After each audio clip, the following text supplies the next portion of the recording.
Hello. Hi everyone, happy time zone. I hope your day is going well, or your day went well, because I know it's the middle of the night for some of you. I'm getting the thumbs up from Mr. Bones, which means the audio is working, and that's because I remembered to turn the microphone on. Hello everybody. Are we picking meats in the chat? Because the answer is yes. Hello, hello, hello, hello, hello. Okay, so today we are streaming, obviously. Sorry, give me a second, guys. So given that last week was kind of an unconventional stream, I thought we'd start this week by just me showing the Magneton and Clefable again, just in case anybody's skipping to the next one in the series that are, like the official series, on the playlist. So for anybody catching up, we have Magneton here, who we named Tripod. Whee! And we finished Clefable last week. We gave her some little wingies. See my little sketch there from last week. She's not impressed. But the second face was better than the first, believe it or not. So yeah, they were the last two Pokemon that we made. You may have noticed that I went back and updated all of the thumbnails for all of the live streams in this series, and I'm really pleased with them because I think they preserve a certain sense of mystery while also being extremely clear as to what's in them. So I'm pretty keen on that. How's the purple guy coming along? Yes. Yes. I'm tempted to wait until later to show that off. But, well, this is the original purple guy that we're talking about there. The guy we decided to turn into a mole. And I'm sorry, I didn't get all of it done. But if that light blinking is annoying any of you, let me know, because I don't think it's doing it often, but it might be doing it just enough to be annoying. Yeah, this is the mole. I tried him with a few different hands, but honestly the pointy ones are the only ones that look remotely acceptable. The 5 pin eyes might be upsetting people. Random question, is CK really tall, or is that wardrobe shorter than expected?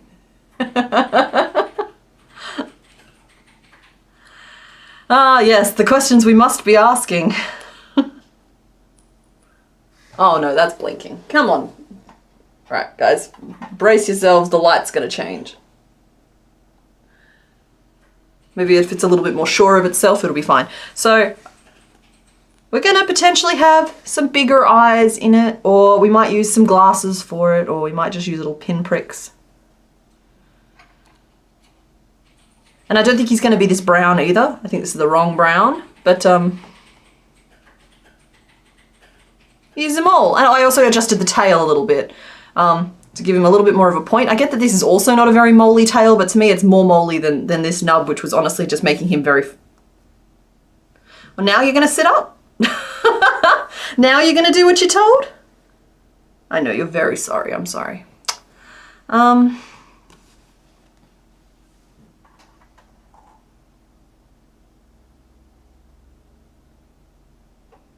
Sorry, guys. Let's try that. I'm just trying to stop the light blinking.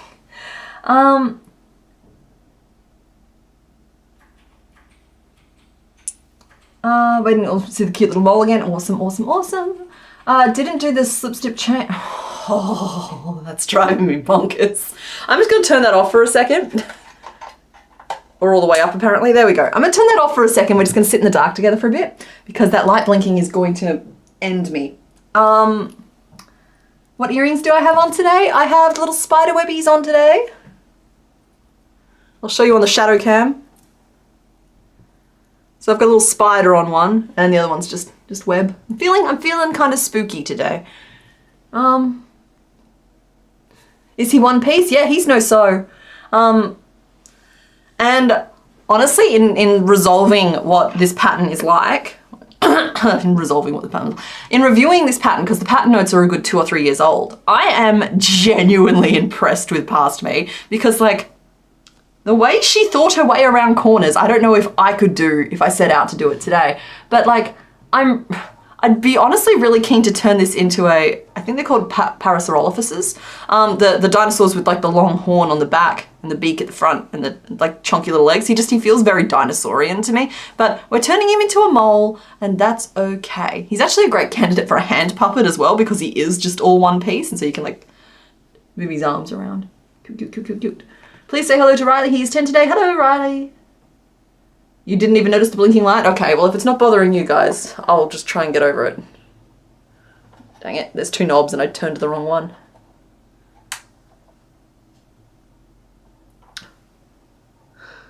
Please just behave yourself, I beg. I cannot wait to get everything in this room just like set where it goes, but until I intend to do a trip to IKEA, guys. IKEA is the best. I'm gonna do a trip to IKEA and I'm gonna get a bunch of shelves and a bunch more benches and I'm just gonna like fill this room with like bench space and room to put things. And then I will be fixing my lights permanently to various locations and I won't have to put up with this nonsense every week. On Wednesday was your birthday? Well, happy birthday. Bandit is 7 months old today. Oh, Bandit the puppy, yay! Happy birthday. Well, happy 7 months, Bandit. Mr. Bones, stop being nice to the ring light. It's being a traitor.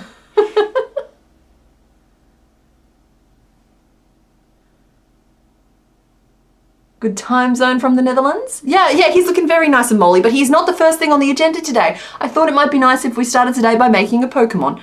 I'm not saying it'll be the only Pokemon we make this stream, but the structure I'm thinking of for these streams in the short term anyway, will be we start by making a Pokemon. I've got the choosing game all ready to go. I've picked a fun theme. It's gonna be a nightmare, but I picked one. And then after that, we might take a break and I need to do a little bit of concept sketching today, which I thought you guys might enjoy the process of. I've got my reference images up. I'm going to share them on the screen, that sort of thing. So we're going to do a little bit of concept development for a few things and then see how we feel after that. I might put it to a poll as to whether you guys want to make another Pokemon or if we want to continue on with some designing. Kit, IKEA furnished 90% of your living room. Yeah, my house has an embarrassing number of calyx cubes. Like the whole place is just cubes because like there's such a good deep shelf. IKEA shopping video? Nah. I'm way too self-conscious to try filming outside of the house. The few sneaky clips I've included over the years have been very much a little like, and then sort of done. I don't do it. I'm none of this influencer in the wild stuff. There's also one less than... Oh, wow, there's an IKEA less than 5 miles from your house. Wow, okay. Yeah, no, the one I'm going to is far away. Consistent uniform storing units are too good. Yeah, Mr. Bones is also a fan of the cubes. Oh, yeah, I'm glad the power is back on too. I wasn't aware that, yeah, awesome. I'm glad everybody's safe and okay, Jane. Can we see the full chart of the ones done so far? The Pokedex isn't up to date. Then hang on. Oh, I don't even have the screen on. This is as up to date as it is, and there is a reason for it. It's purely because I had to dismantle my photographing area, so I haven't had a little grid to do them recently. But what I can also show you instead is, if I flick back over to this screen, I can actually show you the list, because I've set myself up to be able to show reference images today, which means I can show you the list. Here we go. It's one of these buttons.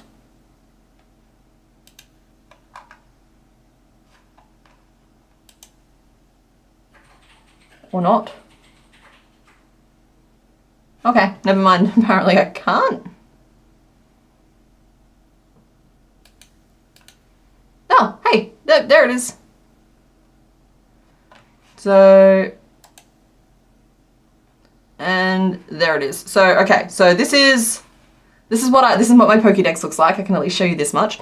So I've got my little generation breakdown in the top corner here. You see we've made 68 of Gen 1 so far, and 117 in total, which means we're actually 11.5% of the way through the Pokédex. With normal and grass being our most common types, followed by flying and poison, and then I think it's water type, and this breakdown isn't super accurate, but it kind of gets the job done. If I flick over to details here, this is the actual Pokédex. So here's a list of the ones we've made so far.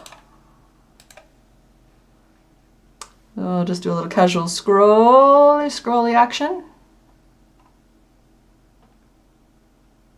so that anybody who wants to can pause and look.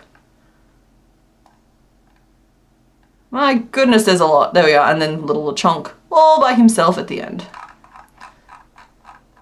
So yeah, that's how I keep track of the Pokedex. That's what we've made so far. Yeah, so that's the count. I am hoping to get the actual like purple photo grid. Oh, you can't see me at all. Hey, I am hoping to get the actual Pokedex grid sorted out this week. Hopefully. I'm just going to set up a little temporary spot and catch up on the ones that we haven't done yet. So yeah, that's the plan. Oh, hi Jonathan, I'm a fan of you as well. Hello, I am also in the show me state. What's the show me state? Should I fall for something? Will I be doing more Crochetmas again? Yes, at the moment the plan is it's on my schedule to do it. Failing and any other major life emergencies, I intend to go ahead with it. I don't know if it's going to be 12 days or 7 days, but I am once again planning for 12 and will be happy if I get 7. Because that's what happened last year. I planned for 12, we ended up with 7. 7 was a great number for last year. The year before we did 12 and that was great too. But we might be working a little bit on that today. This afternoon. But anyway, sorry, I've been just sitting here chatting away and we should probably look at what the first choices are. That lighting is very strange now.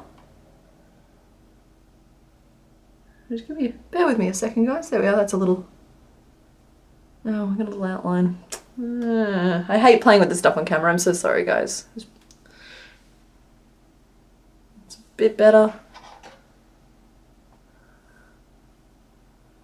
Sorry, I'm checking, see that weird little outline? That's what I'm checking for. It's a low light setting. And if I can just get the lighting right, it won't be a problem.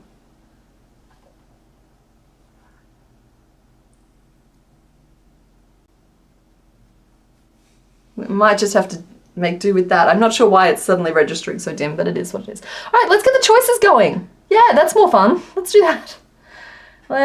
There's my choices document.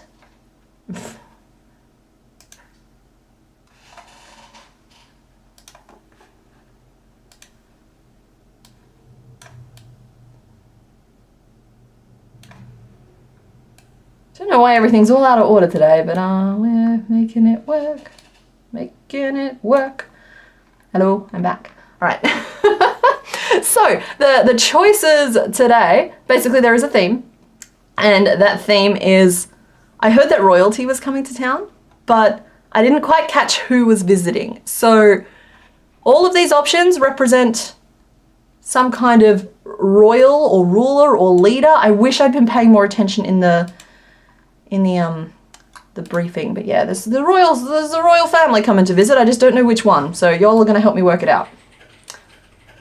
So let's set up a poll. Let's see if we can even get one thing working today properly. Alrighty, here we go. Gotta pick. I know that I've included 5 options, even though we probably don't need 5, but you can only pick between the first 4. You can only put 4 options in a poll. Everybody, I would like you to vote for who you think the royal coming to visit is, and I would love to see your guesses in chat at the same time as to who you think these colours relate to. For anybody new here, basically these colours are taken from the pictures of the Pokemon themselves, and so they're a little bit of a clue, and the theme can also be a little bit of a clue, but sometimes I think it's funny to throw a random one in there, so we'll see. Oh, it looks like the Boring Colour Brigade has selected number 2. I'm curious as to who they think number 2 is. I'm seeing some guesses for the Nidos. And oh, someone's gonna break the Boring Colour Brigade and go for number 3. That's how we end up with split votes and like secret ones winning instead.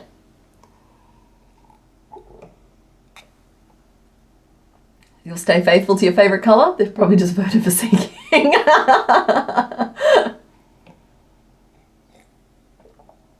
Oh, you think Kingler is number 1 or number 4? Oh, someone thinks one is Rapidash, or Loot. You think one is Rapidash? I would say Lapras could totally be a royal. I don't think that's on today's list. You just think purple's a pretty colour? I like purple as well. Purple's one of my favourite colours. Hoping 4 is Seeking because the Codfather would be awesome. Oh yeah, Tunicorn and... Oh, I didn't think... Did we already name that one the Codfather? Because that's a great name.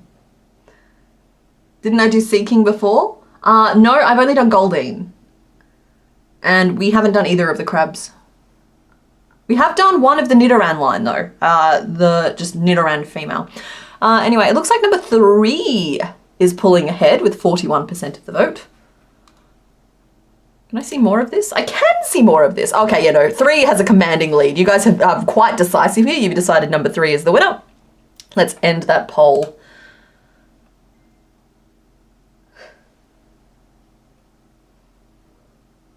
Alrighty, so yeah, number 3 won with 40% of the vote, then number 2 at 26%, 1 at 16%, and 4 at 15%. So thank you to everybody who voted. It looks like number 3 is the winner. So let us reveal which royals are coming to visit. Do I have the right layer selected? I think I do. Just triple checking everything. Alrighty, let us reveal who is behind door number 3. And I saw a lot of you guessed it, so I think that was one of the more obvious answers to which royal family is coming to visit. And that is, you guys have picked Nidoking. And I'm just looking at all those bits and wondering what the flipping frog fart I was thinking including that in the vote, but here we are, we're gonna make it work. So yeah, we are making Nidoking. So let's turn that off. Go back to our notebook. And let's put a sprite on the screen, because we always like having a little sprite. We've still got Clefable locked and loaded there. We just need to change that over to Nidoking. I think if we get Nidoking, we've got to choose 2 for Nidoqueen. Oh, well, that's you guys making assumptions. I'm not confirming anything. There we are, Nidoking. There he is. He grouchy or nah? In any case, I'm going to open the Discord to receive the butt pics. Specifically from Mr. Bones. He sends me alternate angles of the different Pokemon to help me. There we go. Got a little bit of an itchy nose, and we're going to do some sketching because he is quite a complex looking fellow. And I hadn't really thought as far ahead as how we were going to make him. I guess that's kind of part of the fun. If possible, I'm going to try and make his mouth closed. I hope you'll forgive me for that. So throw all other streamlines out the window, we're just making this one Pokemon. Ali, potentially, yeah. I remember one thing about Nidoking, he is 4 feet tall. He looks so big. Yeah, see, I always thought he was way bigger than 4 feet as well, but I suppose if you're like 10, like the 10 to 14, I suppose 4 feet is about the same height as you, which might be why we think of it as so big. Cubone is a king in your heart. Well, that's very nice, Taryn. Faith, the theme is that there's a royal family coming to visit. So, y'all are extrapolating on that. So far I've worked out that he has a long tail. Thank you, Sanity Creations. Yeah, I'm gonna need a bit of a back view. He's kind of Godzilla-ish, isn't he? I know that Tyranitar is technically the more Godzilla Pokemon. But,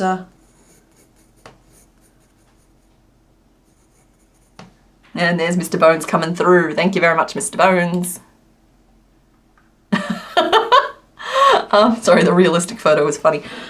Okay, I'm gonna have to probably do a lot of sketching for this guy just to try and understand this shape a little bit better. So he has his like head, which his jaw is way flatter than I thought it was. Then he's like a nugget. And I've curled his tail up. It won't necessarily be up quite that far.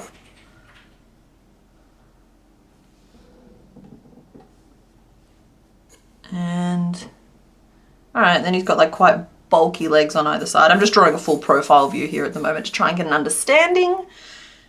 He's got like a knee plate, which is fine. That's just a bit we would sew on afterwards. It's more that I'm just like questing for base nuggets right now, and the stream keeps moving the pictures down.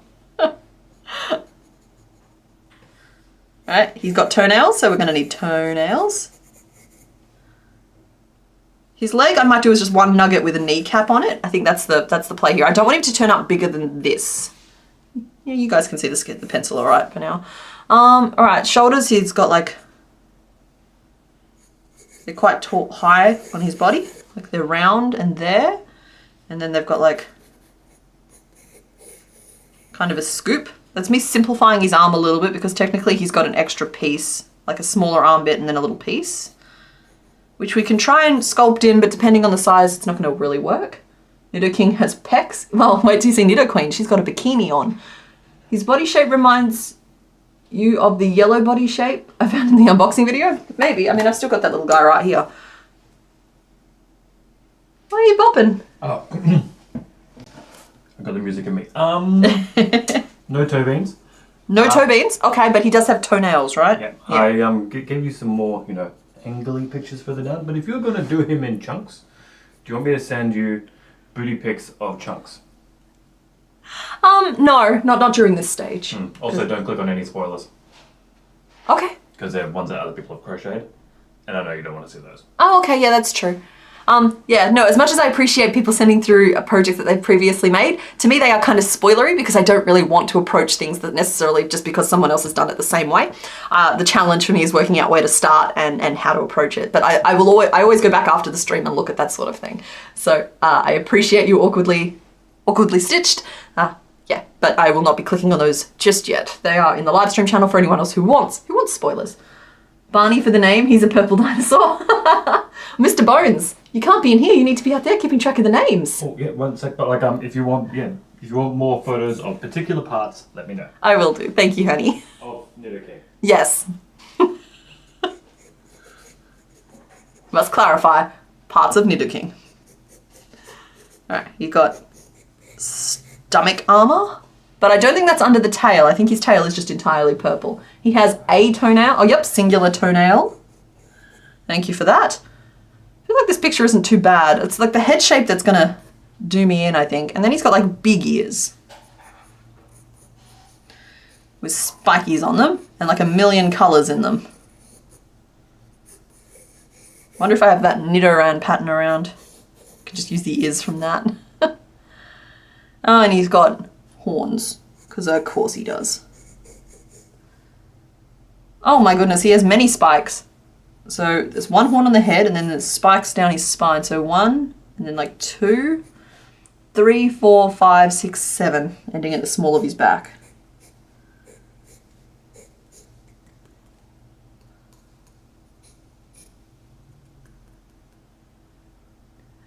Yep, cool. I've got the right count in there, I think.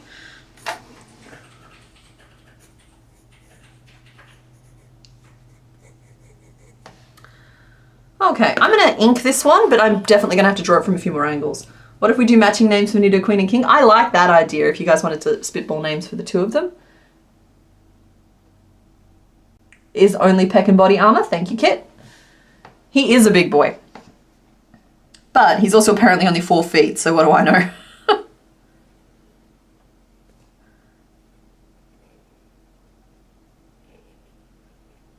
Alright, so those little fingernails are fine because we've established already that we just do folded stitches buried. We might even actually be able to do this whole arm as one piece, starting at the back of the shoulder and working down, or what? No, you know what? It'd be way easier to start at the end of the hand and work up. But I still think the arm can all be one piece, so that's something. I do think that we're going to have to build up this chest armor in 3 different layers. We might be able to get away with doing kind of the mid piece and the base piece as the same, but those pecs, we want them to pop a little bit more, and so we might have to like literally just do an overlay piece. It's like a mask, but for his pecs. He's just a small king, yeah, and we stand a small king here. There we go. He's got a little horn on his head. Sorry, he's large and proportionate horn on his head. Don't want to start giving him issues. It's funny because like the 3D model I'm looking at, I think he's less spiky than he is in the sprite that I've got on my screen that you guys can see. Because on this one on screen, he's got like chin spikes and like a spike here on his jaw as well. And I don't know if they're necessarily super into the 3D model I'm looking at.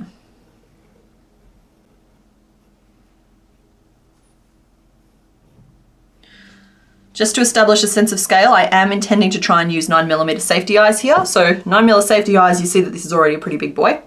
It's not necessarily a case of mega potting. I think he's just a big Pokemon. And some of them just are big. It's like when we eventually do Onyx, he'll probably turn out pretty big. Unless we want to make Pebbles. Is he if he has one big toenail, does that mean he has just one massive toe? Maybe. Oh, I like Barney and Betty. I like the idea of them being the Rubbles, because then that lends itself to naming the other knit-arounds like what? Pebbles and Bam Bam?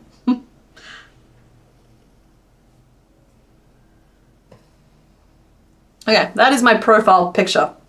Well, not my profile picture, you know what I mean. I do need to draw his head from a couple of different angles still, though. Oh. What? I think that goes there. That goes there. All right, sorry, my pen was doing something weird. So, yeah, Mr. Bones will be keeping track of the name suggestions. So then we will let you guys vote. And I think we will do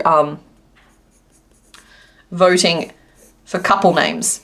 So you can name both Nido King and Nido Queen, but we will focus on the Nido King vote for now.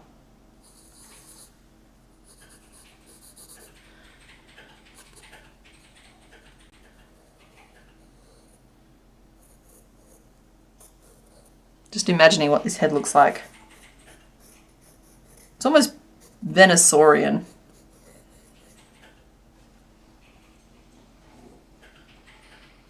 Because I'm tempted to make this as like a body potato, potentially a potato and a tail.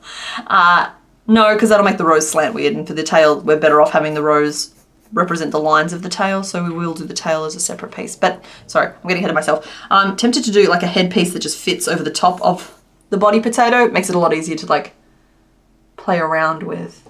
Single toe like horses and other hooved animals, that's true. There's heavy duty toe caps on his shoes. Yep, he believes in those steel caps. Pebbles marries Bam Bam, so she's a Rubble. Oh, okay, sorry. I'm not super read into the Flintstones, so I may have gotten a bit mixed up. Ken and Barbie, that's so cute. You are a Knuff. So yeah, sorry, I'm just drawing this head shape out a little bit more. It can't be the most interesting viewing, but it gets the job done.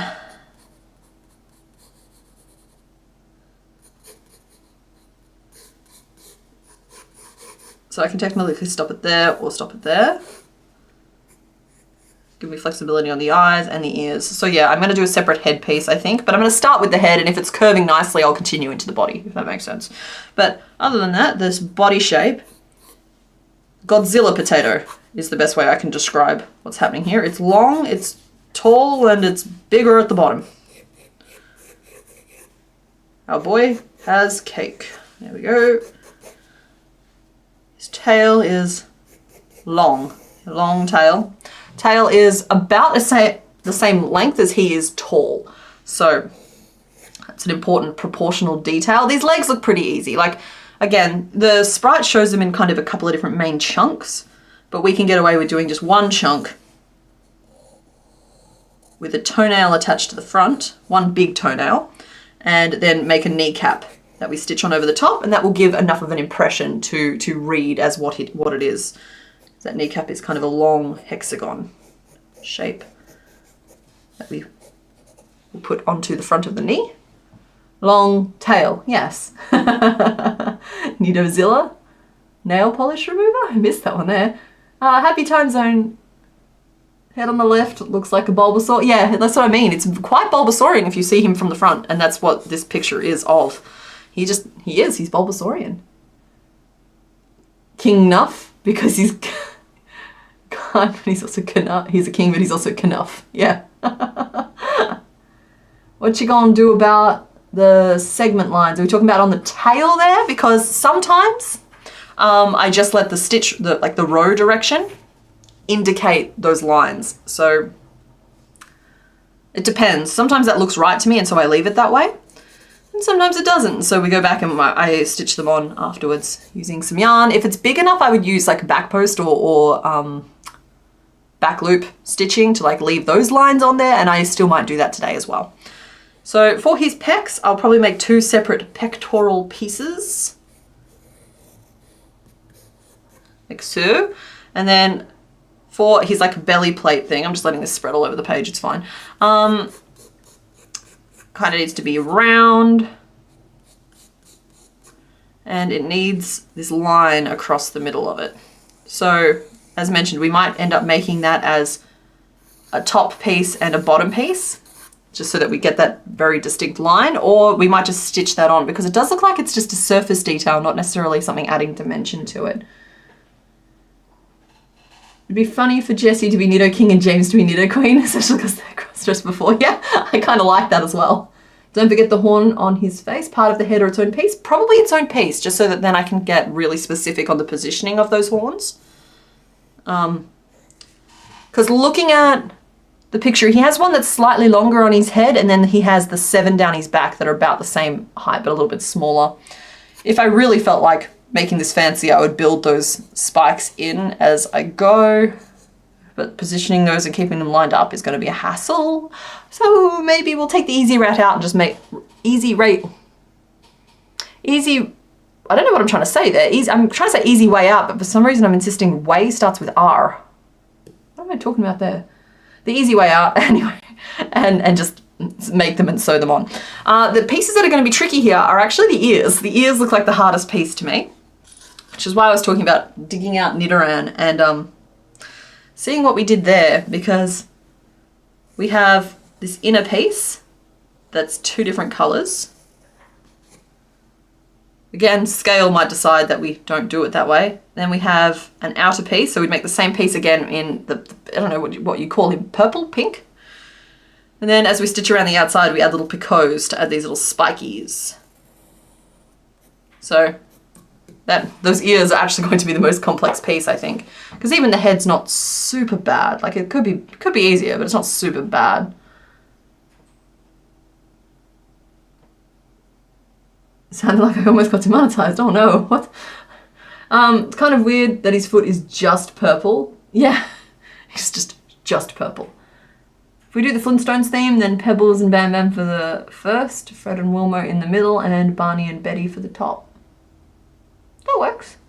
Barney and Betty seem to have a better marriage. All right, we need to pick some colors out for our Nido King. Now, I think I only have one purple that's acceptable here, and it's this one. It's the pinkiest purple that I have, because the other purple I have is maybe too purple, like too blue. So I've got a pink purple and a blue purple, and I think this is Nido King. Do ears first to determine scale? That is a good idea. The ears are like Nidoran male. I haven't made Nidoran male yet. I've only made Nidoran female. We need some colors for inside the ears, and that looks greenish to me. Which is weird, because I've always thought about it as blue, but when I'm looking at it, I'm seeing this for like the pale outer ring of those ears. And then we need a darker green. I'm digging through a yarn bucket.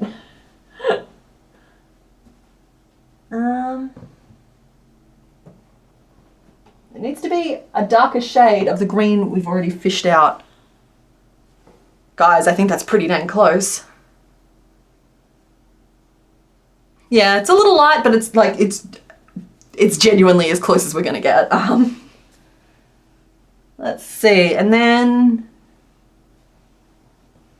I have like a pinkish white that we could use, but he's more yellowy. I think it's more yellowy. So that for his chesticles. And now I need some white. But I don't seem to have any.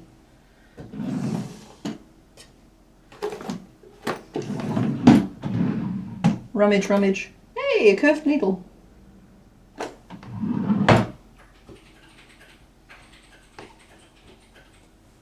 I'm not sure where my white is. I'm going to go get a new ball though. Hold on.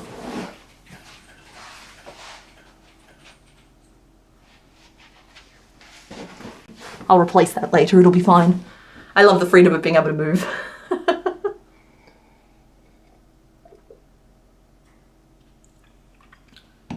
Yep, well observed. The claws are the same color as his chest.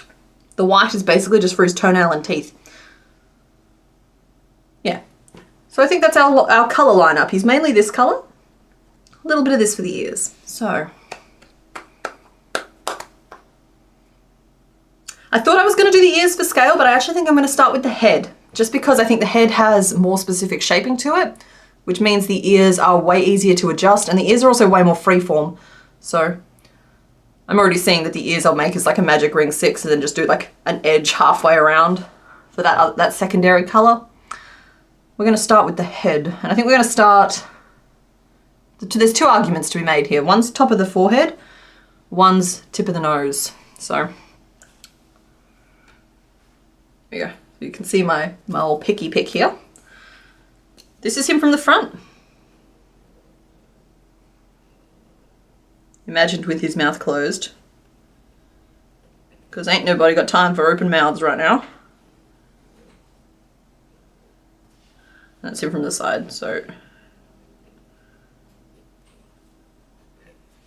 approximately like horn. So yeah, the school of thought is that I can either start here at the tip of the nose and try and like work backwards that way, or I can start here in the center of the forehead and work this way. And I think I'm going to go center of the forehead just because then if you look at the way those rows fall, they're going to allow me to line up with that mouth and maybe work a little back post detailing to give a nice like pronounced lip.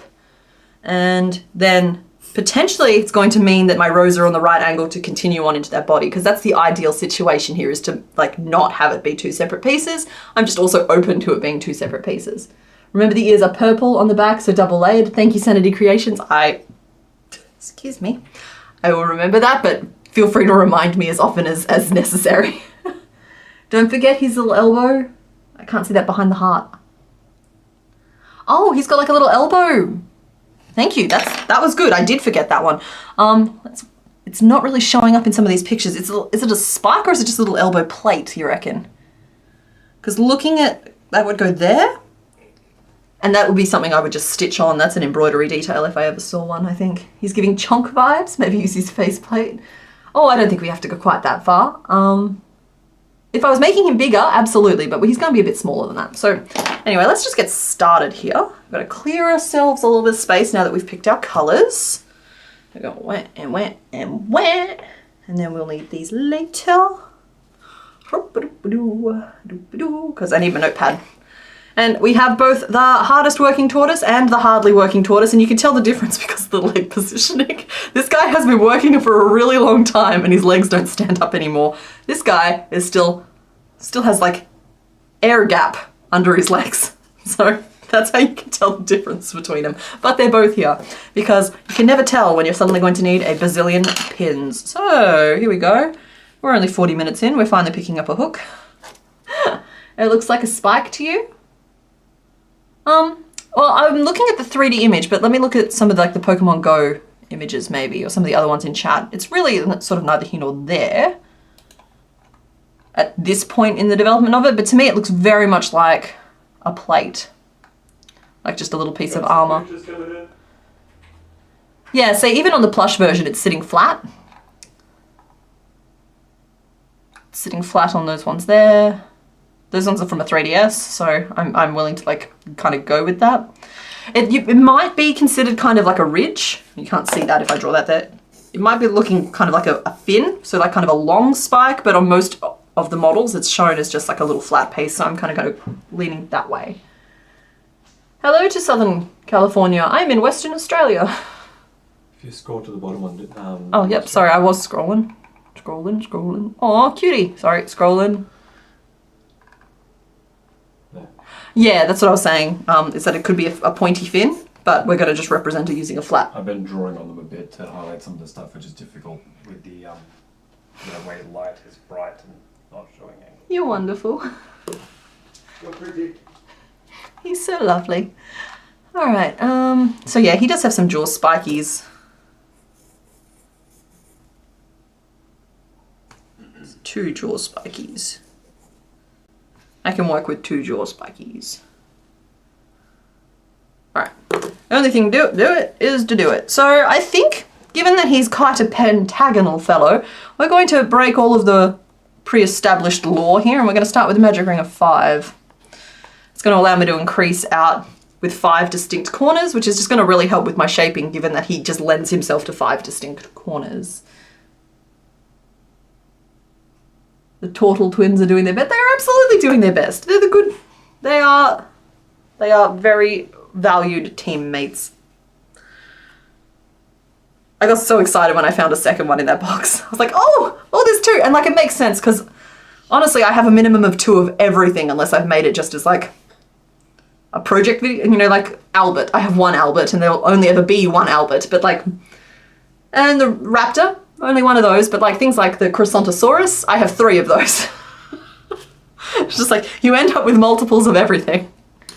Alrighty, let's just get this started. Magic Ring 5 living dangerously. Yeah, I'm telling you, we're right off the deep end this time. Waiting for someone to megapod Caterpickle to epic proportions. Honestly, I would volunteer. Look, I love how much everybody loves Caterpickle, but it kind of makes me feel like I'm not allowed to love Caterpickle as much as I love Caterpickle, which is a very strange kind of thing to try and mentally navigate. Maybe we half megapod him? No, he'll be fine. Well, let's not sign CK up for any work that she doesn't need. All right, so we're just going to increase around, bringing us up to 10.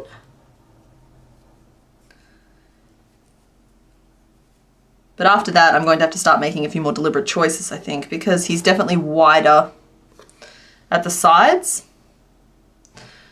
So I actually think I can't even increase the whole way around. I think I need to increase and then do some increased 3s in the mix. But again, being a base 5 actually lends itself to that shape, because what we can do is, assuming, just pick a space, assuming these are our 5 stitches in our magic ring, right? And we need it to be wider than it is like deep. What we can do is do an increase for each of the back of the head, an increase at the front of the head for the nose, and then for these cheeks, you can increase 3, and that will immediately add a little bit more width. And then over a second row of doing the same sort of thing, you'll end up with something far wider than it is deep. So that's the current plan.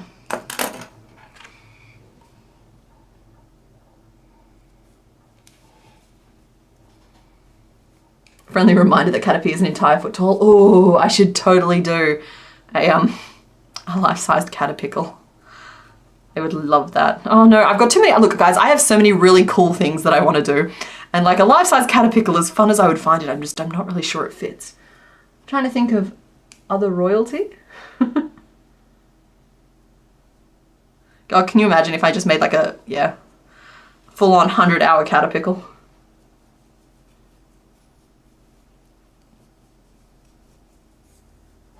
Why would I do that to myself? Well, okay, the first one was just for the project video, Croissanttosaurus-wise, that is.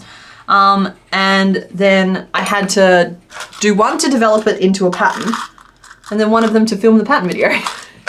So, yeah, 2 of them are in the top of the cupboard. I think one of them, the original Croissanttosaurus, the crusty one, is out on a shelf because I like to look at him and remind myself not to take things on like that too often. 1, 2, 3, 4, 5, 6, 7, 8, 9, 11, and 12? 10, 11, 12. Yeah, see, after all that work, we ended up with 12 stitches in our round anyway, but there is a very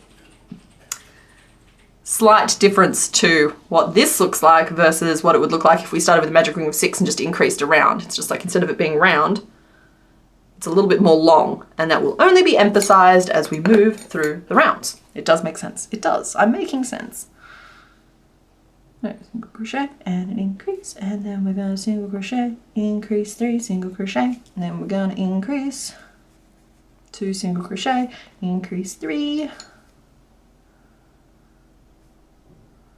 Let's check into the tip of the nose, which is a little bit harder, but I'm just going to go with it for now. It'll be fine.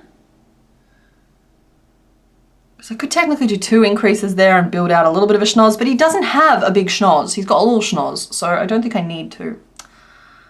And then we'll go single crochet, increase, single crochet, pop, pop. So that's going to increase our row by 1, 2, 3, 4, 5, 6, 7, which will get us to 19, which is gross, and I'm sorry, but it is what it is. He is just a 19 sort of fella. Well, what are we agreeing with? Big Caterpickle as my 100,000 subscriber video. Caterpickle is very new to the family though. I'm not sure that it quite represents. Besides, I talked about my plans for the 100k video. Haven't started yet, so technically they can still change, but I did talk about them a little bit last week.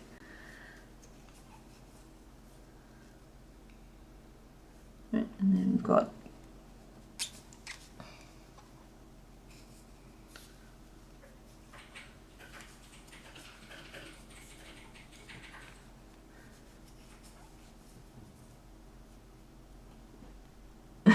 I don't know, does anyone know when Nat's birthday is? That's a thought.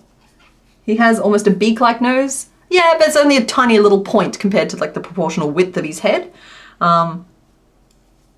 Is what I'm more looking at this point. Okay, so then we've got 2 single crochet.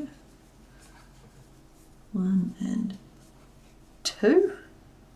Nope. All right. Excuse me for a second. I'm just going to frog that row and try again because I think I lost count. It's like not an even distribution sort of row. So it's a little harder just to keep track of. So 1, 2, 3. So what I'm going to do is I'm just going to keep count of which stitch I'm on, and then I can just follow along the row with a count to see where I'm actually supposed to be. So that's 4. And then this is 5, 6, and 7. 5, 6, 7. Then we've got an 8. 9 and 10. 11, 12.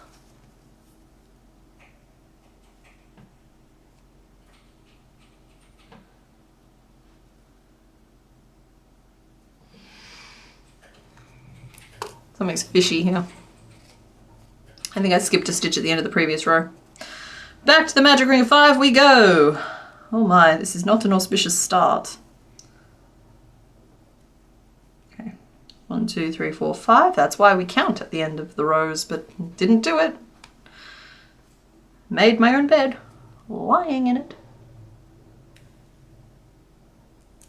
So yeah, long story short, there should be a pattern video next week and it should be a mole.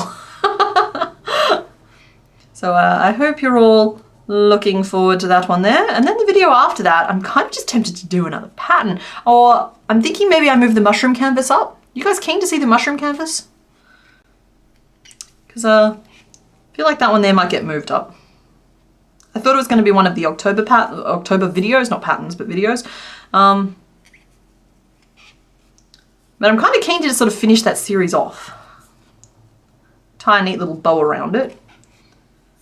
And then immediately get started on the next canvas project I already have in mind. Have I done grubbin? I have not, but I do love grubbin. More names? Dad Bod, the Grill Master.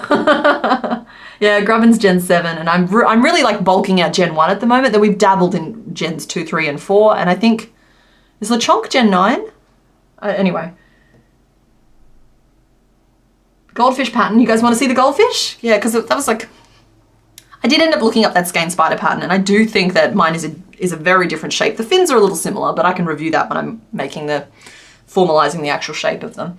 In the meantime, anyone who's looking for a great goldfish pattern, Skein Spider has an excellent one up on her channel. 1, 2, 3, 4, 5, 6, 7, 8, 9, 10, 11, 12. Boop. Right, currently the stitch count is correct. 1, 2, 3, 4, 5, 6, 7, 8, 9, 10, 11, 12. Cool. And the next row does use 12 stitches, so this should work out just fine. Picture him with a fishing rod and tackle box telling Knitto Queen the Magikarp was this big.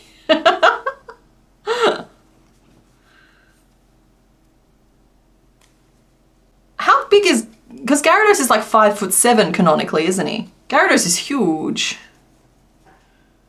It's just like, I feel like if Nidoking is going to tell a story about catching a fish that got away, I don't think he'd settle for Magikarp. He feels a little bit more like a Gyarados kind of fella. You know, if you're already going to exaggerate, you may as well, like, swing big. Make it a Molly or a Bubble Eye? Yeah, maybe. I do think the body shape has a lot of distinction for a specific kind of goldfish already. But, it's like one of those things where it'd be an easy thing to review and put it out if I did want to put out a goldfish pattern.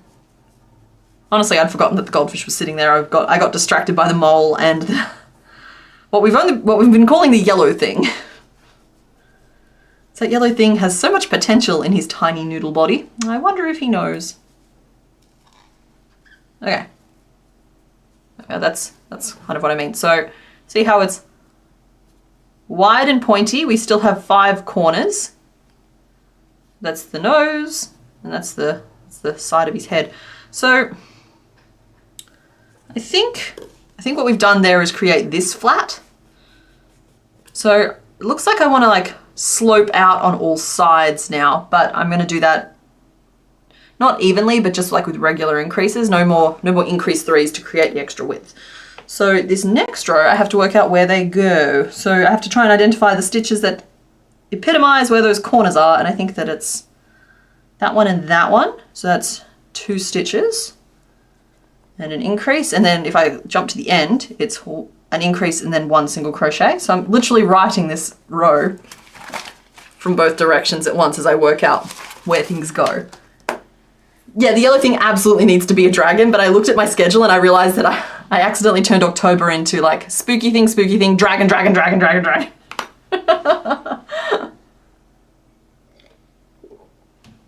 The magic art was the size of a whale lord.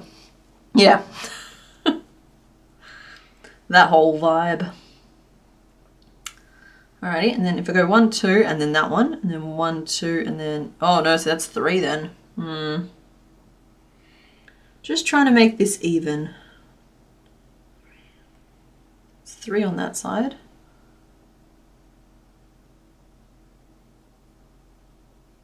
It's very distinctly 2 on that side. I might have to change my original assessment and just move that back corner around a little bit, because it's way more important to have the face even and centered than it is to have the corners of the back of the head even and centered. That's 3 single crochet on one side, 3 single crochet on the other side, and then we get to that increase and that increase. So that's 4 of our increases placed. Now we just need to work out where the nose goes. So increase, single crochet, increase, and then we have 1, 2, 3, increase, 1, 2, 3, increase. This is literally how I do it. Like, there's no magic trick to this. And then across the middle there, I have 1, 2, 3, 4, 5, 6, 7 stitches. Perfect. So we'll make it 3 and an increase there for the tip of the nose. So 3 single crochet, increase, 3 single crochet, and those are surprisingly even. So this is what that row turned out as.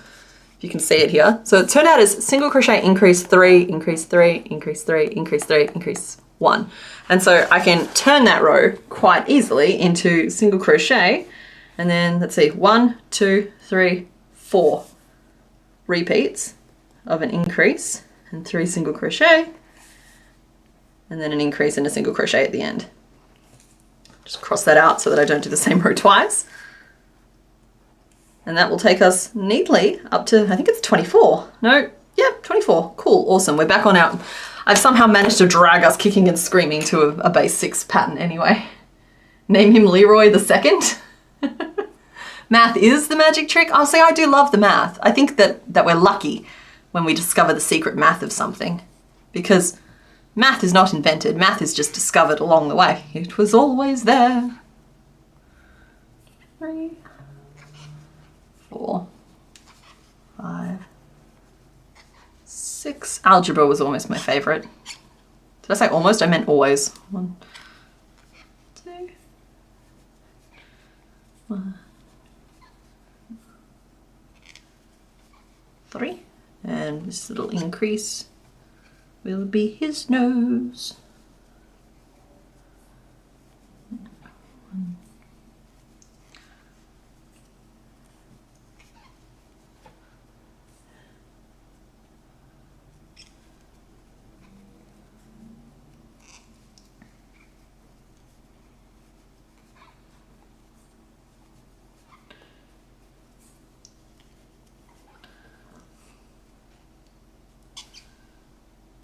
Okay, and then just this little back corner.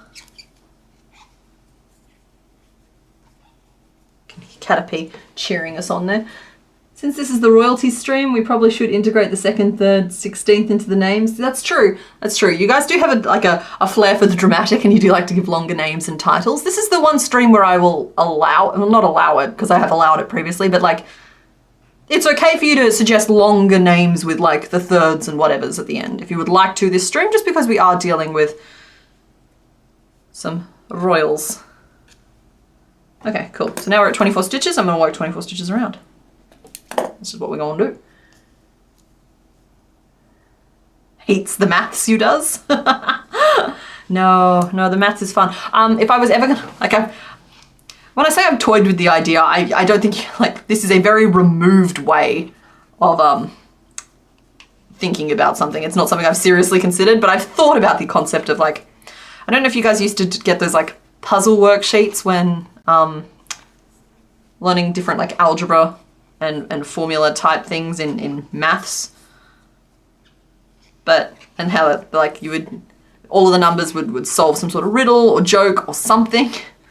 I've thought about the idea of doing, like, a math puzzle book that gives you a crochet pattern. But then I also know how easily some people get frustrated and what a terrible idea that is, and how it's just a very niche product that I think me and maybe 3 other people would get any kind of joy out of. So probably not. Alright, night Kaylin Productions, thanks for hanging out. See, algebra is fun, I agree, Loot. I do. Welcome, Cece Lynn, you're not that late. I don't think we're not even at the 1 hour mark yet. This is all we've done so far.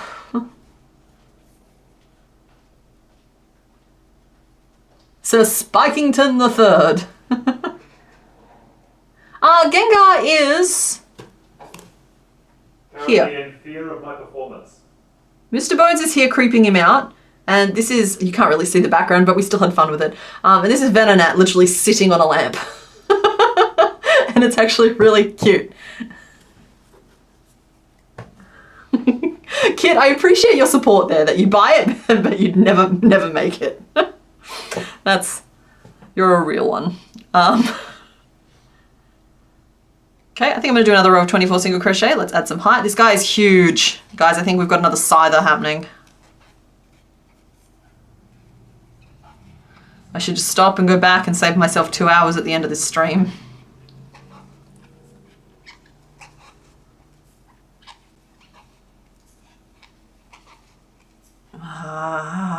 Yep, the internal screaming has started.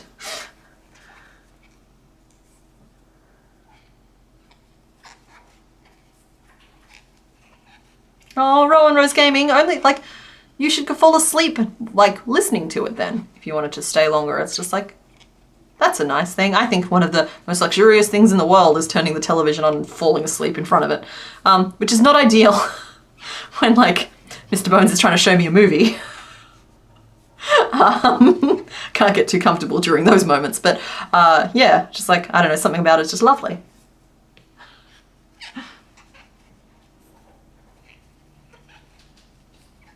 Clearly I need to give you a proper, yeah, I'll take some photos in the background when I go on break. I think Mr. Bones was coming in to take photos, but Mr. Bones doesn't realize how much of himself would be on camera if he tried. They can have their own royal drama show catching the Spikingtons. Oh my, I've made you quite large. Okay.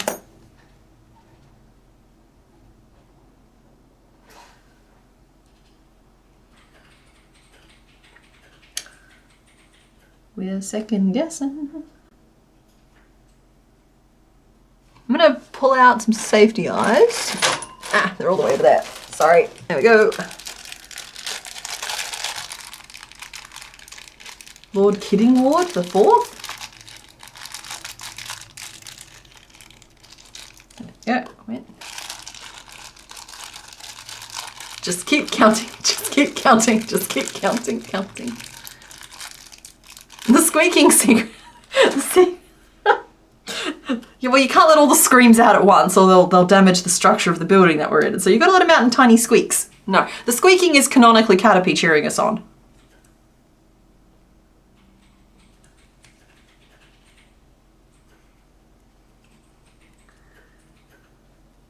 Unrelated to Pokemon, but is that a blue? Yeah, there's a giant anglerfish behind me. If I lean this way, you'll be able to see it. And I actually plugged the lamp back in as well, but I played around with a bunch of the lighting things, options that we had in the background there to try and make it a little more interesting, but none of them really read on camera. So when I turn him on, I become so backlit, I'm basically just a spooky silhouette.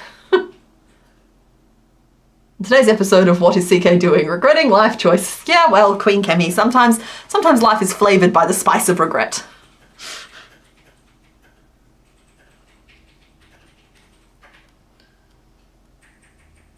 Just trying to center these eyes over the nose, and I was not paying sufficient attention, but I know I'll regret it if I don't. Where are those increases? That's one of the back increases. And yeah, that's the side increase. There's your nose increase. That's the nose increase. Okay.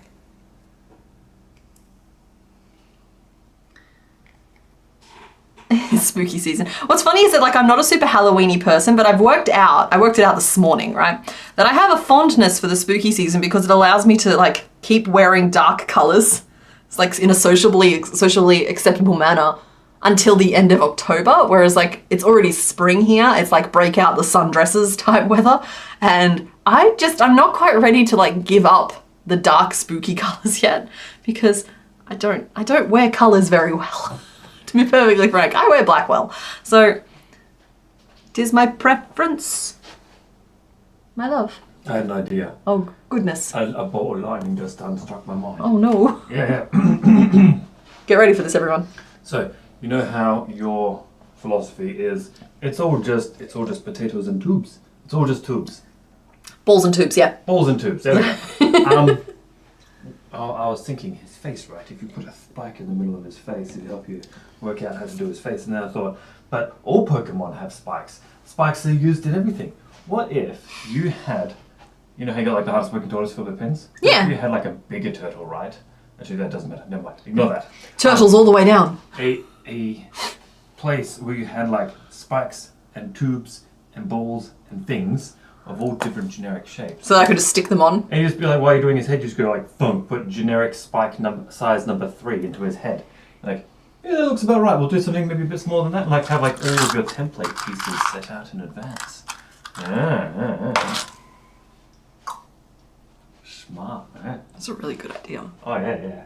I hate how good of an idea that is. Also, it'd be like you could do like a series because you could like do like all the patterns for all the generic parts, and you could just be like, okay, we're going to use like a size 3 horn on here. Yeah. I'm a snake. I'm a sneaky snake. I promise I'm doing something real with the bobby pins. I'm not just giving him a stupid little mustache.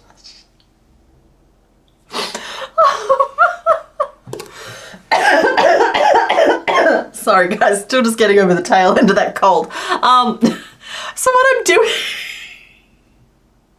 Stop looking at me like that.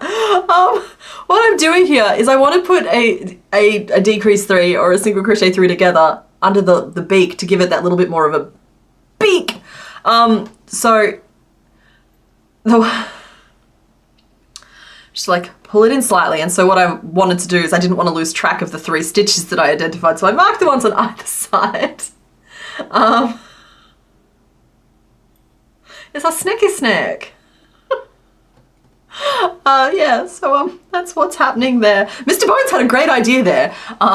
It's just basically creating like almost the generic Lego of crochet and then just sticking pieces together. But yeah, it's definitely something to think about.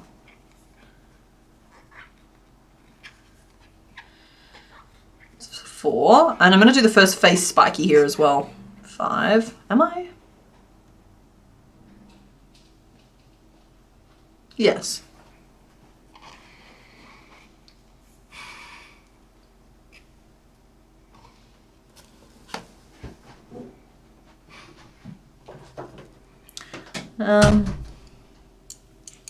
One, 5, 6, 7. So let's chuck a Pico in there as well.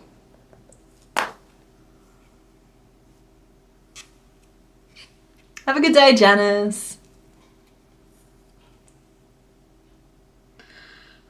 Okay, we're working back around to the face. It's gonna be fine.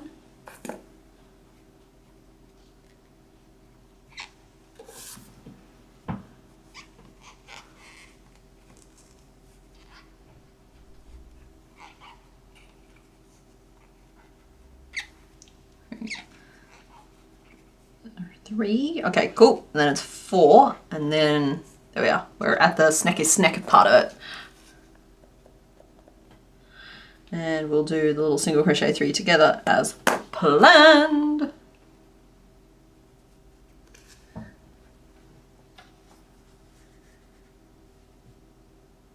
He's sitting on Caterpickle. Why am I so mean to you? I think it's because I know you can take it. Also, he's just a convenient size and shape to have things sit on him. Name him Snack. There's a lot of context that goes into naming him Snack.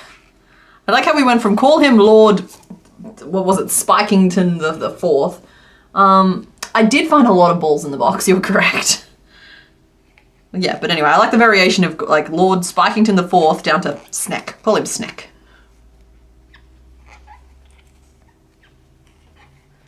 Thinking about back looping it. I think the shape is about right, but I think it's a little, yeah. You're right, I should go back and try a back looping. I'm blooping. Bloop, bloop, bloop.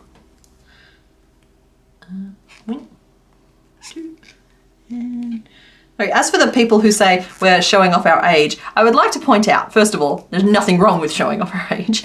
But also, with TikTok and the way that sounds work, literally any reference from any era can be considered a youth reference these days.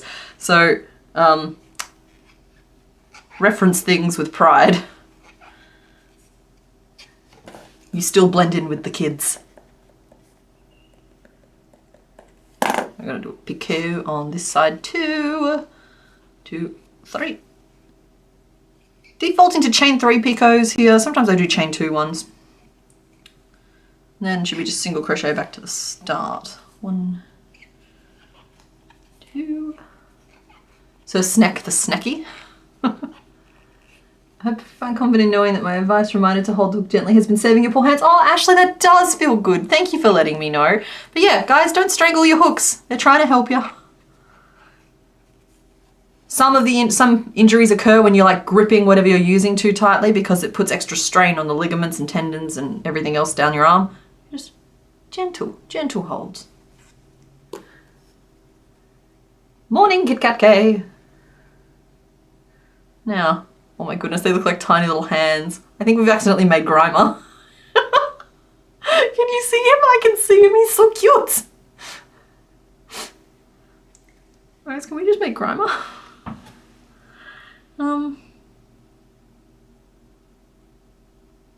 Alright, next row I'm going to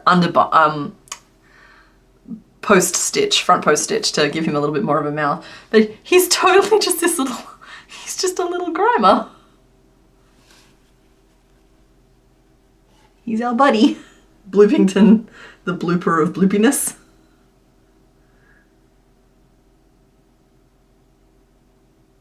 Just a couple of weeks ago, you saw a video of a 12-year-old girl showing her dad the new TikTok Deadpool dance, and it was the OG dance for Bye Bye Bye. Yeah, that's what I mean. It's like all references have become cyclical. There is no new stuff being produced. And so like, you can be referencing something from your childhood, or you can be referencing somebody's current childhood referencing something from your childhood, and no one will know unless you tell them. 1, 2, 3, 4, 5, 6. All right. Sorry about the stupid voice I do when counting. Some part of me makes me feel like I'm helping, not count properly. All right. Let's just see if we can't get this jaw working. If the jaw can't work, then he might legitimately just turn into Grimer. We've never had that happen today, but maybe it was like a stealth Grimer. 1, 2, 3, 4, 5, 6, 7. Cool. And then we'll go 8. We're going to 7 single crochet and then 1, 2, 3, 4, 5, 6, 7, 8, 9 front post single crochet. And then I think it's 6 single crochet back round. So that's the plan. We'll see if it works. It's funny you used to death grip hooks similar to mine and now you've got one with a handle and don't death grip that one. Yeah, honestly, whatever helps.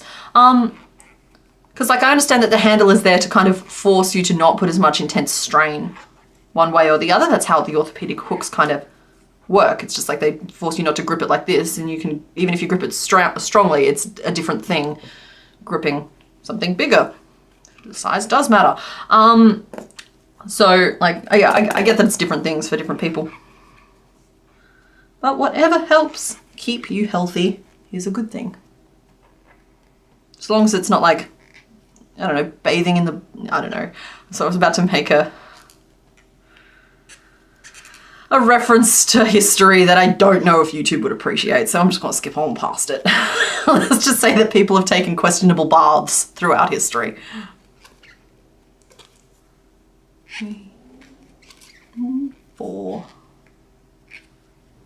That's what makes Nidoking's mouth.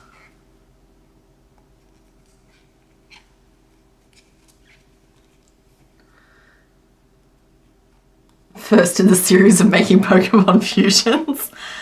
Let's just say if we fail, we're still going to succeed. Because I will literally just frog it back to this point and make him a little skirt and call it Grimer and call today a success. So I'm happy to do that. This is definitely a very Grimery colour. But no, I got to start thinking more Nidoking-y thoughts. It's just he's turning out big and that's throwing me off a little bit. Nidoking looks like he'd take a questionable bath. Nidoking does not bathe. Golly, I'm just making you... I'm worried now that I've got Grimer stuck in my head that I'm accidentally making Grimer instead. It's the part of my brain that is a 3D printer sometimes has kind of like does its own thing without letting me know. But we'll see. Alright. Okay, that's the underbite. I gotta trust the process. That's how this works. So what next? Because that is the shape I drew. It's coming along very shapey. So I think now I decrease under the mouth to just like pull that in a little bit. We put some picots on the side of the head. Yes, this is working just fine. I decree it, it's fine. So look, we like the angle currently happening at the back of the head. We want to decrease at the front of the head. We have 9 stitches to work with at the front of the head, which is good. We can work with that because that's just a nice easy 3 single crochet decrease. Coming from that direction. Okay, single decrease, single decrease, single decrease. Yep, single decrease is fine. And then we will, where do I want these spikies? I think there, which should be 6. 1, 2, 3, 4, 5. No, yes, no, yes, no, yes, yes. Crochet, picot, and a single crochet. And then on the other side, we will go single crochet, picot. So it's a sneaky way to balance those stitches out. And then it should be, yep, 5 back to the point of terminus. How would I recommend you price the CK Lima? I'm afraid that I'm way out of my depth when it comes to that sort of thing, Ainsley. There are a couple of different schools of thought when it comes to pricing items, but it depends very much on where you're selling it and why you're selling it. As, for example, if I was selling things, it would be purely to get them out of my house, and it would probably be in a local market. So I would work out what the people in my area would find affordable, and then just sell as much of it as I could. Whereas like if you're selling as it being like a main source of income for a business, or you're selling to recoup losses, and by losses I mean like the cost of yarn and that sort of thing. If you're selling to cover the time you've spent making things, you kind of have to take a lot of different stuff into account. And people who sell at markets might be able to provide a little bit more insight as to the best way to do that. Finish the winter succulents and post it on your channel and Shroom Slug Crochet, well, thank you very much for giving credit, but yeah, it's awesome that you finished your succulents. It's really cool. I love how many people have told me that they've made different canvases, and I'm not sorry for spreading this to the craft world. I will continue to experiment.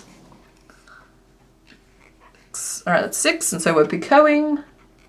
Been over an hour since stream started, even though it feels like a minute ago, so everyone hydrate, save your work and stretch. Yes, true.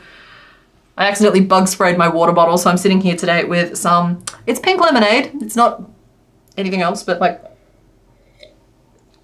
it's got a little bit of a raspberry tang to it.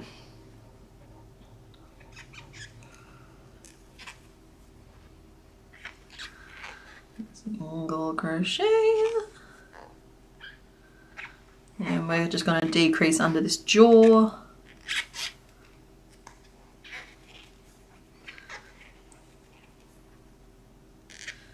And I will use some white and some black to make this mouth look a little bit more mouthy. Whereas it's going to look a little bit indentation-y at this point. You think CK would do well doing one of those charity live stream things a lot of YouTubers do to sell her finished stuff, but shipping would probably be a huge hassle. Yeah, Voss, honestly, that's why I don't sell my finished items anymore. When I first started Etsy, I used to have finished items on there and I used to sell them. But first of all, if you sell patterns through the same store, there's too much room for confusion. And that just became a hassle. And also, like, shipping from Western Australia, not only does it take a million years, it is very expensive, more than I'm comfortable charging people, considering that, like, they would pay just as much for the item as they would for the shipping. And I just, like, I'm not cool with that. And it takes forever to get there, and there's no real guarantee it ever will get there, and they're not easy to replace items either.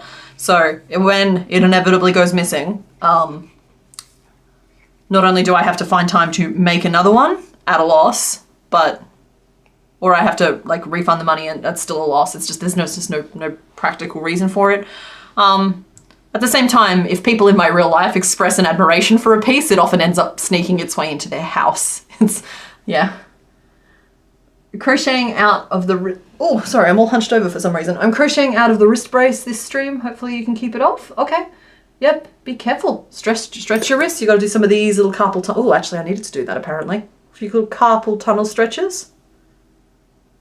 All one like these. None of this is medical advice. This is me literally just stretching my wrists. One of these. And one of these. I believe the flat rate to ship from Australia to USA is $80. Yeah, it's like, nah. It's like, no. It's just like, how can I possibly justify charging what I would need to charge for them and then charging that as shipping? I can't do it.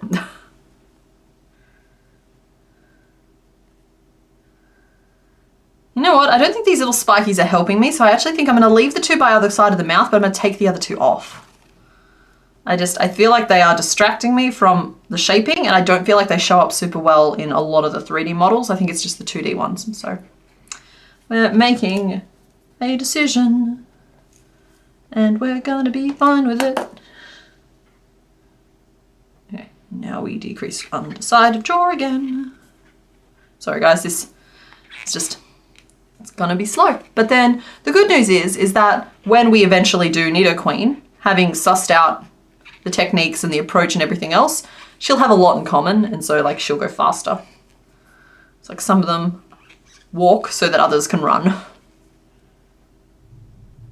Single, decrease, single, decrease, single, decrease, cool. And then we'll single crochet. And we'll single crochet all the way back to the start. When you crochet, not talking to the camera, does it make you sleepy? No.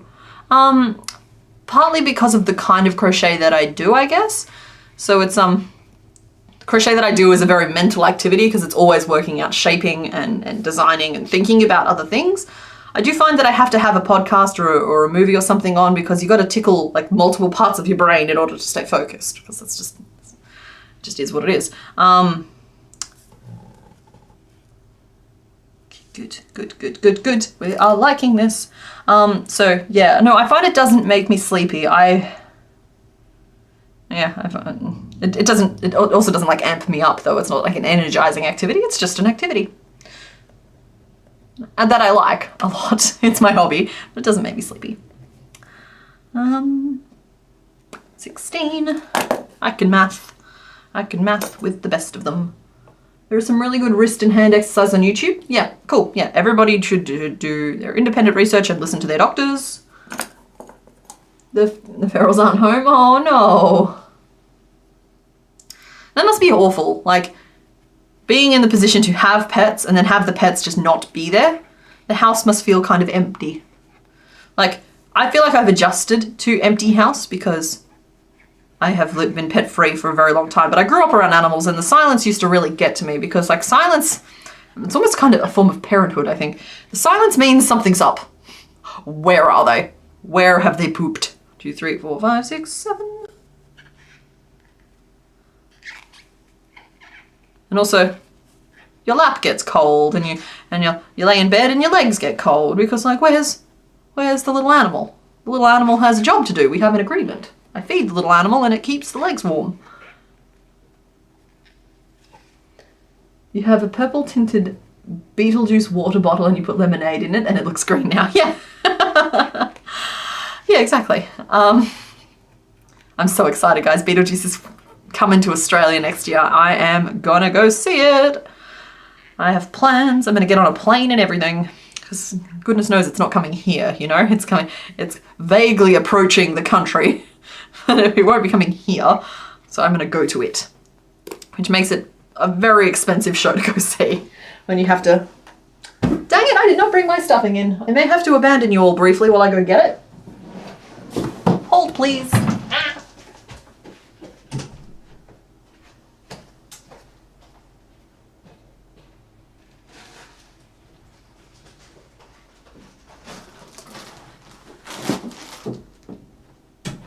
She's back. She's front. They're both here. Cool. I got my stuffing. Sorry to say, CK wasn't worth it. No, Kit, no, don't tell me that. Is it maybe just that you're not like a, I don't know, you seem like you might be a musical person. It's like, because like I really like Legally Blonde when it came here, but it's one of my like contemporary favorites. Hope the knee's okay. Oh, it's fine. It's like I'm very much a bull in every China shop.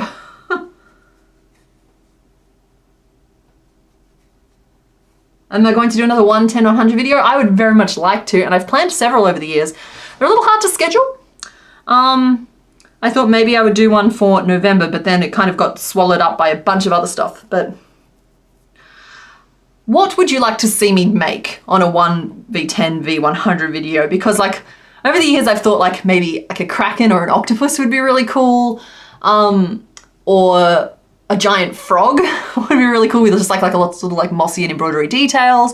At one point it was going to be a mushroom dragon, but that just kind of like turned into something else entirely. So yeah, I'd love to know what you guys want to see a 100-hour version of, knowing what 100-hour versions look like on this channel.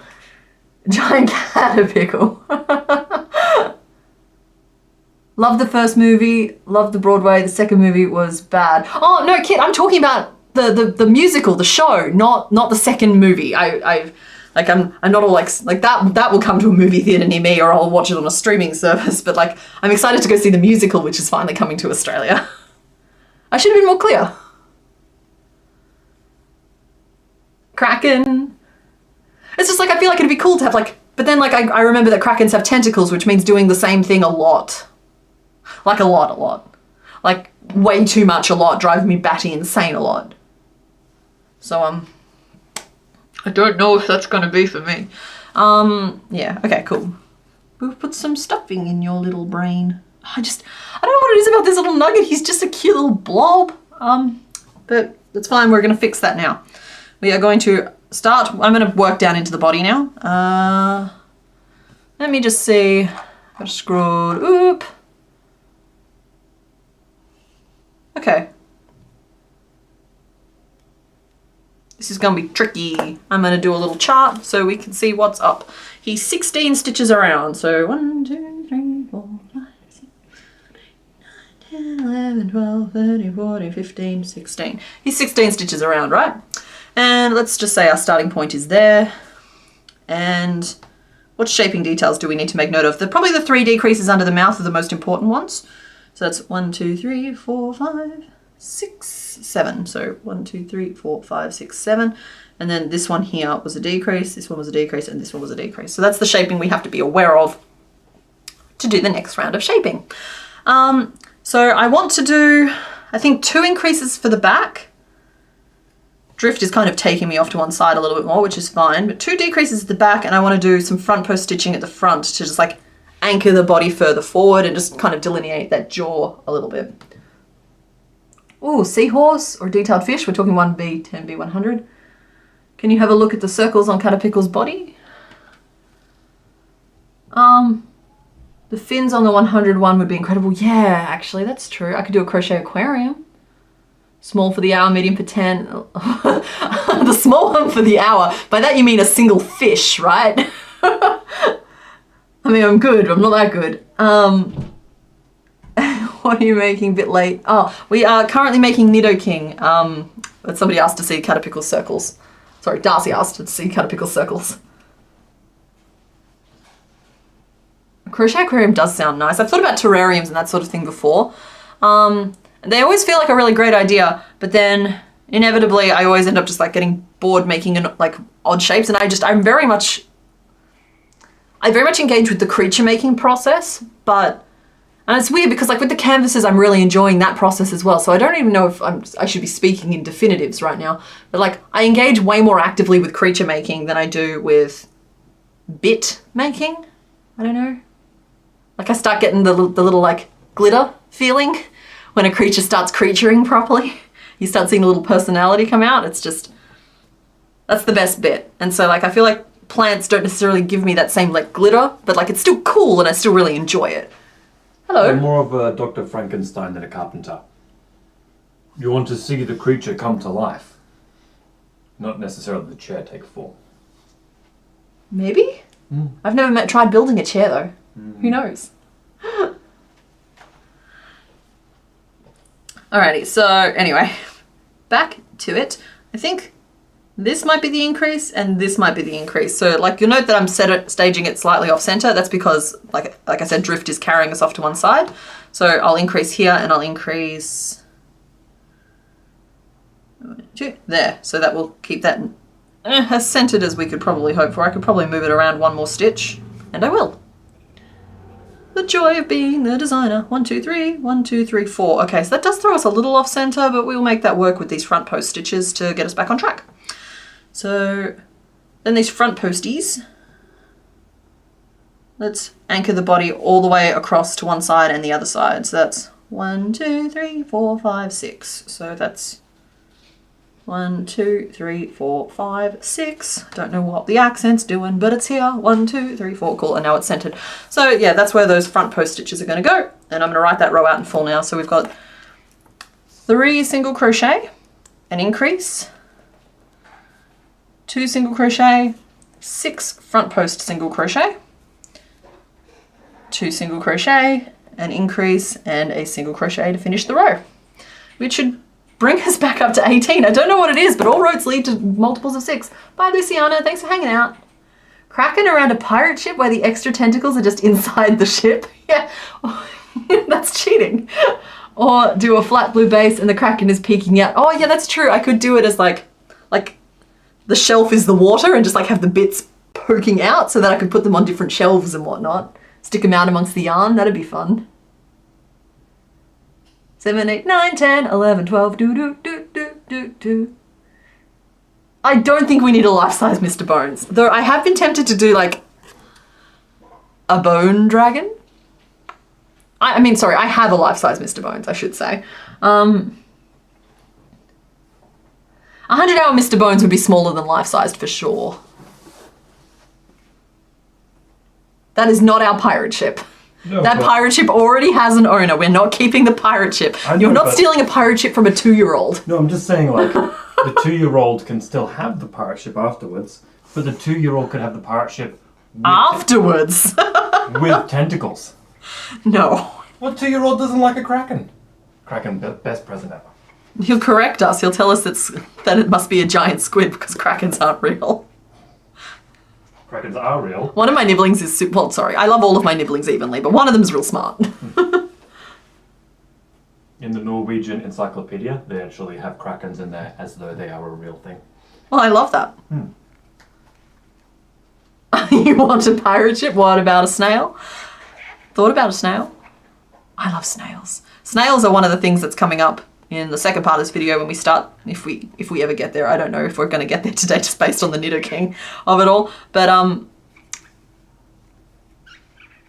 yeah, snails are one of the things on my potential list of 12 days of Bugsmas. I'm developing 12 days of dinosaurs and 12 days of pets as well. But 12 days of Bugsmas kind of writes itself. Not cheating, it's creative tentacle placement. I'm sorry, Taryn, but I feel like that's an excuse that has been used in history and not for crochet. A bone dragon like your Valhalla, kind of Tornado Kate. Similar thing. It's just like it's something I would want to give it, like, try my hand at. I know, slug puppy is a very appealing notion. Kit, are you saying you are the token pirate?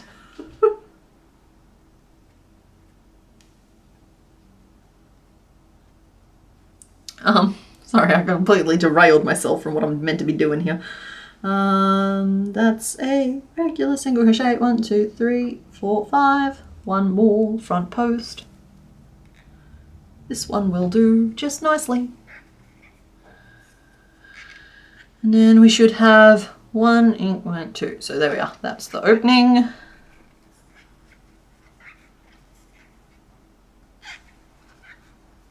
Increase.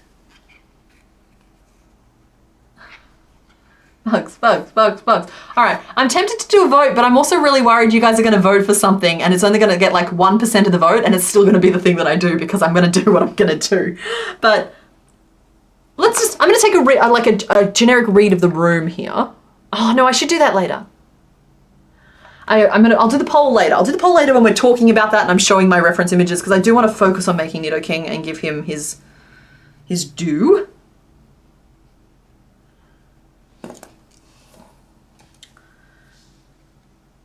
Oh, this is now really easy because I've gotten us down to multiples of 6. So we're just going to do 3 increases evenly placed and grow ourselves out a little cone. He's potentially a little less hunchy than we would like, but we can always just have his head. Ooh, do we want his head tilted downwards like that? That's probably more accurate than having it up on top like a weep. Okay, but to do that, I have to load all the increases at the front instead. But we can do that. That's not that hard. We can totally do that.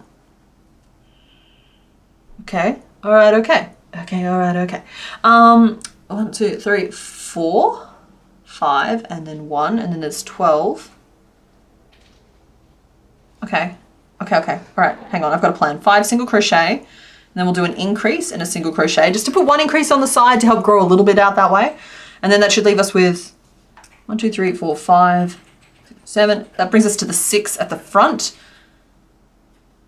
I don't know why, sorry guys, I'm going to take it down a notch. So I'm going to turn that to 2 single crochet and then we'll do 4 increases in a row along the front. And then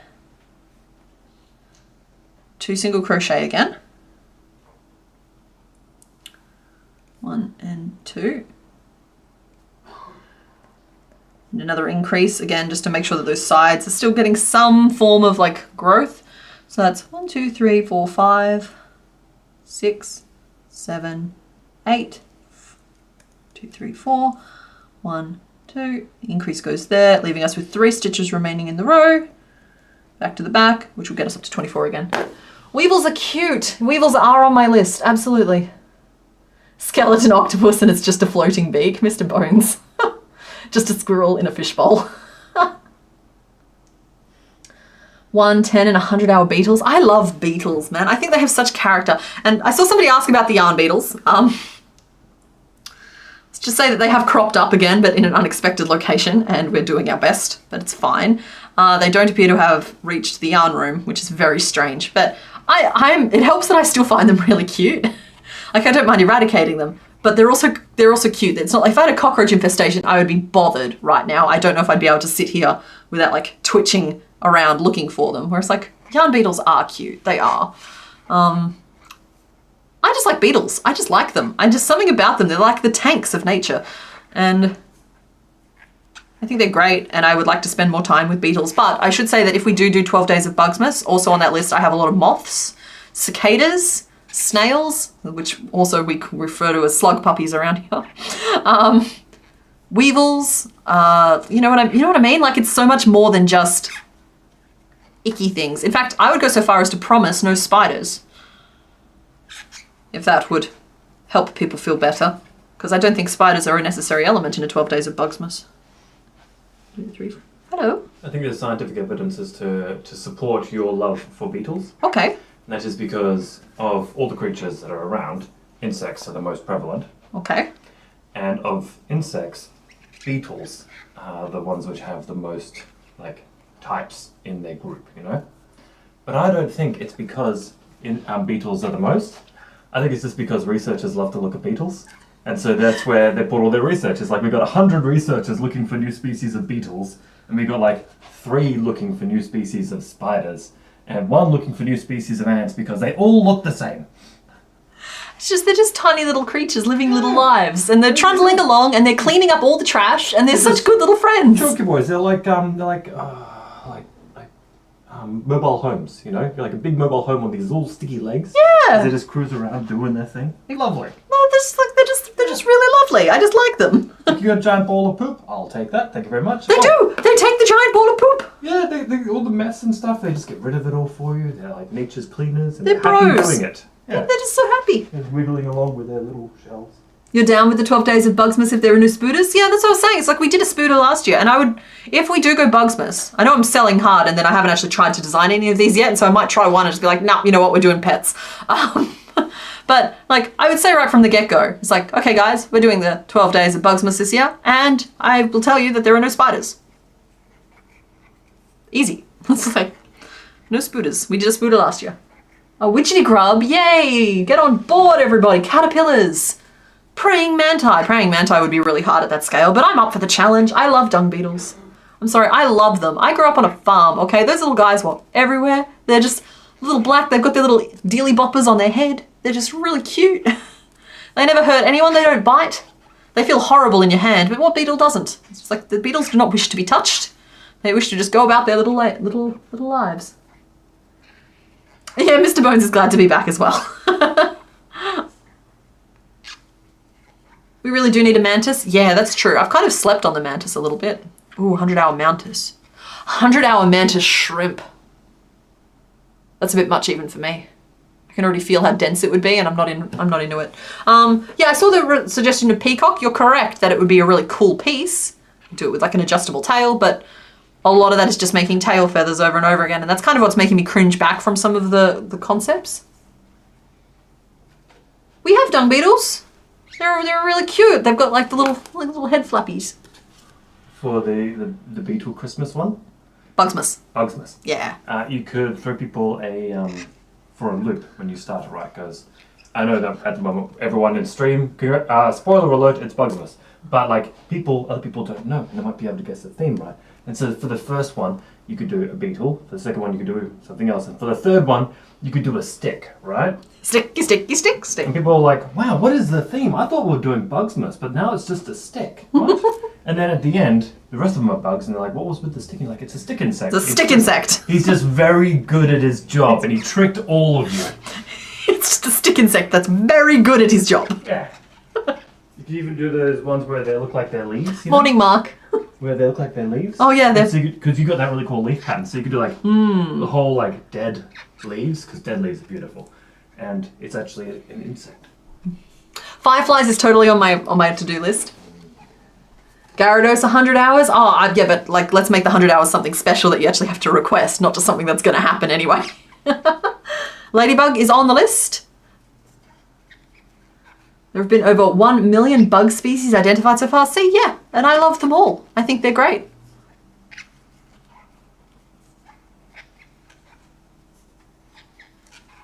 I'm a little scared of ants, but not in a like jump scare kind of way, more of in like a slow creeping dread kind of way. Just because I am vividly aware of how badly we would lose that particular war if we ever started it. We need flies. Yeah, I'd be tempted to throw a blowfly in the mix just because they are a very prominent part of the Australian summer, and by then it will be in full swing. All right, that's our shaping so far. I feel like it's coming out pretty good. So I did 2 rows of 24 single crochet then. I think it's time that I start increasing slowly. Very slowly. We do nothing fast. I have not snapped the eyes on. Do not let me forget that, please. So let's see. I want an increase there, and about there, and about there. It's roughly even. It's 24 around, so 1, 2, 3, 4, 5, 6. Oh, just enough to be annoying. Cool. It's going to be 3 repeats of 6 single crochet, an increase, and then a single crochet. Because it couldn't just be spaced evenly with a 7. No, it had to be 6 and then 1 and then 8 and then 1. That'll get us to 27. Bees, wasps, and ants. Thank you, Darcy Rose, for the immediate reminder. Well, I think a little bumblebee could be cute. Over here in Australia, we get blue ones that are, they're not a hive-dwelling bee, they're solitary bees. And they're kind of lovely. They're a very bright blue instead of where the yellow is, that's where they're blue. They're lovely. Stag beetle would be really cool. I wouldn't mind actually doing 100-hour stag beetle just because I think they're that cool. Like layered wings. Maybe I can find some plan or something to make like semi-translucent wings could be fun. Moths terrify you to the point of panic. Ashley, you are not the first person I've spoken to that has that reaction to moths. I'm curious if you get that way just when they're flying around your house, or if you feel that way when you see like the picture of like a rosy maple moth or something. Night, Tapper Plushie Mama. Thanks for hanging out. 100 hours of one of those lizards that spreads its little cheek flap things out of the frilled neck lizard. Ooh, the butterfly cycle. Caterpillar, cocoon, and 100-hour butterfly. That could be interesting. Because butterflies, when they're magnified at that scale, actually have little like shingles that make up their wings. So there is actually a lot of potential there for something really cool. Then I also have to like add the extra like consideration in of, if I make it, it has to live in the room. Am I okay with it being in the room full time? So I think a butterfly kind of passes the vibe check. CK, I missed a question from Darcy. Sorry. Can I ask why the pattern for Caterpillar has 2 antennae to be made? That's because I don't check my work well enough, and I make sure that I try and do my best to make sure that the stitch counts and all that stuff is correct. But yeah, sometimes I'll tell you to make 4 tongues for something, and I rely on people to let me know. So please only make 1 antenna for Caterpillar. 3. Ink. 1, 2, 3, 4, 5, 6. Where? It's fine. It's fine. It's slightly off to one side more than I thought. You were terrified of moths as a kid? Yeah, one of my sisters was as well. Hates them. And like, I don't like anything flying at my face, but I can like appreciate them. I find like I've just written a love letter to beetles, but I find the underside of beetles intensely creepy. I don't like looking at it. I don't like the idea of it touching me. But I love the beetles. I feel great joy looking at them. The only fireflies could be super fun. I'd even try and get a little LED action in there to make it a little bit more fun. 1 is a practice antenna. Exactly. It's just a warm-up. You got warm-up. Or it's to like trick you into making an ever-increasing number of caterpillars. It's the reproduction program. If you make 2 antennae, you think, oh, I may as well make another caterpillar for it.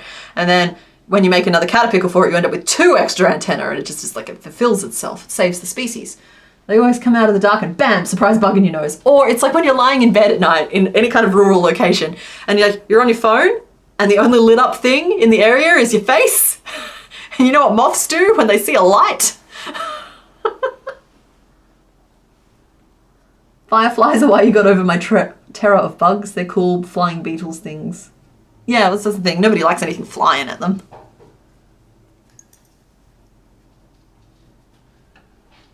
Okay. Alrighty. You are tanky boy. Hello. Hello. You're right about beetles though, because like, this is cute. Yeah. But this is not cute. No. A horseshoe crab's the worst for it. Oh my goodness. So they look like just little friends on top. They've got their little dome and their little tail. Underneath, I actually go into full-on recoil from what is underneath a horseshoe crab. It is... It literally sends me non-verbal. I don't... It's the worst. Have you... Okay. Eyes, CK eyes, thank you. What's wrong? I come in here to remind you, and you were going to smile and be like, "Oh, thank you." That's helpful. No, you get the smile too anyway. I've got to find who told you about the eye bags. Run, Sanity Creations, run.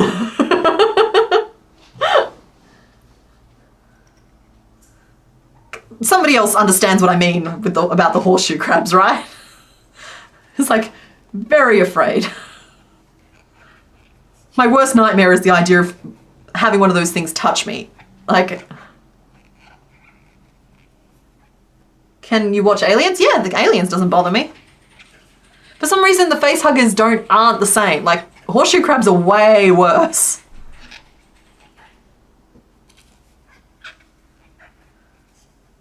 It's that they look so innocuous on top. They look like just little shuffly friends. But and I understand that when they're on their backs, they're like helpless and they need your help to turn them back over. So guys, if you ever see a horseshoe crab, I'm pretty sure that you're supposed to. But honestly, don't touch them unless you've independently researched that, because I do not live in an area with horseshoe crabs and I do not know. But I just like say something, double back fast. But yeah, it's like I understand that if they're on their backs, it's kind of like a tortoise theory. They kind of need your help. Can't do it. Send Mr. Bones in, he can do it. Enjoy your trip to hunt me down in Arizona. I don't know. Sanity Creations, it's Halloween coming. There are skeletons everywhere. Mr. Bones has a network.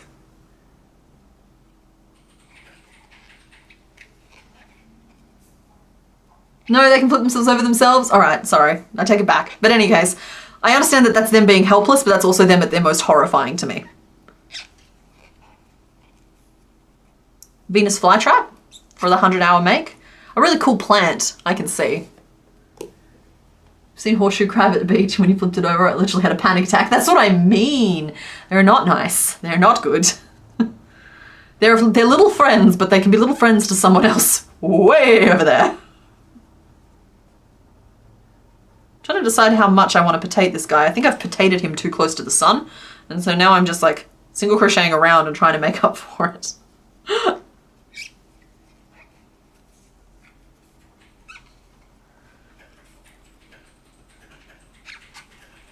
Giant version of Triops? Who's Triops?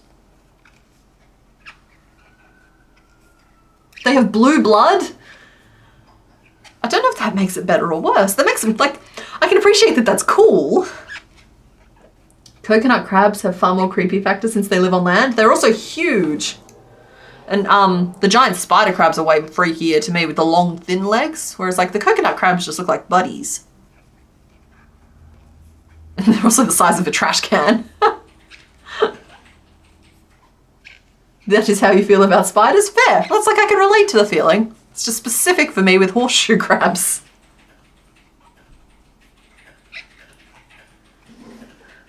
You're desensitized to horseshoe crabs, that it didn't occur to you people might find them horrifying. Yeah, it's weird. It's like, because I live in Australia and I'm desensitized to all kinds of giant, disproportionate things. Horseshoe crabs freak me out. I'm newly come to the fear of horseshoe crabs, but it's there.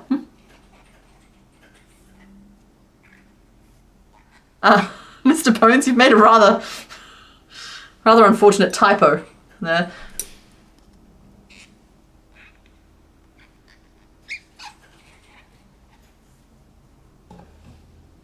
Horseshoe crabs also have scientific medical use since they contain a protein that can indicate contamination. I think I knew that. I knew that their blood had like some sort of special property.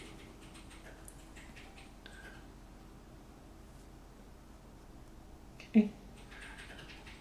We're just going to keep on nuggeting you out. So that's 2 rows. This is going to be a 3rd. We're just building up our potato king. Triops is the smaller cousin of the horseshoe crab. Okay, well maybe the smaller cousins wouldn't be so bad.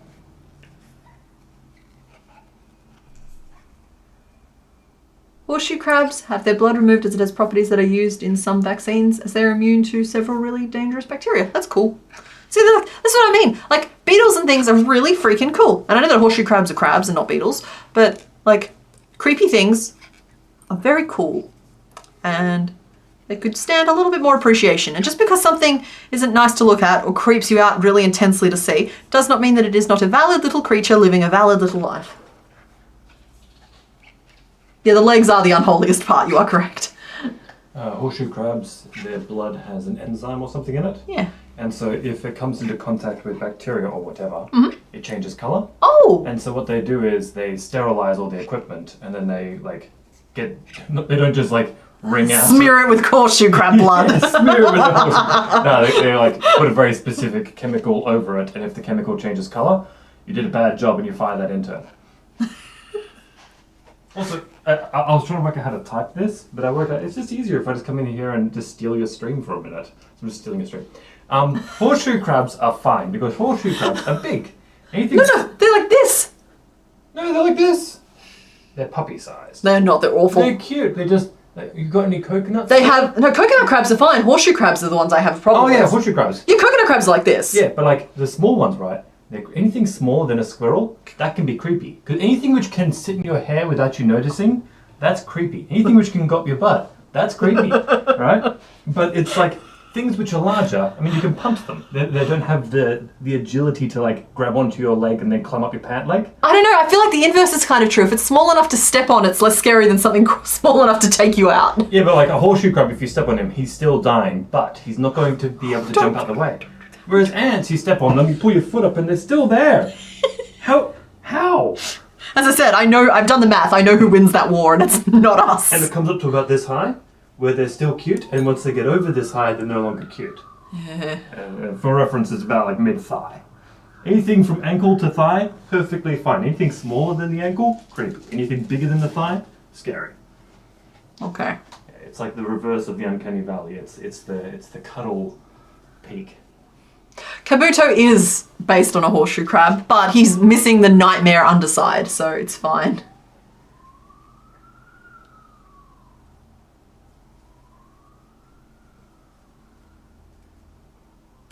Going around again. I accidentally grew him too wide too early, and so instead of a gentle slope, I like bulked him out, and now we're just giving him height. Eyes, eyes, eyes. Yes, thank you. Thank you. I'm waiting until I get closer down to the base of the body, but I very much appreciate the eye reminders, and it helps me to acknowledge them. So, thank you. Thank you for letting me know.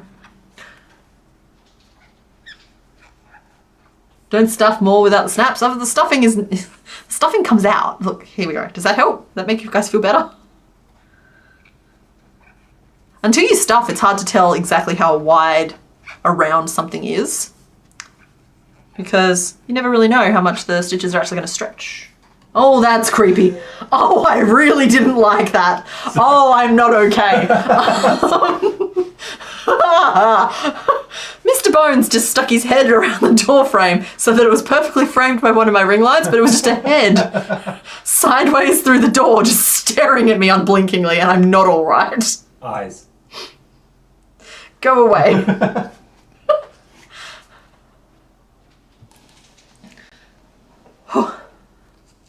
Ooh. Okay. I'm okay. Ooh.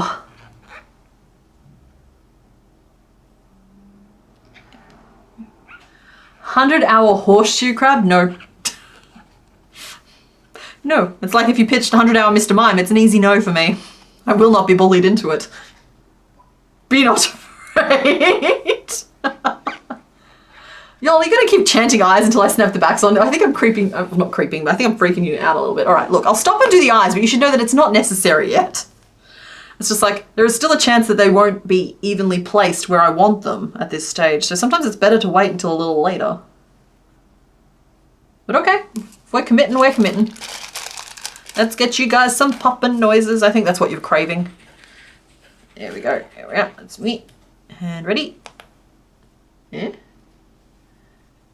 No, it's fine. The people demanded the eyes. The eyes will go on. We can always just take the eyes off again later. And by that I mean you can. Mr. Bones has the grip strength.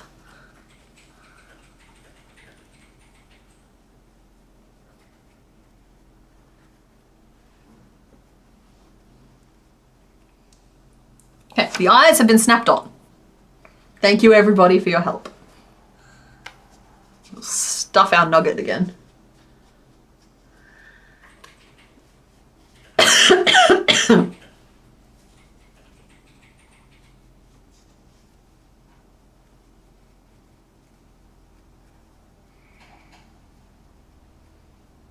Okay, and now we carry on.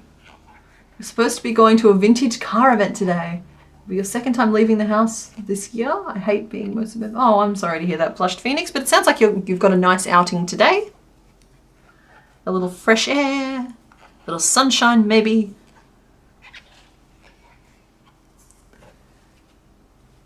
Good luck, Kit. I hope it fixes itself.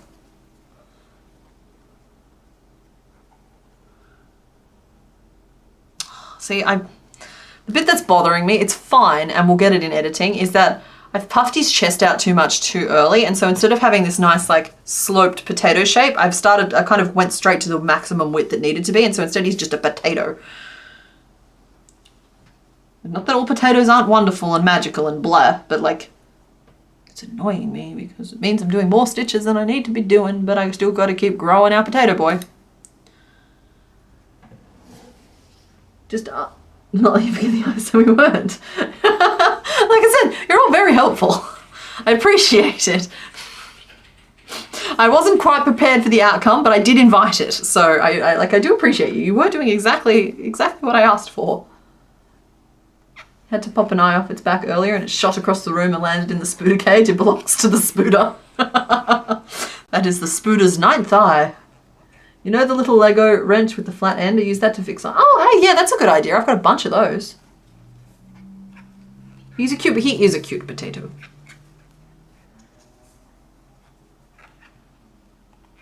Can you just glue eyes down instead of using the backing? Hypothetically, yeah. Depends on what your intention is to do with the finished toy. Anything for kids, I would say, is a hard no. But if I forget to snap the backs on eyes, I've got a couple of different solutions to the problem. So sometimes I'll just like poke them through and then like stitch eyelids on to lock them in place. Sometimes I'll make an additional piece, snap them on through that piece and sew that piece to the thing, and that just gives an extra layer of... You okay? You know how he has the tum-tum? Yes. Are you putting spikes in the back which could fix his posture? Maybe. And maybe smooth out the tum-tum. I'm also going to sew the head down a little bit, which will give him a curve over. Give him that hunch. Also, you probably give him like a draw. He's going to end up very rotund just because those chest pieces are going to add more bulk to the front, which is why it was so important I make him skinny. And Betty keeps making him bread. Sorry? Betty keeps making him bread and he keeps eating all of it because it's Betty bread. That's why he's a little bit rotund. When Betty said she didn't like the bready, that she knew he wasn't no good kid. She knew he was a neato king. I did a post of a armorless image of Nido King and Queen in the Discord, and I think it's looking very accurate. Oh, thank you, Taryn. Let me have a little scroll and see if I can see it. I try not to linger too much in the Discord in between. Oh, there they are. Oh my goodness. I'll link you to it. No, I've seen it. It was like just below where I was. That's so funny.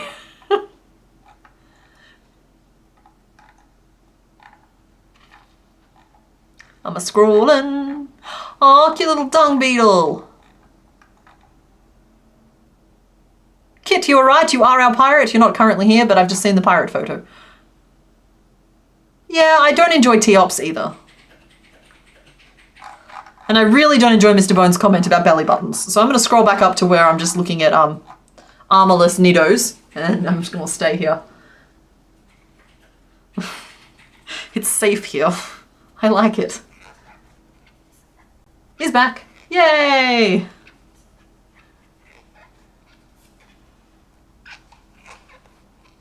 Aww.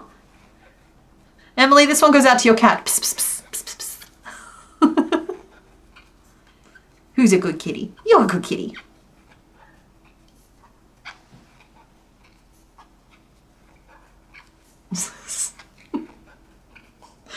That's fine. That's fine, Taryn. I just like, this is why I don't scroll too much on stream and why I don't have, because like, it might seem like a no-brainer to have like the Discord visible on stream, but it's just like, no. No, I like having at least a little control over what I'm actively showing you guys. You got back and then the photo sent. Ah, I understand. Well, welcome back, Kit. I'm glad that it got fixed. Man, I just want to design some beetles. But there are so many options for beetles, but they're all lovely, brightly coloured. I'm going to make you all do a lot of colour changes this year. I can already feel it in my bones. We've kind of been like, we dipped a toe the first year where I just picked a rainbow palette and we went with that. And then in the second year, I was like, okay, we'll go slightly more realistic colours this year, but I'll try and keep it relatively simple. And then I didn't. But then we only did 7, so that wasn't so bad. But this year, the 12 days of crochet, it's just like, we're going to up the ante on that gauntlet. They're going to be complex little beasts. Your Discord should not be on stream where you're not behaved. Yeah. Discord is aptly named. All right, I don't even know how many rows of 27 single crochet I've done now, but I feel like we are approaching the end of the potato. It's like sometimes you have like that. I feel like my special talent is knowing when the potato is coming to an end. So. Mr. Bones technically feels everything in his bones.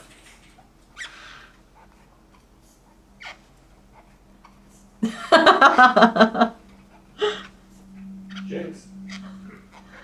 Really excited to participate this year. Yeah, I'm excited. Honestly, it's one of those things where it's such a fun time. It doesn't, like, I'm somebody who ignores the numbers a lot of the time, right? Like, it's not something that performs particularly well numbers-wise, but it's something that I just have so much fun with on the Discord and in the YouTube, and like, you guys seem to have a lot of fun with it too, and I like looking at and seeing all the things. And last year there was this really cool thing that just started happening where like everybody was racing to be the first one to get one finished and showing them all off in the Discord channel. It was just like, it felt really fun and great. And so the video would post and I would go to the Discord and I'd wait and I'd be like, oh, who's going to be first? And it was this person, it was that person, it was that person, yeah. And it was just like, it was something really like, it was fun, and it brought a little bit of that Christmas magic back into the world for me, because I'm normally over the season by the time December hits, but like, yeah, it was just something really lovely. I really enjoy it as well. 1, 2, 3, 4, 5, 6, 7, which makes it all worth it, and always will. I did think about not outsourcing per se, but I think I've spoken about this before as well. I thought about including or inviting other designers to like take a day for this year, but then I would just be jealous. I would just be jealous of the fact that they got to design that creature and I didn't get to design that creature. And so I'm hoarding it a little bit more for myself, but in future I will potentially invite other designers to participate in it maybe. I probably left it too late to do it this year anyway, but yeah, it's just like I get so excited about the idea of designing them, each individual creature, and then having them all lined up and having them all be like mine. It's not the most attractive part of my personality, but it's there and I accept it. Yes, and then the mini items, like some of you guys are insanely talented where like I'm doing it with regular yarn, which I already think is already kind of hard enough. And then some of y'all busted out with like sewing thread and you're making them this big, and that's cool. And then the plush yarn ones start arriving and suddenly something that should be this big is this big, and I'm just in love all over again. What if I did a multi-hour cryptid? Crochetmas is your gift to us and our gift to you. Please no share with others. Yeah, that's kind of also how I kind of feel about it as well. That's a nice way to put it. I might go with that explanation in future. It is absolutely my gift to you, and in return it has turned into your gift to me as well. And it is pure and it is wonderful and I love it. It is a lot of work, but I feel like if I don't up the ante and work really hard in the first 2 weeks of December, I don't take full advantage of the second half of December when it's a little bit more of a break time. Okay, here's our potato boy. Do we do another row? That's already 7 rows. I think I've reached where the tail will attach, but I don't think we're quite done yet. But I think I can grow him a little fatter. Just a little scooch fatter. Drift has done some of the work for us here in hopefully balancing out where these increases need to go. Let's check though. 1, 2, 3, 4, 5, 6, 7, 8 increase. 4, 5, 6, 7, 8 increase. 2, 3, 4, 5, 6, 7, 8 increase. Do I have an extra stitch in here? Have I been doing rows of 28?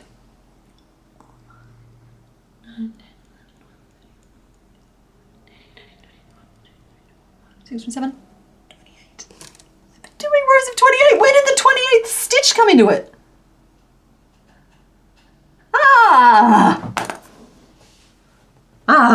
I'll work that out mathematically later. In any case, I know I did 7 rows of it. And I was using a stitch marker, so at least I know I was doing full rows of it, but now I've got 28 stitches and I don't know why.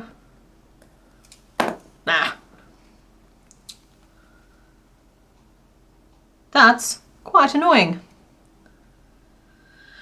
Okay. We'll go 1 increase. 8, 9 increase.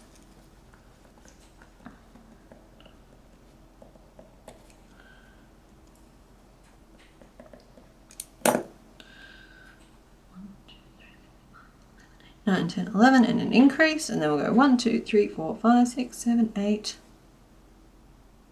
And that one could be it. 1, 2, 3, 4, 5, 6, 7. That one is it. Cool.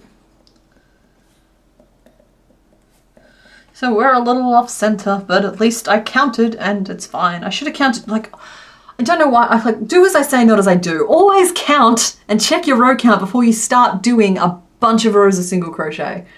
Hydrate or dihydrate, cheers to that.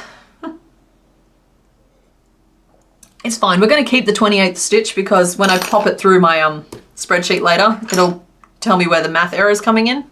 And if there is no math error, I will know that I just need to slip an extra increase in the first half of it to balance it out for you guys. Send your messages for after stream. Okay. Because I will forget, and so, yeah. Okay. Multi-hour woolly mammoth could be fun. I like the idea of doing like the individual hairs as like, well, I like the idea now. I won't enjoy it. Oh, you know what I want to do that I keep putting off? Owlbear. I want to do an owlbear. I want to do a big chunky owlbear with weighted beanie arms that I can wear on my back like a backpack and have its head sticking out here and its paws going like floop. And I want to feel safe and secure and lovely and I want to look at it and I want to call it fluff. I am so in love with just the idea of owlbears. You have no idea. 3, 4, 3, 4, 5. And like, I know I've done little owlbear and I've done stuffed toy owlbear, but it has just not scratched my itch. It has not slaked my thirst. 1, 2, 3, 5, 6, 7.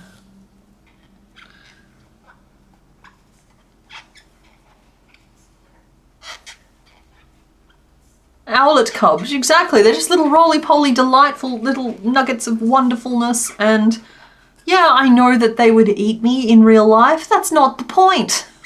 So would dragons.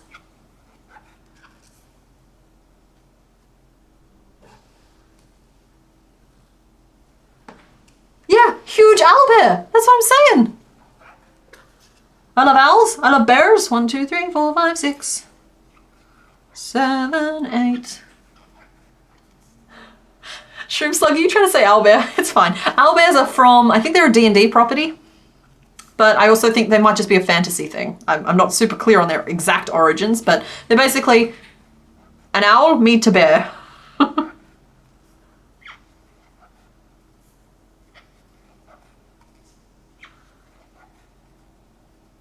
You did the little owlbear? See, I loved those. They're cute. I always thought that they looked a little bit more like budgie mice than owlbears, but they helped. They bought me some time. Sometimes I do little versions of projects to buy me time to like help convince myself not to do the massive version of projects. But sometimes you need that. All right, now I think we're doing rows of 31 because I'm the one who set us off on this silliness, this absolute silliness. I mean, I smell like food, but they may not eat you. Yeah, it depends on if they can be bothered and how well they've fed that day. But my point is more that they are not a domesticated species. Like, they will not curl up on your lap like a cat unless it pleases them. I suppose that's just describing a cat. But I understand they are not like labradoodles, you know what I mean? But it's just like, I love them. Part of it is that I love owls and I have a soft spot for bears. And so, like, combining the two is just like... They are my ultimate chimera. I don't know if they technically count, but you know how, like, you got hippogriffs and griffins and like, yeah, you know what I'm talking about. Like all of those like combined type mythical creatures. Owlbear. Owlbear is my choice. Crocheted CK's crow and a bow tie to put on him. He's a bean. Oh, lovely. And what a fine little gentle crow I'm sure that he is. Love to see some animals from, oh yes, Avatar Last Airbender. I love the badger moles, I love the turtle ducks.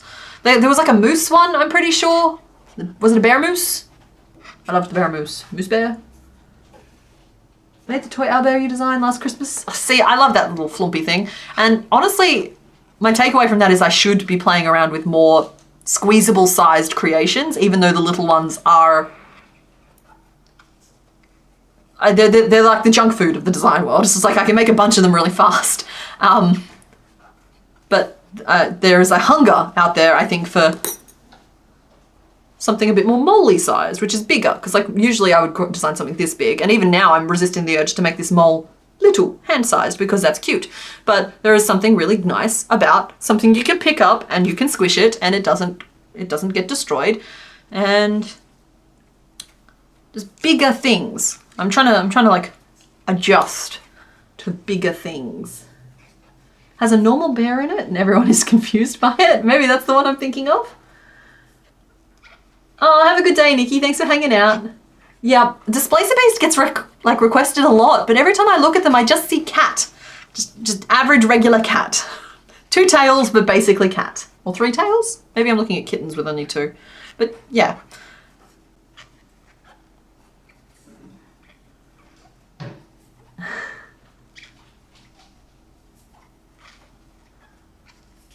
The Earth King's bear was in Avatar: The Last Airbender. I need to rewatch that show. I'm a little vague on the details. But great show. But I'll admit that I just couldn't quite get into Korra, like the follow-up one. I've heard that it's good, and maybe that I was just watching it at the wrong time for me. But loved Avatar: The Last Airbender, devoured it, just couldn't get into Korra. You know, I know it's good. I promise I've seen it. I love it. It's good. I really like Atla. Kit needs the huge owlbear. Yeah, everyone, the world needs the big owlbear.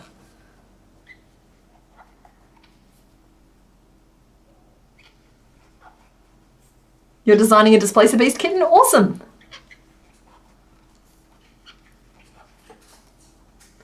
Currently working on the Mama Dragon. Lovely. I think that's you must love your sister a lot, because that's a lot to put into a Christmas present. You finished season 2 of Dungeons and Daddies today? Ah. I finished season 1. I haven't started season 2 yet. I'm sorry, Darcy. Wait, hang on. Darcy, aren't you meant to be on a cruise right now? I mean, welcome. I'm happy to have you, but I may have gotten my dates mixed around. Yeah, no, I keep meaning to start season 2, but I'm going to do it this week. When I settle into some big project work, maybe. Oh, I know what it'll be. I haven't filmed since I streamed last week, and that's audiobooks and podcasts and stuff are good for filming. Gets me into it. 100-hour owlbear, that's what I'm thinking. You enjoyed Korra? It's more cerebral and less light. Fun masking the darkness. Yeah, that's what I mean. It's just like I feel like I could get into it. I just haven't at this point.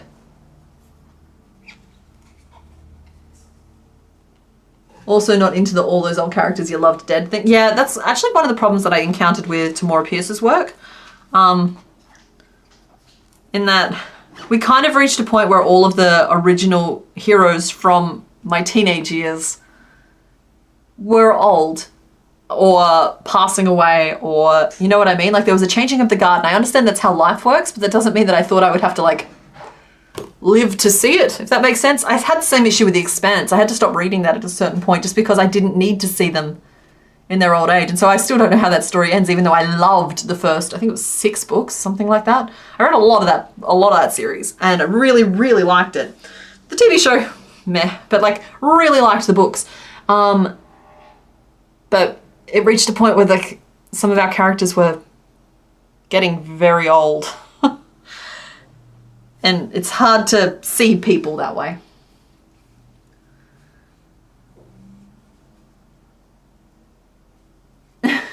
You think, wait, I thought we already knew who Mr. Organs was. Mitch could be Mr. Organs too, I guess. I enjoy Korra a lot, but I think you have to go in with different expectations. Honey, it's risky play.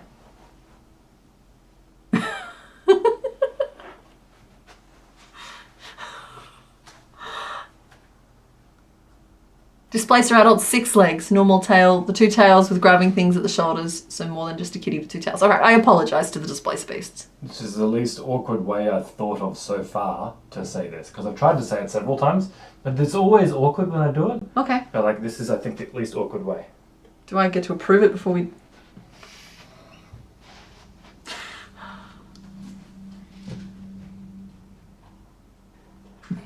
This is what he's been working on.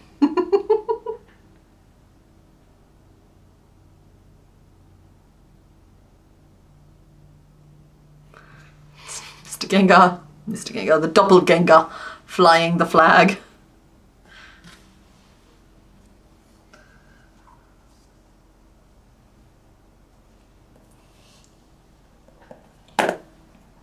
He's so funny. I should read or listen to Hawk Song and its sequels? Maybe?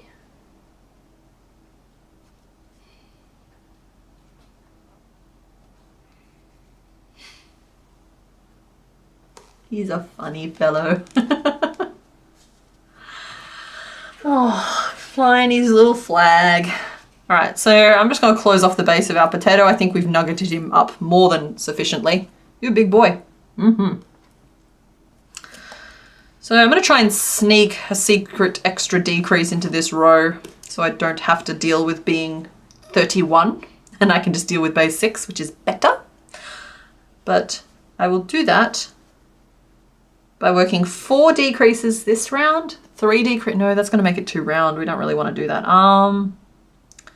My choice is to either do 4 this round and 3 next round, or to do 7 this round and 6 next round, which is probably closer to being helpful. So where do I want to put that extra one? I'll hide it at the back so that it'll be covered by the tail if it turns out badly. That works. So we want to do a bunch of repeats of 4 single crochet and then a decrease. And so what's the lineup of that? So 1, 2, 3, 4, decrease, 1, 2, 3, 4, decrease, 1, 2, 3, 4, decrease, 1, 2, 3, 4. That's the one that will decrease 3. So how many was that? 4, decrease. Okay, so it's 4 repeats of that, and then it's 4 single crochet, decrease 3, 4 single crochet, regular decrease, which would get us back down to 24 stitches and back on track. Oh, no, I've done that backwards. Dang it.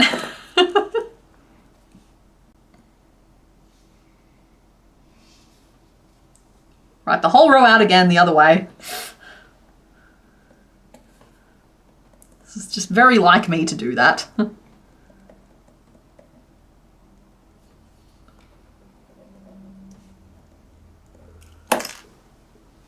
I promise that we have snapped the eyes on. Thank you, Sarah. Thank you, Kit Kat K. Thank you, Kit. Thank you, everybody who is reminding me again. The eyes have been snapped on. They have.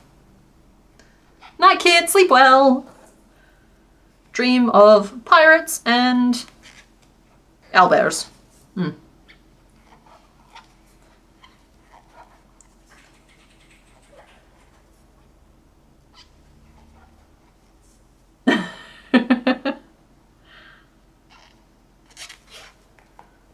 Come on.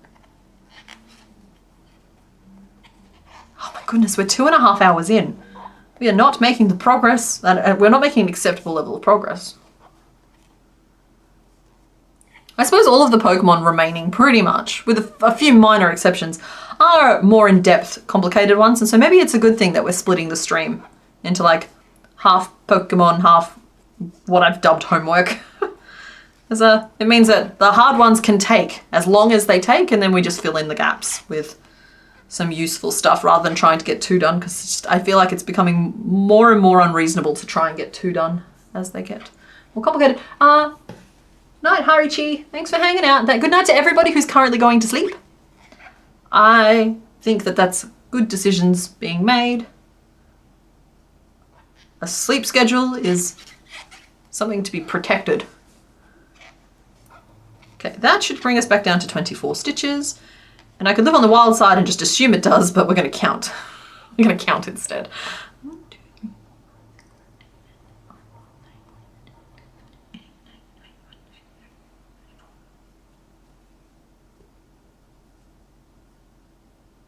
25. You can't make this stuff up. Why? I had 31 stitches. I just decreased 7 stitches. The answer should be 24.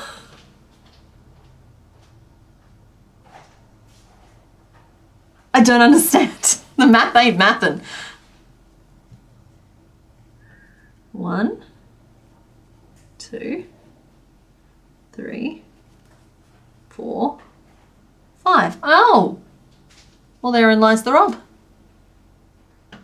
Oh, I know what's been happening. Those 4s should actually be 3s. I accidentally anyway, it makes sense. The math is mathing. I'm just a little bit of a dingus sometimes. Good morning, Kit Kat K. Yeah, I feel like I've seen you around. Good morning to Finland. Making a shiny Eevee. I like that.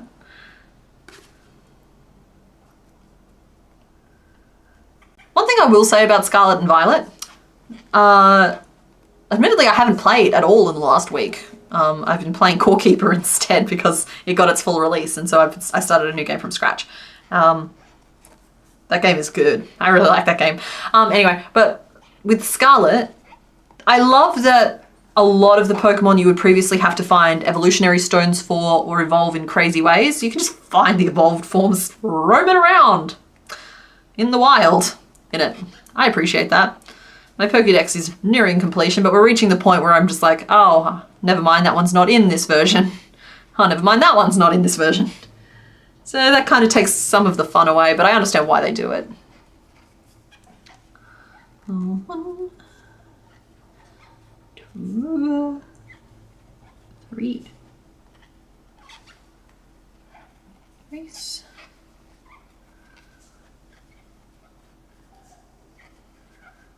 3. Decrease. 1, 2, 3. All right, fight me. This should be down to 24.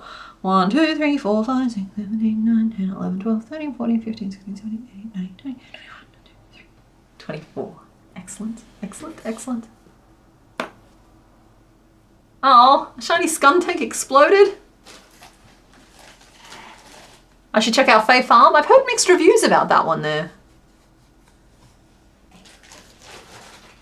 And also, with so many, so like, don't get me wrong, I'll mentally track that one there. Maybe I'll add it to my wish list.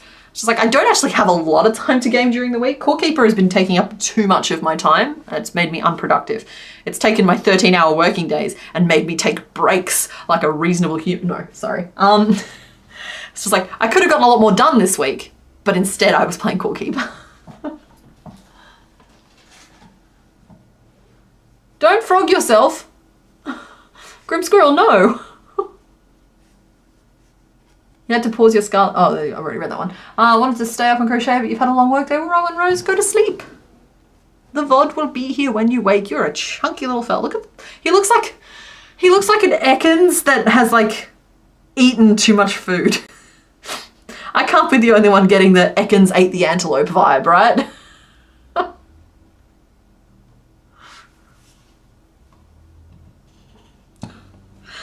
Yeah, Ekans ate the antelope for sure.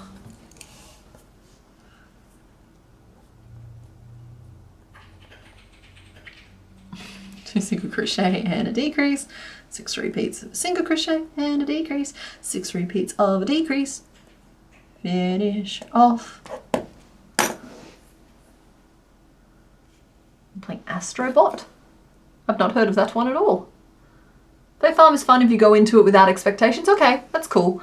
It's like, what I like in a game is checklists. I like to just, like from Pokemon, I like filling out the Pokedex.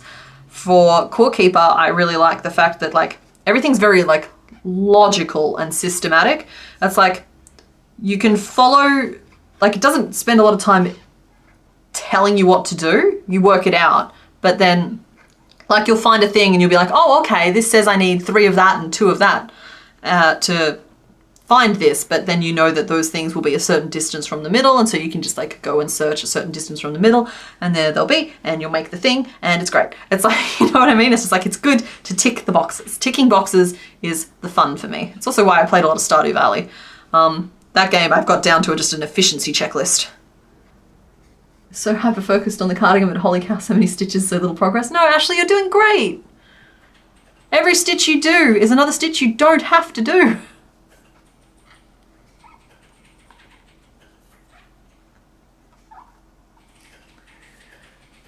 Sounds like Subnautica? Maybe. I've seen, I watched, I think it was Evan and Caitlin play through Subnautica. They're fun. I like their game streams. They've gotten me onto a number of like puzzle games over the years, because I'm a fan of the old puzzle game. Snake that's eaten something too big. Yeah. Yeah, there we go.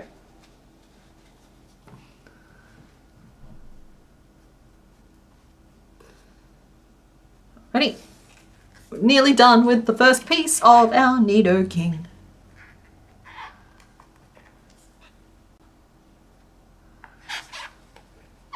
And 2. No, wait, I think I just decreased twice in a row. I didn't. I'm too well behaved for that. I just skipped a stitch entirely for no reason. 1 and 2. 3 and 4.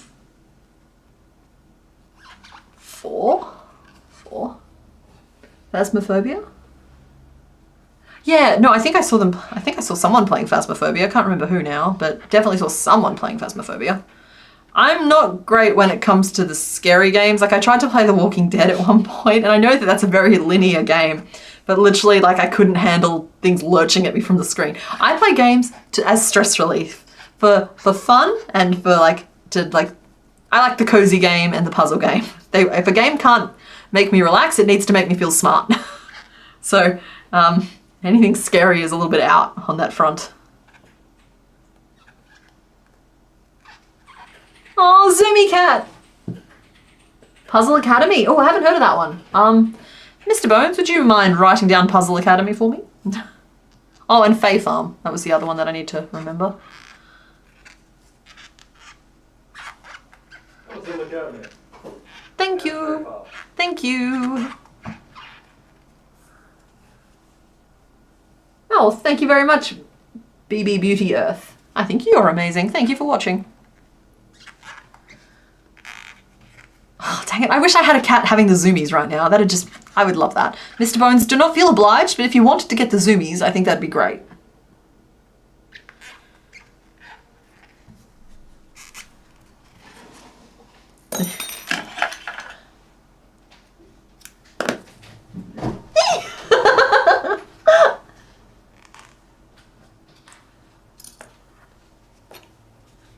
There we go. I feel better. I don't feel left out of the zoomies now. Do I know foundation? Foundation. I feel like I've heard of it, but I can't quite place it.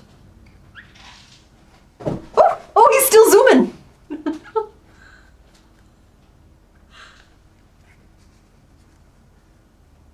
He's so cute. Oh, let's see. Let's weave that end in.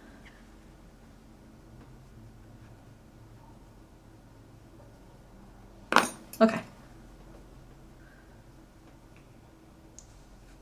I think I know foundation from like a series of books, not a game. How long have I been crocheting? In general or today? Because today we're at 2.5 hours, but in general, it's been maybe 5 years, but spread out over 15 years, and 4 of them have been very recent.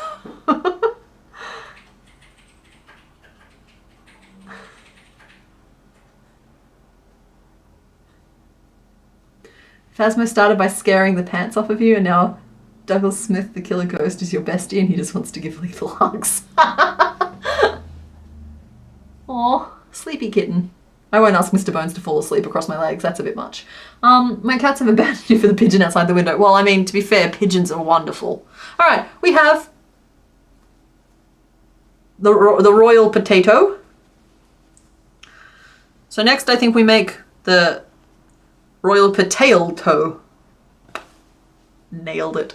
All right, so I'm glad that we managed to get the head and body into one piece, because that honestly does save us time, even if it doesn't feel like it right now. So with the tail, we will start at the tip. It does have kind of distinctive lines to it, but I don't really want to do lines to it. I can work it all in the back loop and give it a spiral. Would that sate your bloodlust? If we give it a spiral, or should we just use row direction for it? First thought of Mr. Bones with zoomies is Mr. Bones putting the crochet Mr. Bones on the end of a fishing line and swinging around the room. Just get a ceiling fan. He got the zoomies.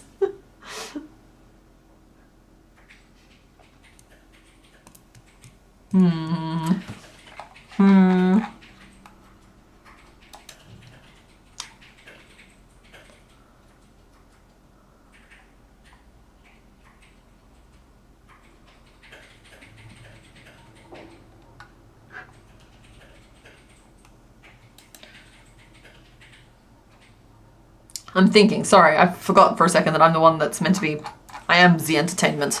I'm scrolling the Discord quickly. Hopefully we've moved on past those creepy little belly button mites.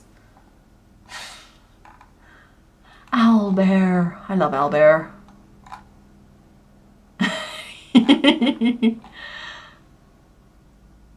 Oh, Boomkin. I miss the Boomkin. And Mr. Bones is just hosting a sing-along in the Discord. Mr. Bones is an international treasure. He is. Natural stitch direction is definitely enough? I think so. All right, cool. Thank you. I saw one person confirm my opinion, and so I'm just going to not look at chat until I'm set on my course. Like, excellent. I have been validated. That is our answer. I'm going to start with a magic ring of 4 single crochet though, which I hate doing. So, you know I'm willing to put the work in at least. He looks so friendly at the moment. Am I going to keep him friendly? I might give him an angry eyebrow, but none of them tend to have a lot of rage in them. The only ones that end up wrath-filled tend to be the little cute ones that just seem really put out that they're the little cute ones. I feel like the eyes have like an opinion of who they should be. And then sometimes the eyes with all the rage get attached to the little cute things, and the eyes with none of the rage get attached to the really big, potentially destructive things. It's like, so I don't always necessarily match the personality to the body, but it always works.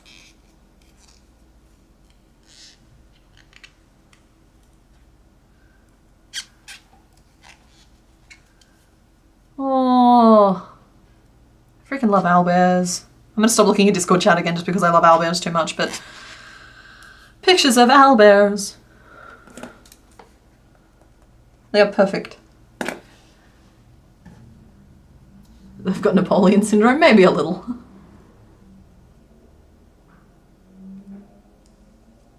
Change the row direction. Missy at Yarn Oops. That's actually an interesting notion. It's not something I've exploited in the past, but you're right. It does make different stitch shapes when they go opposite ways.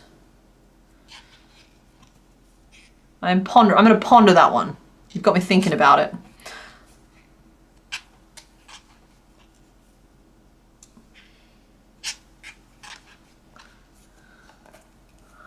That was an ink and then 3 single crochet. And we'll do 5 single crochet around.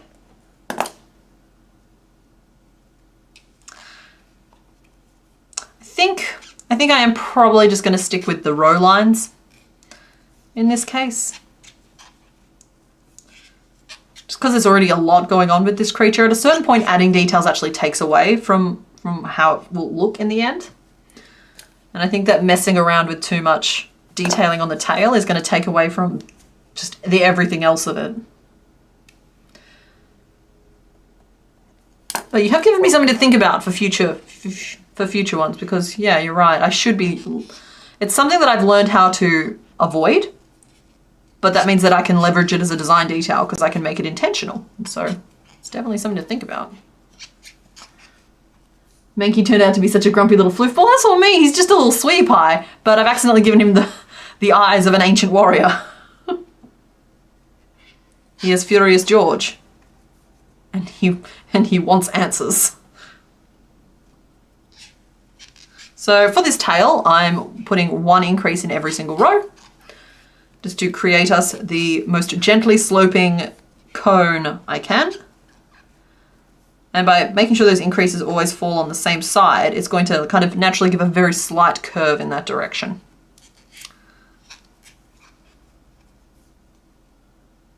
I think that's my increase. Dang it, where's my increase? I lost it. It's kind of important. Oh, there's my increase. Okay. Cool. So yeah, I did finish the row. I'm actually alternating, I should say, sorry, a row with an increase and then a row without, and that's just giving us that length as well as that slight curve.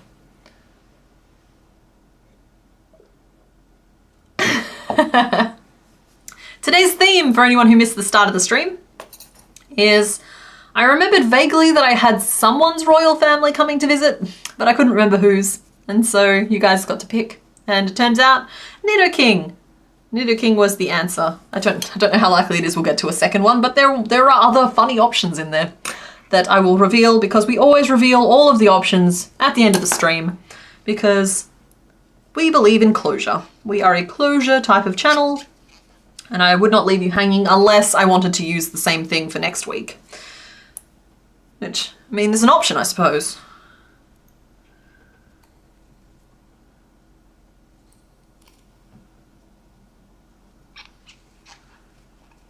King Barney. Surely he must at least be Barnabas, you know? Benjamin. Barnathy.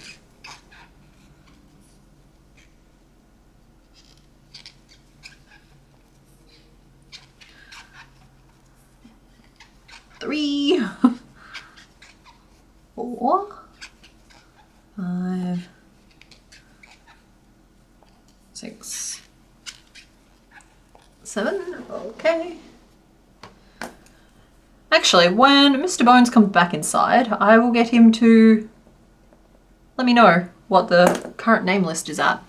Because I feel like we've had a few pretty decent options along the way. Like, there was a real Flintstones theme happening at one point, but I don't know what we specifically settled on there. Was it Barney and Betty?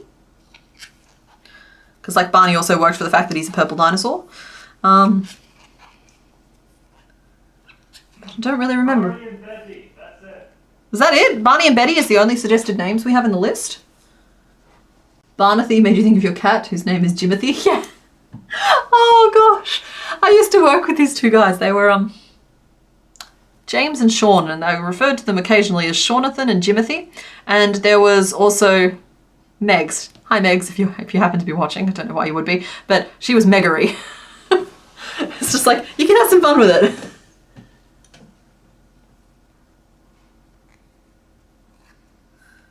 Alright, so we've worked up to there. We know that the tail has to be the same length as the body, so we know we have, what, 1, 2, 3, 4, 5, 6, 7. 7 to 8 rows left to get that proportion correct. But I think I need to start growing it slightly faster, so I'm going to start increasing every row now instead of every second row.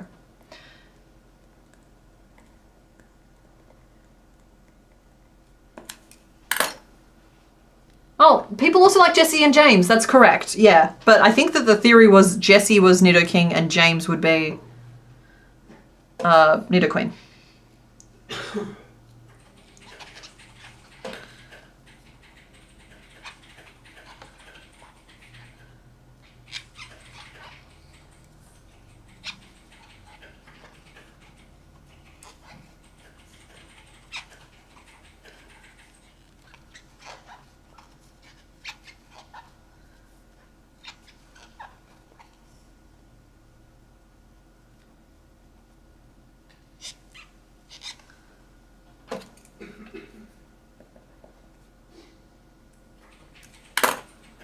To remind everyone. Oh yeah, that's a good reminder. Please don't be too specific about your addresses.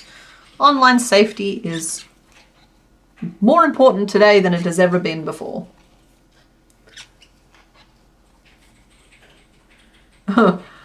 Barabbasor?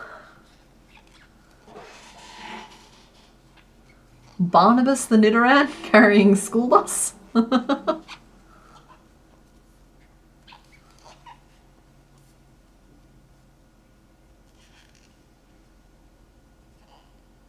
What's the increase? That's the increase. That's the single crochet at the start. Okay, cool. Tail is starting to gain some length. That's a good thing. I have started putting the increases slightly further in just to help them stay in the same point in the rotation, just because they're starting to try and creep off to one side. Which, look, I'm forcing something that doesn't need to be forced, and I should have just left it, but I have to continue it now that I've started it, so here we are. Yeah, so that's the end of the row. Now it's 2 single crochet and increase and a 7, 3 single crochet and increase and a 7. My name suggestion is Ned. I like that, Ashley. I'm sorry, I didn't realize I was creeping off screen. Who knows how long? Just Ned. You guys do have the option of naming both Nidoking and Nidoqueen if there's a good couple name. That's I think where Jessie and James was coming in. So do keep that in mind, but yeah. The rest of this is very like bits, so it'll probably go faster than you think it will, so just make sure that you get your names noted and added to the list. or risk disappointment. Do the big weighted owlbear. Do it. I'm sorry, Sharky's Crochet. Are you daring me?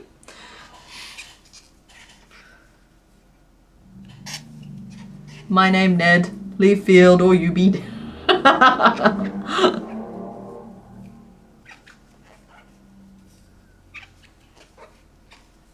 Think you can come to listen. Alright, everyone's just comparing locales, and that's okay as long as we're being safe about it.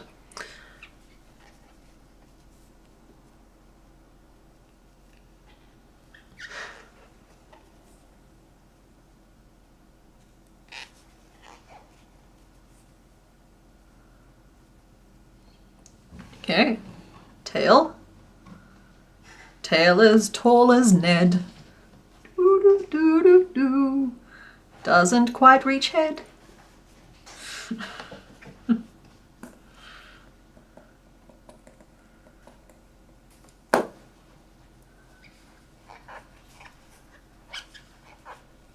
Could do back loops. I mean, I could.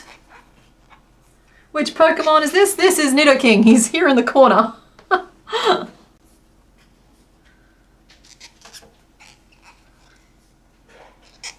Oh, I don't have my counter on the screen. There we go. I don't think that's accurate. I think we're actually, this is, oh my goodness, is this the 69th? Hold please. It is. Nidoking is the 69th Pokemon. I feel like I missed a real trick there. We gotta call him nice.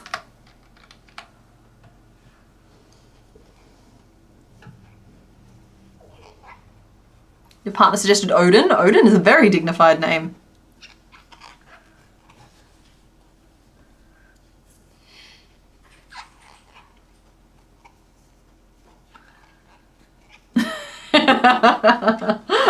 Thank you all for embracing my childish humour.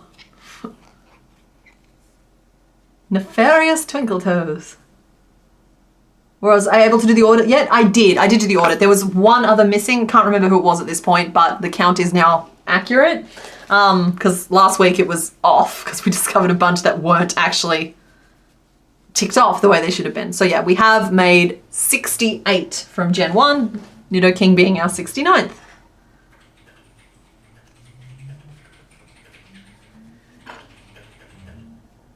My name is Ned. I am a Pokesaw. The Meowth sleeps on me, so I mustn't roar. If I roar, I scare the floof. My name is Ned. I am a bed. Alright, bedtime, Sanity Creations. Thank you for hanging out.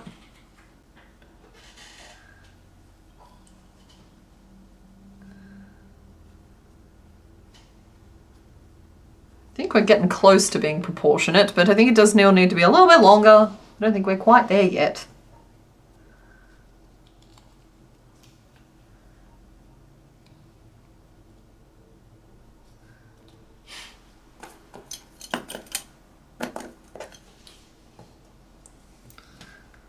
Gentle reminder to Mr. Bones to keep things PG, please and thank you. I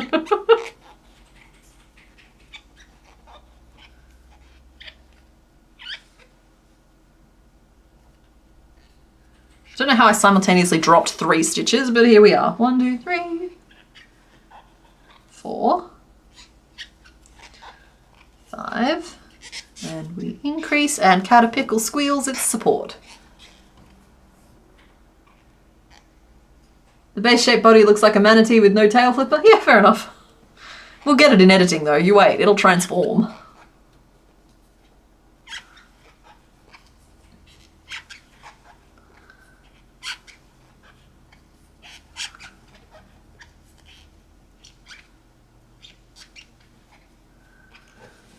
Whew, there we go. Crochet, increase, and 7. Are we there yet? 1, 2, 3, 4, 5, 6, 7, 8, 9, 10, 11, 12, 13, 14, 15.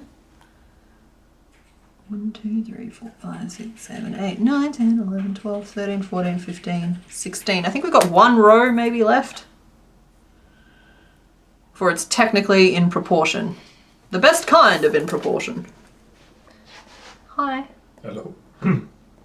I have irrefutable evidence that his tail is as long as his body nugget in Discord. That's okay. I've already come to that conclusion. Or I've already assessed that. Would you like me to look at it anyway? Okay, let's look at the Discord. That is great evidence, honey. Thank you for your in-depth research on this subject. All credit for the poem I read goes to somebody in the chat. Hang on, sorry, I thought I read. There we are. It goes to Lauren Calway. Thank you, Lauren, for the poem that I read out earlier.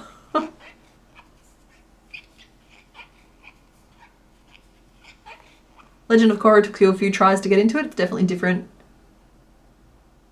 but it's good. Yeah, that's what I meant. It's just like I feel like I could tell that there was something of value there. There's something that I would enjoy, but it was just not the right time for me to get into that. So Barnabas Kingsley Neddington is the 69th. I like the idea of naming him the 69th. That's a really good idea. We might tack that onto the end of any name you guys pick. And we'll all know that it's from the perfectly innocent reason of he was the 69th one that we made. But, yeah, everybody else will just think it's a different kind of joke. Base shape is kind of an eggplant or aubergine, a little bit. As I said, we'll get it in editing, don't you worry. All right. His tail is as long as his body nugget. Oh, it's supposed to be ground all the way to the top of the head, is it? Yeah, it is. Dang it. The head's going to be turned under. A few more rows. This feels right to me. I'm stopping. I'm going to advocate for myself and trust the process. It's like, nope, it's fine. It's right. I don't want to make the tail anymore. I want to move on to a different piece.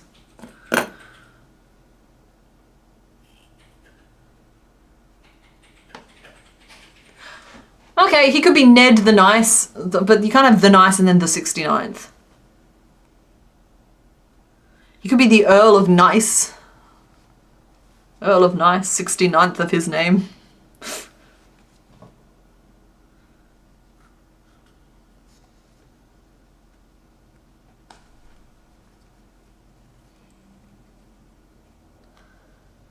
Okay. Let's make some ears. Let's do it. They're gonna look silly on him. Maybe we should do some horns first. I mean, makes sense that he has to have a lot of horns. So Barnabas Kingsley, the Nice Neddington, 69th of his name. Mr. Bones, that's too many characters. It will not fit in anything. You know what they say about Pokemon with long tails?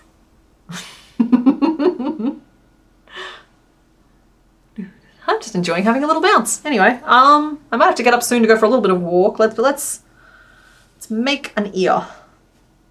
Wait, come here, I want to do stuff to you. So we've got our lovely couple of shades of green here, which are a little bit... Yeah, sorry, I'll fix it. The lighting was fine, and then I messed with it at the start of the stream, and now it's this. 69th with the many horns. Yeah, that's what I was saying about Tyranitar, is that, like, he has the same body shape as Tyranitar. We drew it. I've look, proof. Hello? You said, come here, I want to do stuff to you. Awesome. He volunteers as tribute. If we're doing food soon... Oh. Sorry, no, if we're doing break soon, did you want food soon? You could take the food out of the fridge and let it sit on the counter. What food? You'll find it. Okay. Yes, that food. I remember that food.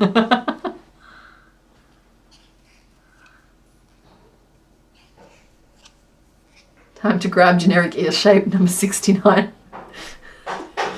Ned Hornington the 69th.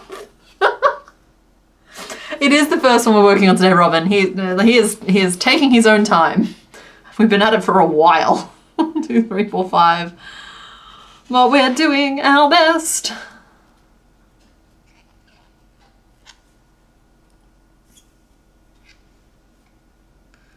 Okay. Good. Good. So the shape we're trying to make right now is this inner ear curve.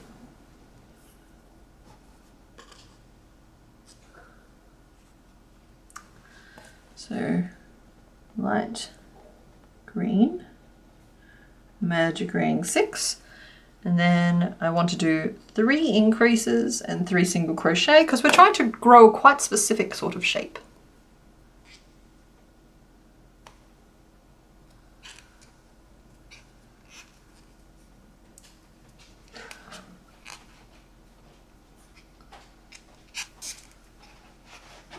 Not me, someone more observant in chat. Okay. I realised, are you doing that out of the darky yarn? No? Should you be? No. Okay. Oh! Yes.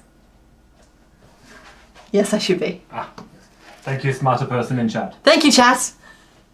Are we starting with the right green? We were not. Thank you to everybody who noticed that. I appreciate it.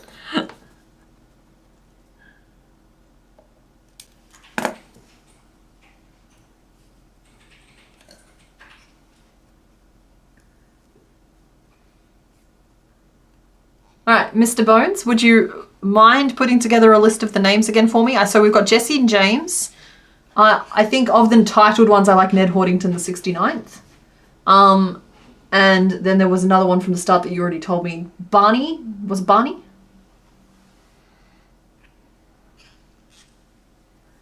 Are you waiting for me to say it again on stream?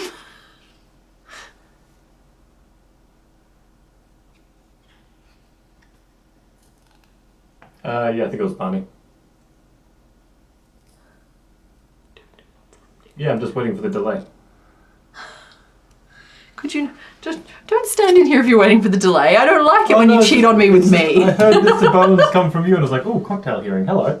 And so then I came into here, but like I had to wait for the delay to come through. And then like you're talking to me while you're talking to me, and you got 2 pretty ladies talking to me, and that puts me in a very awkward position. There can be only one. I can't hear, but present day one wins over past one.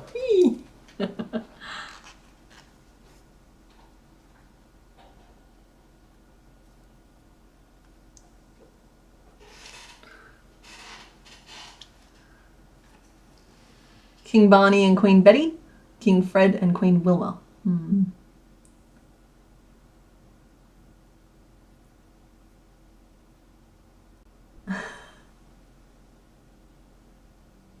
So Quinton, the 69th. Was it also Friday the 13th for anybody else? Of course it was. It was Friday the 13th. Not yesterday, the day before for me. But yeah, Friday the 13th. It doesn't happen super often. It's cool when it happens in October.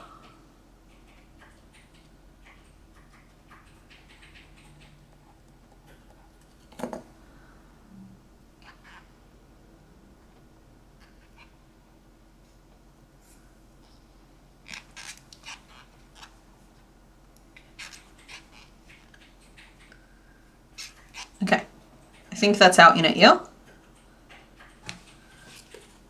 Yes, that's plenty big enough. And then we'll take this colour and we're going to attach it in the round.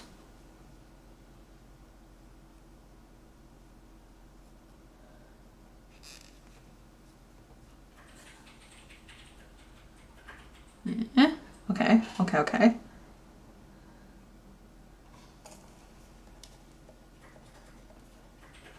And then light green for a single crochet at the end of the row. So I want to take that back a stitch to get our spacing right.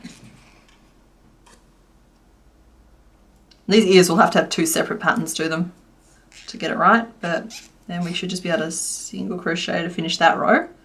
And then 1, 2, no, single crochet. Then we're going to half double up in this B.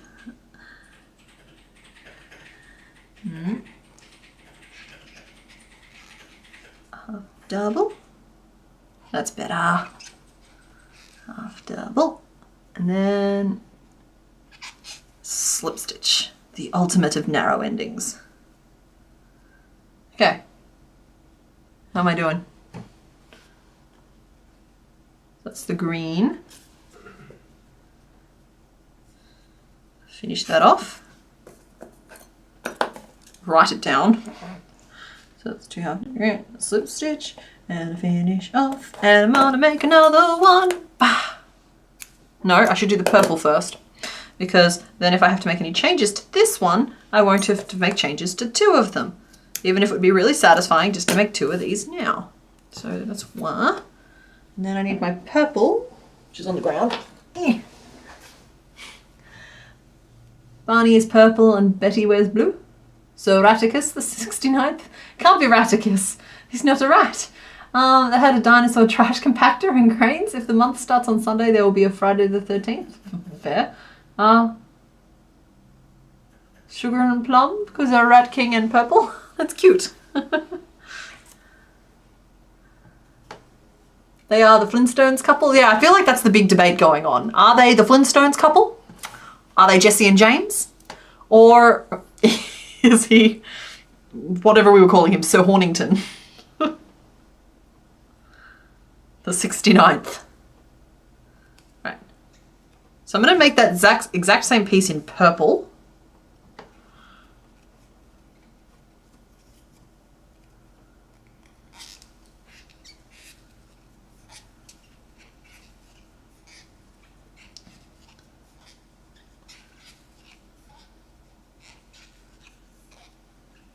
Like so.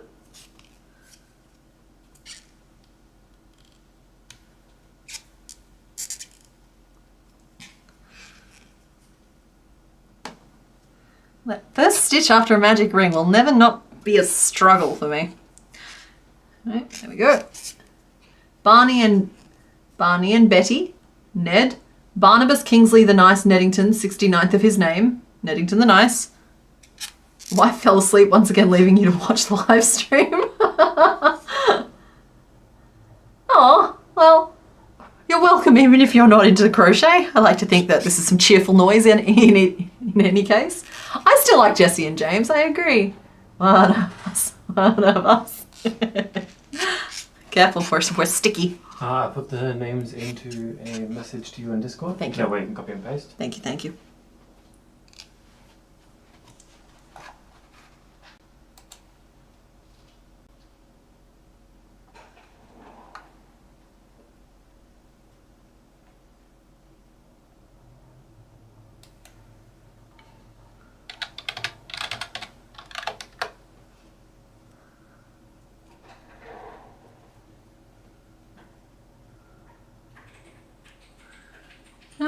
Where am I in this stitch? Increase, single crochet.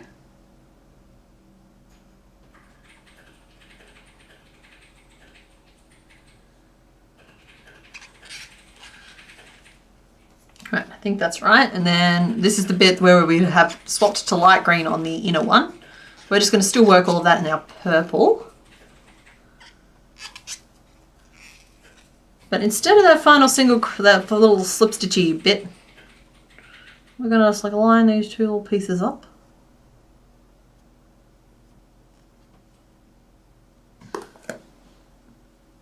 Yep. Skip, final slip stitch. Line up with, what would you call that? 1, 2, 3 stitches before the finish off.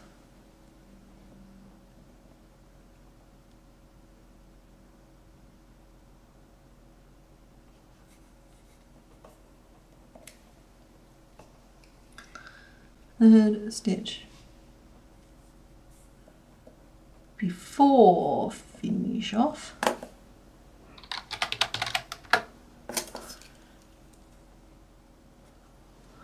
Also just realised that your YouTube persona and your Discord persona are 2 completely different identities. And that's fine, you can be whoever you want to be. I like Barnabas. You paid your cat tax? Thank you very much, Lauren. The first stitch after a magic ring is annoying, right? Barack Obama's Barbie army gets it. Okay, 1, 2, 3, this one here. Oh, no, wait, we want the 4th stitch, not the 3rd stitch. 4th. And I'm going to insert my hook here And I'm going to insert my hook 1, 2, 3 here. And we're going to single crochet through both layers. And how are those spikies? Let's see, I would say one goes probably next. Yep, and yep. Okay, cool. So we're going to single crochet, picot. So let's do the picot. Yep. This purple color has been particularly bad for splitting. It's not a problem that I normally have with a lot of the marble yarn, but it's just on this one here in particular. I've had a few opinions today. Not super fanny of it. Okay, and we single crochet. Good, good, good, good. 1,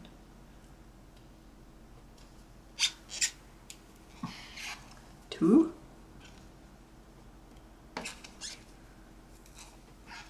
3,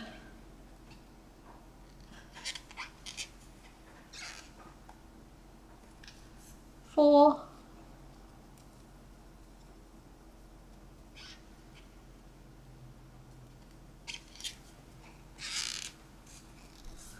5,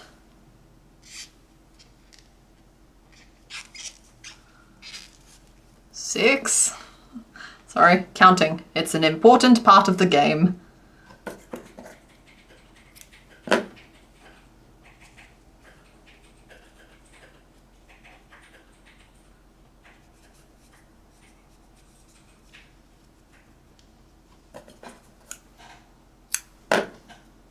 Sorry guys, I'm focused. I'll be back with you in just a second. I'm sure Mr. Bones is keeping track of everything.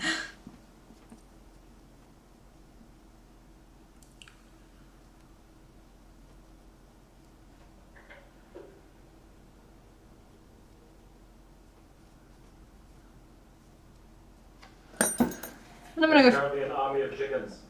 An army of chickens? That sounds like a glorious sight to behold. Looks like meat's back on the menu. I really should have picked a weird time to look away, didn't I?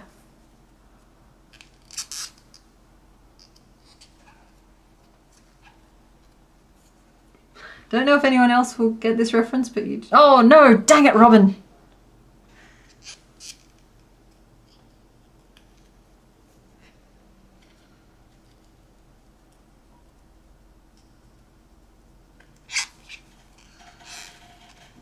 Okay, then picot, single. How many stitches is that? 1, 6, 7, 8.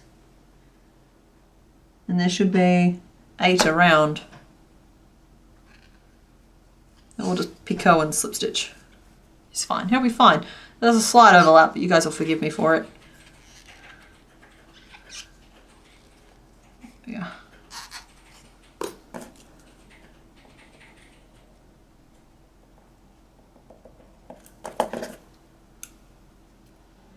There we go.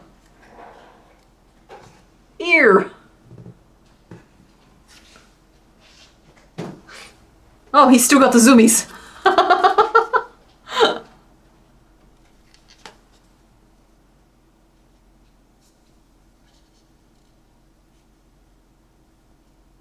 Bones is creating chaos. Someone with a spinning wheel. I've been tempted to unapply, reverse the twist on the singles and reapply the yarn. Ooh. Having a Z-twist yarn is better for crochet. I didn't even know that was a thing, Bumblebee, but that's... Now I'm fascinated by it. There's your one cute little ear. Now you can hear us say all of the lovely things about you and how glad we are to have you here. Alright guys, I'm going to take a break. Probably just a little 5-minute, maybe 10. I'll play music throughout it, but I'll be back. We'll finish and we'll keep working on Knitto King. But I'm just going to take a little break. Just get up, stretch, all that jazz. I'll be back with you shortly.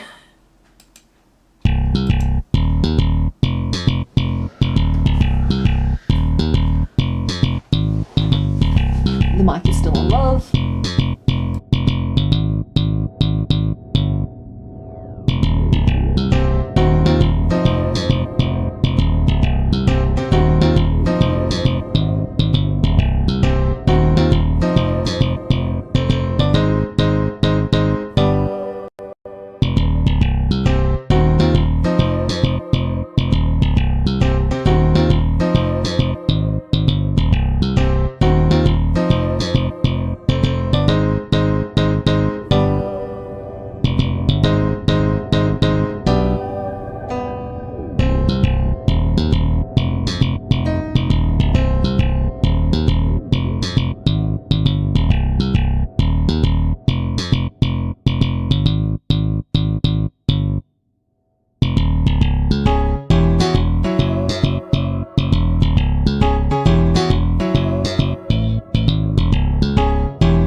Well, I'm just posting something to the Discord. Hold on.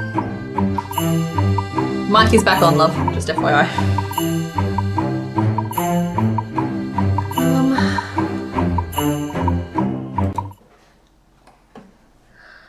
Just posting what's happening in the background because you guys can't see, and it's really cute. Yeah.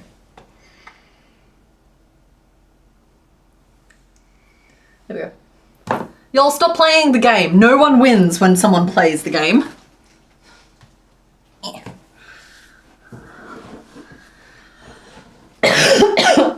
Okay. I suppose we could make the second ear. Or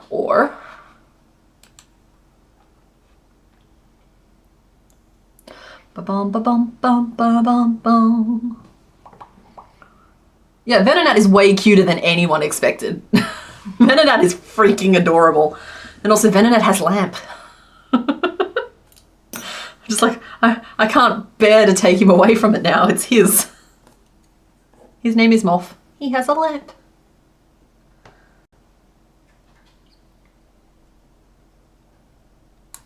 Yeah, lamp. Exactly. Anyway, I guess we'll make the second ear. That makes sense. It makes sense to make the second ear. Sorry,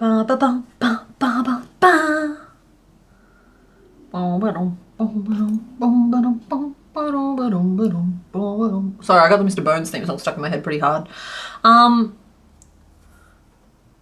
Crochet Miss, but inviting others. Maybe do Crochet Miss in July. Yeah, there's definitely options to do more integrated events like that, I think, in future.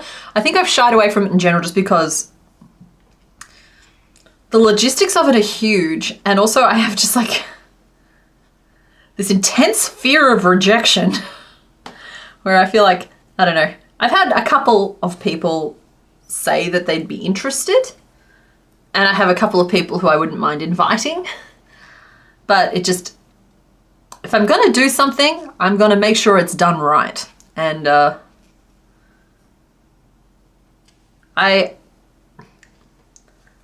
not yet feel capable of running such a thing with like the way I want it to be run. But there is definitely potential for something along those lines in future, just because I think it could be a cool crochet worldwide event. Where like the idea would be the videos are hosted on everybody's channels, right? Like, so it wouldn't be that like I get people to send videos or patterns to me. It would be like, for example, I would do day 1 and kick it off. And then I would say, okay, for day 2, go over to channel Warp. And then channel Warp would do their thing on day 2. And then they go, okay, for day 3, go to channel Warp. And then they'd all be in a big playlist. It would really increase visibility and discoverability for a lot of channels, because it would cross-pollinate all of our audiences. It'd be really, really good for getting some, like, there are some channels out there that just really deserve, also deserve is kind of a loaded term, but the value of what they are putting out is higher than the attention they are being paid at the moment. And so this would help like even some of that out. And I don't know, I feel like there's just a lot, I know it's a good idea. I'm not quite ready to do it. If that makes sense. Just been accepted for your craft market? Excellent! You need to start churning out the stuff. I feel like the ears could be bigger. No, they could... Oh, look, okay, they honestly could be a little bit bigger. But I don't think they are disproportionately small. Okay, we're just going to move this guy out the way.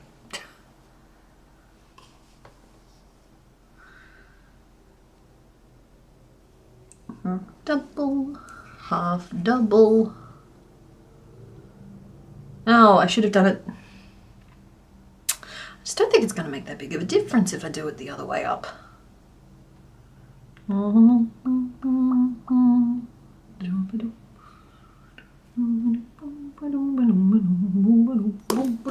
Okay, that's ear 1.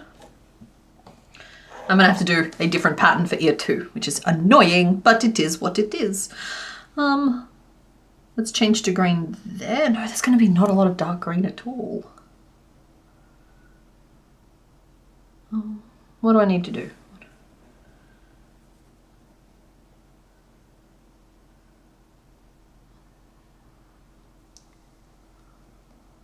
Okay, so I drew it out here. You guys can see too what I'm doing. All right, so the current ear works like this, where we've got 8 stitches. 3, 4, 5, 6, 7, 8. Let's say the start of the row is here, and those 2 are increases, right? So with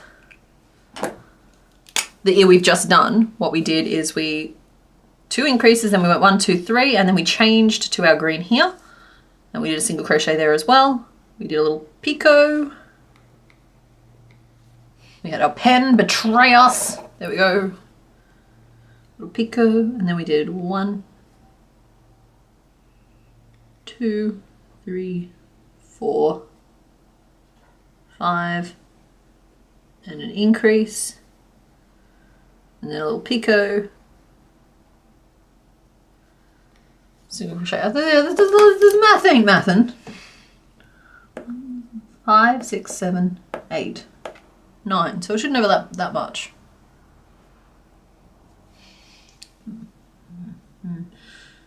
Oh. Oh. Sorry. I know why I got confused there. Sorry. That's not right at all. Let's draw that again. 1, 2, 3, 4, 5, 6, 7, 8. That's the starting point. Those are our increases. So, all right. For the first ear, what we did was we changed to green here, and we did a little green stitch there. And then we did a half double, a single, and a slip stitch to finish off, right? And for this other one, we need it to be the reflection of that. So I'm just going to draw it out again. 1, 2, 3, 4, 5, 6, 7, 8. And those are still our increases, and that is still our starting point, notably. But we want those stitches to sit on the other side. So what we want is, let's see, that was a half double and that was a half double. So we want those to sit over here instead. We want that to be a half double and that to be a half double. And we want this to be a regular single, this to be a regular single, and that to be a slip stitch, and that to be a single. There we go. And when I map it out like that, it makes the row really obvious instead of complicated. So now I know it's, instead of changing colors in the previous row and working that way, all we do is put a slip stitch in. You think the ears suit the style? Thank you very much. Raisins, is Raisins a name? I like that name. Find a lot of the crochet channels that are doing more technically interesting stuff don't get the visibility that Yarn Haul's list videos get, which is a shame. Yeah, so I used the term unboxing for my box video last week, and it's doing better. Like, basically, yeah, it's one of those things where you kind of have to balance what you're interested in versus what is going to get boosted a lot of the time. And yeah, there's a lot of people doing interesting things, but they're not doing it the right kind of interesting way, I suppose. And all of us are just trying to work out what the right kind of interesting is. Oh, thanks for hanging out, Ali Fox. Good night. You send your greetings. You send your greetings to His Majesty. He's doing his best. All right, so ear 2. Light green. Sorry, I just have to write the notes out again. That said, if anybody has suggestions for crochet channels we should all be watching and supporting, leave them in the chat so people can find them. When the stream is like no longer a stream and is now a VOD, leave them in the comments. This goes out to all of you in future. When this is no longer live, leave your channel recommendations in the comments. We encourage people. We are community. We are not competition. I encourage you all to support other crochet designers and video makers and people sharing their craft skills. We need the love. Think you're off to bed as well? Night, Viara. Thanks for hanging out. Dark green. And then we will do slip stitch, 2 half doubles, and 2 singles. And that should get me a nice little flippy flip. There we go. Right.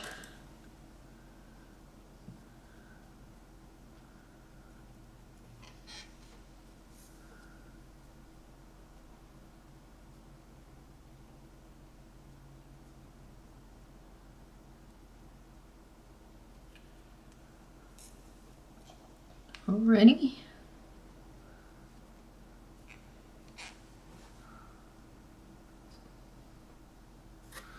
Let's see if the math... Where's the end of this yarn? I literally just had it. There we go.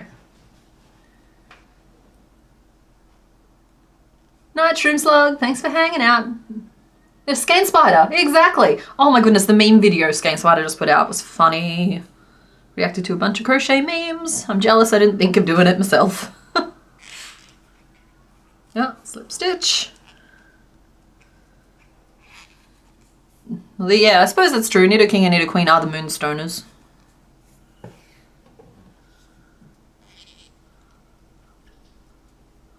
Love some recommendations. Yeah, that's what I mean. That's Mrs. Moon in Heaven. I don't know if those are name suggestions or a channel recommendation.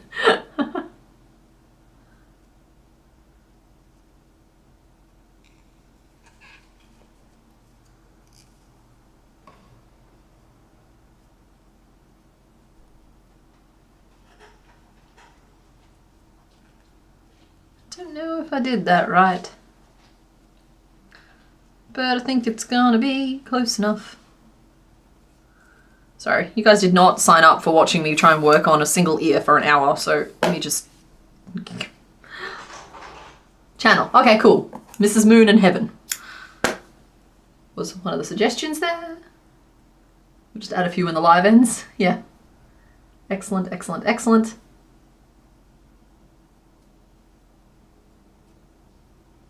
Okay. Second ear. And that's actually it for those two colours, so we can pop them away. By that I mean just throw them back in the yarn bucket.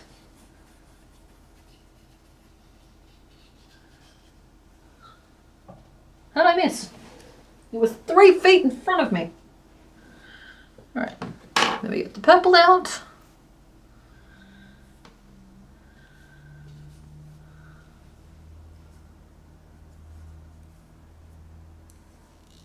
Ikoshun and Charlord.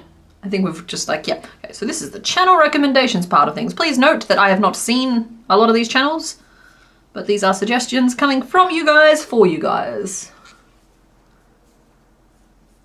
Passionate, Kelsey. Oh yeah, I think Passionate is where I got the Granny Hexagon cardigan that I made. You've seen it on stream a number of times now. I'm pretty sure I got that from her channel.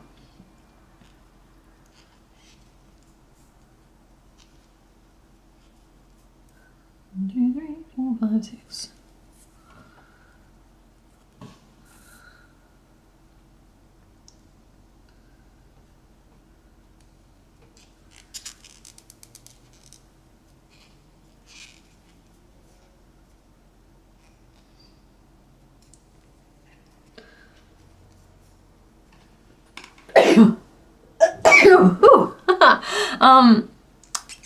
As for the YouTube I watch, I've been watching, the one that I consistently watch is Bailey J. She's good if you like vlog style content of her running her small store. She runs it out of her home.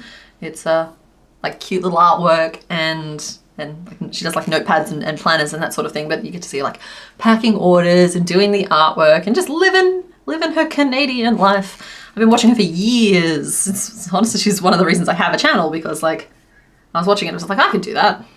My channel looks nothing like hers, but I saw someone else doing it. I'm just like, if a person can do it and I'm a person, then that must mean, you know what I mean? Oh,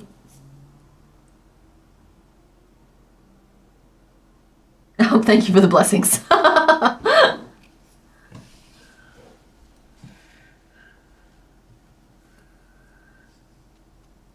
Okay, and then the last stitch. That's a single crochet as well. And we'll do that in a single crochet. Half double. Half double. 2 singles. And now I've got to line these up. Line them up. So this is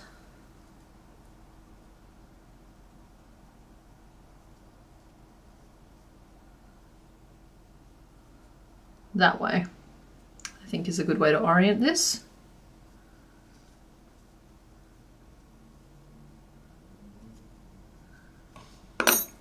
Sorry, gotta stop and make notes. Bubble, magic ring 5. No, magic ring 6. 2 ink, 4 single crochet. And then single, 2 half double, 2 single, line up with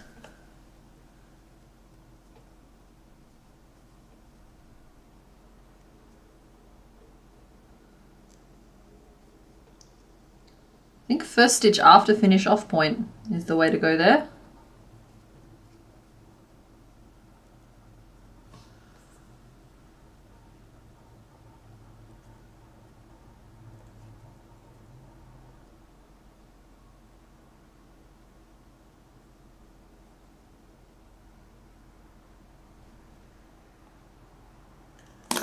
Sorry guys, I'm kind of just working it out as I go. I don't think the ears are going to be even, but I also just don't think it's going to matter. That should be the first stitch before, actually. Look at that, that lines up perfectly. Before, single crochet. And we'll do a piku.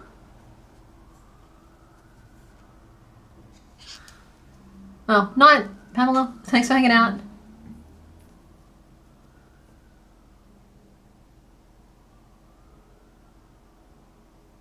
Might be back in when iPad charges. Okay. Oh, well, otherwise, night, Kit Kat K. Thanks to everyone who's like sticking with me. I get that this is, I don't know, I just feel like the streams have kind of changed shape a little bit. And I appreciate you. We're going to be getting into some good concept sketches as soon as we're done here, but this still feels like there's another hour of Nidoking ahead of us. This feels like a repeat Scyther, if you know what I mean.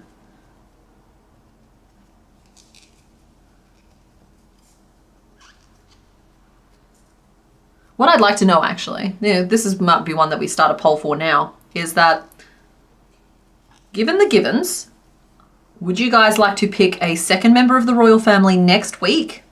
Or would you like all of the other options to be revealed this week? Yeah, or would you like the other, because like basically my options are I can reveal the rest of the options for you guys, believing in closure and whatnot. Or, but that means that it'd have to be a different theme for next week. We would have to pick from a different lineup because picking is half the fun. Or I can not reveal what the other options are and we can pick another one of them next week and we can use the same theme, the royals come to town. There's been a few guesses as to who else might be in the bet. You're allowed to let that color your opinion. I'm already seeing reveals as a thing, but I'll launch a little poll for it. Because I'm perfectly happy to just come up with different themes every time, but like, I don't know, I'm getting a vibe here that some of you may have some idea as to who might be left and you might want to complete them as well. Reveal all new theme next week. Another don't reveal. We'll pick again next week. Oh, sorry, too many characters, but you guys get the idea. Right, cool. And I will abide by the outcome of this poll. So sometimes I'm just like, I'll do a poll to test the rooms. Like, no, I'm gonna listen to what this poll says.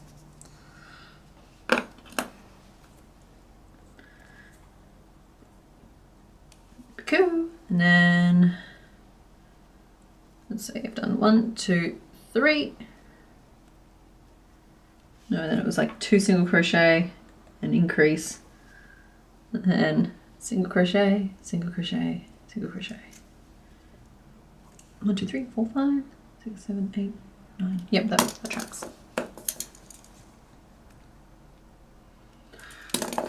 Not voting because you're not going to be here next week. Oh, Darcy, you can still vote. Oh, guys, if you 50-50 this, I'm going to have to default to what I normally do. Because I actually think that's the fair, like it would have to be a majority answer. Like I want to abide by this, but if it's 53%, I just don't see that as being as cut and dry. While polling, don't forget to like and subscribe. Thank you, Brittany. Someday I'll remember that I have to spruik the channel. Today is not that day. I don't want this stream to grow any bigger. I like our little cluster of 100 to 200 people. I think it's a nice little group. Just got here, Duchess Cassandra, we are making Nidoking, and currently we are voting based on the given information, whether or not you guys want the rest of the options to be revealed, or if you want to pick again from the Royals list next week. The theme is Royals come to visit. I couldn't remember who was coming though, so I let you guys pick. So yeah, that's where we're at with the whole thing. There's also Kingdra and Sea King, or are they in another gen? Sea King's this gen, Kingdra's a different gen. Save the Royals for next week, pick another Royal next week. I can only think Nido King and Nido Queen. Lauren, I can tell you that there's more than that. Alright, Makona Barb, thanks for hanging out. There's also Whale Lord, different gen, missed opportunity.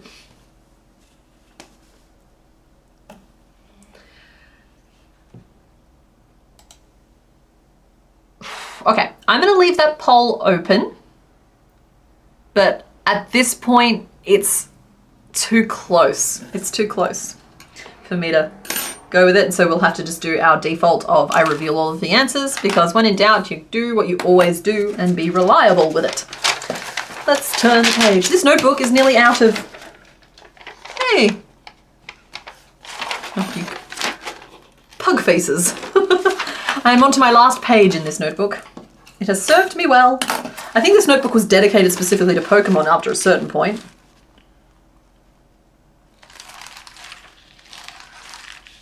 Oh no, it has anglerfish in it too. And then it's just Pokemon. This is just Pokemon. But alright, what are we making next? How about, we could do a horn, we could do arms, legs. I kind of want to do his pecs. I don't know what it is about him. I kind of want to do him. I kind of just want to do a little magic ring circle and call it a peck. Oh, Ace, that's so nice of you. I'm so proud of seeing how far this channel has come. Congrats on nearing 130k. I've been a sub since you only had 75 subscribers and this channel has grown so much. Ace, I remember you. You were one of my very first original subs from the first like 2 months. You have been here for 4 years. Yeah, it's just like, thank you, first of all, for being here for that long. And yeah, that's just, I really appreciate you and thank you very much. But yes, Kingdra is a different gen. The anglerfish was amazing. Yeah, I've hooked it up so I can turn it on and off like a light. Hang on, there we go. Like a light in the background, but you can't see the fish if I do. It doesn't work that well. When I have this room sorted out, because I've got plans, y'all, this room being, if I do a magic ring in the middle of this, it's gonna look anatomical. It's gonna look anatomical.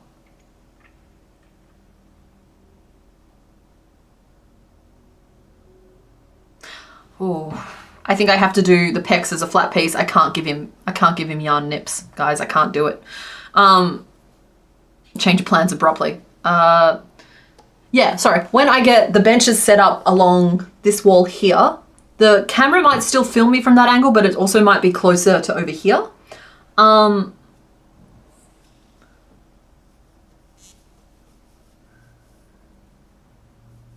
So you'll be able to see the shelves a little more closely, I think. And sorry, I don't know where my train of thought has gone, but it's completely gone. Yeah, some different lighting type stuff in the background might read a little better on camera, whereas currently it's all the way across the room, and so I don't. You've been here a long time, so proud of supporting this channel. I still will share these videos and the channel to all your crochet Facebook groups and wanting to learn amigurumi. Thank you. Well, thank you, Ace. I appreciate you. I appreciate you a lot. I also get really uncomfortable when people start being nice to me, so I'm sorry that I'm kind of shriveling a little bit right now. Cover the anatomy with embroidery? I mean, option. Keep getting hungry like there is a snake inside you? Eric, you might want to get that looked at. Just moved from the East Coast to the West Coast. One of the benefits is that you get to watch more of the stream. Well, yay! Well, I think that's one of the benefits. West Coast, Best Coast. Yeah, well, it's fine. I'll just work it up as a flat piece instead. Just sorry to anybody who was looking forward to like some magic ring. I said ring with a G at the end of it. Action. Oh, golly, I'm a bad influence. I appreciate a nice dark joke and a good dirty joke too, but I gotta clean my act up if I'm gonna be on stream. That's just the way that works.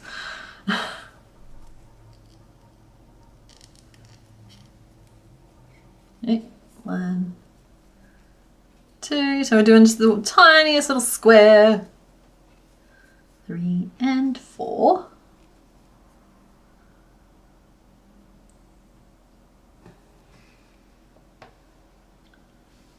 A little bit more. And there is a trick to getting these slip stitch and single crochet alternate rows to sit square and not skew all the way off to one side. Would you like to see? So I'll do my row of slip stitches first. They're just in the front loop. 1, 2. This is going to be relevant for this week's pattern video. Well, thanks very much, Paige Olivia Porter. I appreciate the sticker, the little waving corgi. That's cute. I need to do an After Dark stream and just cut loose. Just immediate demonetization. Anyway, and then you do the single crochets over the top of those slip stitches. So it's a row of 4, and that's the first 3. But then when you reach the end, if you just work here on top like you would a normal stitch, it'll eventually skew all the way off to one side. But if you pull up that final loop around the outer edge like this, and you work your stitch kind of on an angle, it pulls it straight again. Little chest panel. There we are. That's much better. I think that's good. We'll finish off there. Chest piece. Like, I am very grateful to both Paige Olivia Porter and Acel Spades, but please nobody feel obliged to monetarily support the channel in this fashion, particularly on YouTube. Like, if you would like to, there's always Etsy, where you could go and buy yourself a nice pattern, or there's always Patreon as well, where you can get a lot of nice, juicy downloads there as well. Here on YouTube, a lot of that money does end up going to YouTube, but I'm very flattered that anyone would even think about donating in that way to me. So, like, I don't want to seem ungrateful, but I just want to let you know that you'll get more out of the deal if you go to one of the other places. Do I ever do pattern testing? No. No, I do not. And I should. It feels like one of those things that you're supposed to. Instead, I have a macro on an Excel spreadsheet that checks my numbers for me. And I have the YouTube comments section, which gets a little aggressive at times. Don't let CK fool me. She swears like a sailor off stream. It's audible across the ditch. Yeah. I can get a little bit blue. I can. It's to the point where, like, before stream, Mr. Bones and I just have this conscious effort to be like, right, we clean it up. It's like the visiting the parents or the grandparents rules. Like, they don't, like, you don't swear around your parents, right? So, like, you know, clean it up.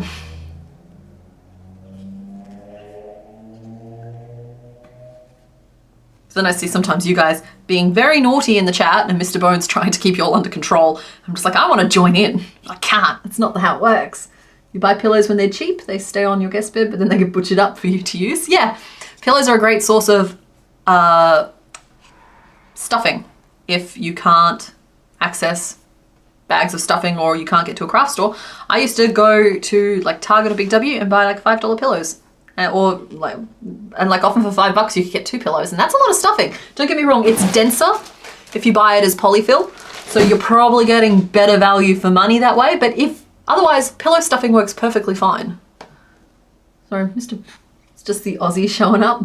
Yeah, I slip up occasionally, I do my best. One day when I'm rich, read, have a salary, lol, I will 100% support you on Patreon. Oh, well, thank you very much, Idly Wildly. I I appreciate y'all. Please make sure that you are giving yourself little treats first before thinking about financially supporting anybody on Patreon. Like, make sure that you are having the most decadent coffees in the morning, and then, like, you know what I mean? Just getting yourself those little luxuries, and then support people on Patreon. Me? No! Sorry, Mr. Bones, I think, would like it to be known that he does not swear. He's a good little skeleton. You swear around your parents, you swear together, it's a family affair. My parents were a lot stricter when I was a kid, but I think they were just still trying to raise me right at that point. At this point, I think that ship has sailed. You are the best behaved skeleton ever, which is saying something as most of the others are entirely inert. I would like to say your skeleton is very well behaved. It's the meat we have to worry about.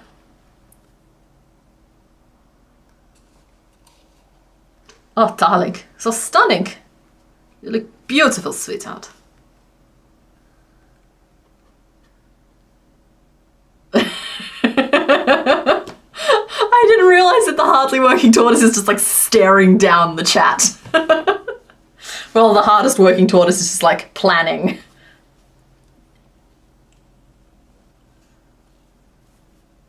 Be surprised how many pillows you can quickly be given if you let friends or family know you'll take old pillows. Do you find with old pillows that the stuffing's clean enough?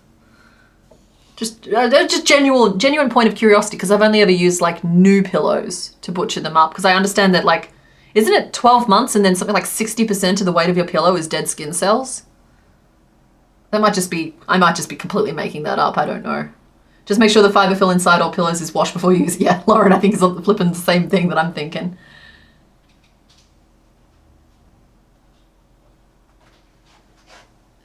%? Yeah, your pillow really needs to go, honey. I'm so sorry. I actually think it's higher than that. Could if you made another Mr. Bones, you could stuff him with the stuffing from my old pillow. And he's practically a relative. I'm going to ban you from the stream room. Y'all, Mr. Bones is in a timeout.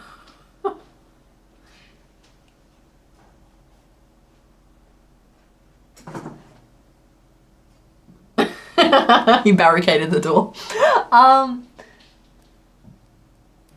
Yeah, your mum would prefer you not to cuss, but you think she's given up. Yeah, that's what I mean. It's just like the original intention was there. They did their best. It didn't stick. Wash it on the setting Hades with bleach. All right, Night Faith, thanks for hanging out. I'm sorry that we reached the uncomfortable facts part of the stream before you could leave.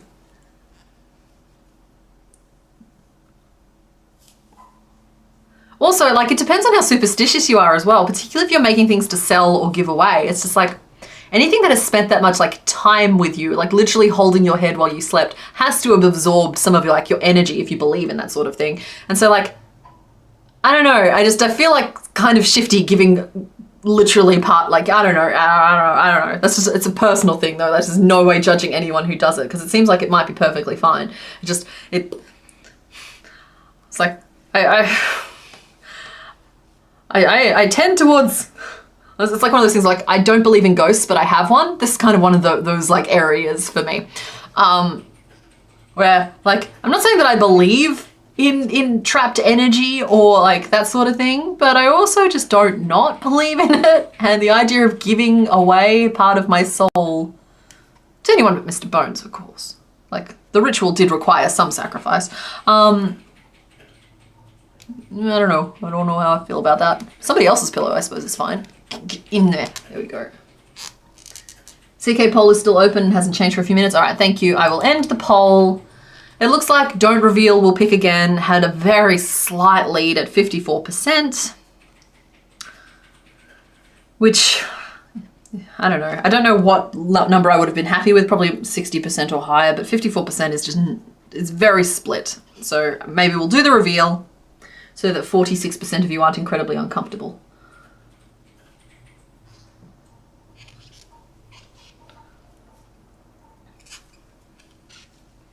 We're creating, oh, sorry, I don't think I said, we're creating the stomach plate at the moment. Just forming it into a little oval shape.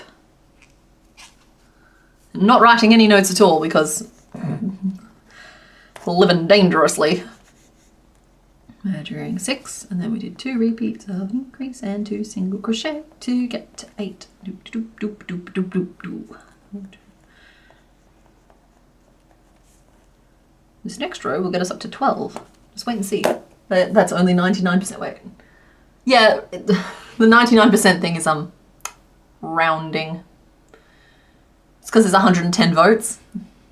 Also, they say with a piece of your DNA a witch can curse you. Yeah, only one strand of hair if it has a root bulb. I'm not sure how it happens, but they can. I have a lot of medical professionals in your family that learned that fact. I think I missed the first chunk of that. Hold on.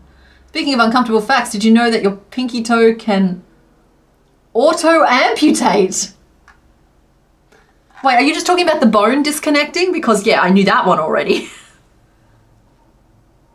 Because, I don't know, I feel like if my toe had the option to opt out and leave at any point, it would have already done so. I kick that little guy on so many things. Yes, my pinky toe is male. Yeah, he has copped some abuse over the years. I feel like if he had the option to leave, he would have taken it. I kind of feel like Mr. Bones' toes are the same.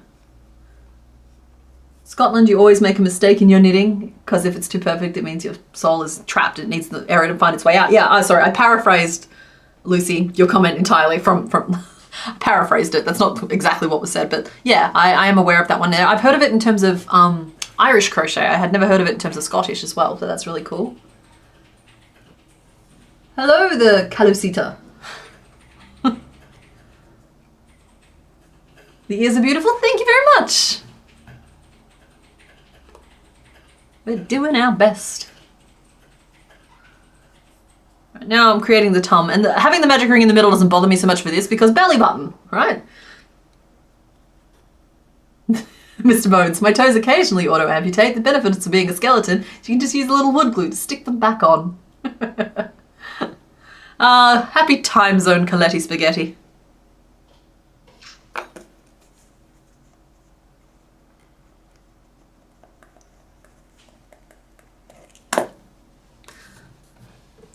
His chest piece or his stomach piece needs to be bigger.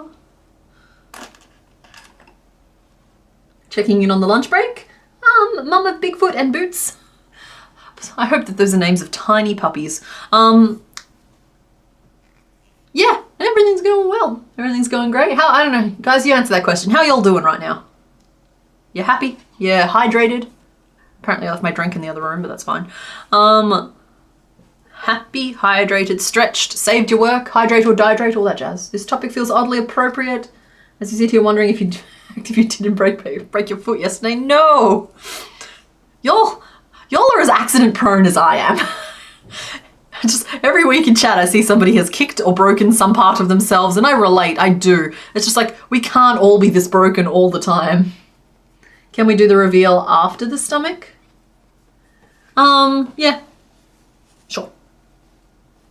I was making a work online and the laptop just said, there is a problem, gonna reset? There's a time limit for you to deliver? What?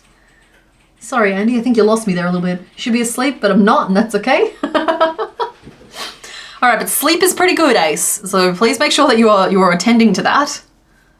Sleep can turn you into an entirely new person.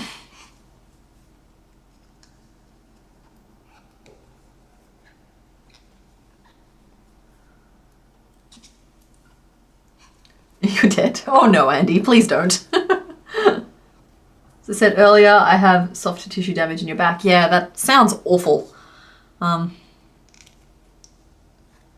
have some limited history with that, and yeah, it's not the most fun. You survived a night bus, you dehydrated, sleep deprived, but soon in bed. Oh, look, big drink of water and a nice soft pillow. You won't even recognize yourself in the morning.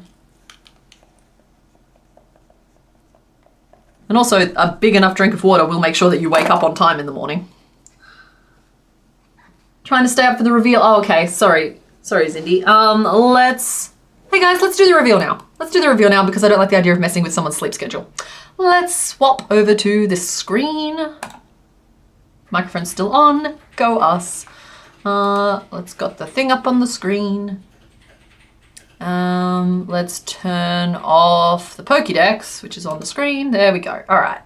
We're going to do the reveal now, guys. I will show it again at the end of the stream for anybody who isn't currently here, but let's see who else we could have picked. This does, of course, eliminate the chances of us making another one of these today, but that's okay. I get it. So number 2 was guessed as being Nidoqueen.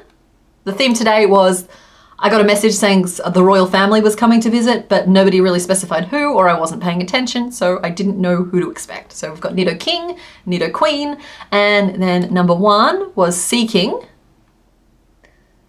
Number 4 was Kingler. I think I saw all of those guessed, but no one's guessed what the 5th one was.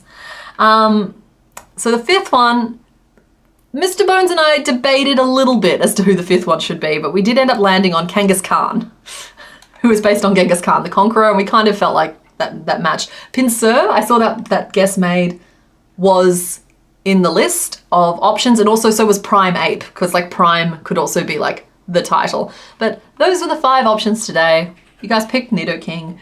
That's fine. I will come up with a new theme for next week and it'll be fun. There we go. That is the reveal. You may now go to sleep. Anybody who is just trying to hang on. We'll keep on working.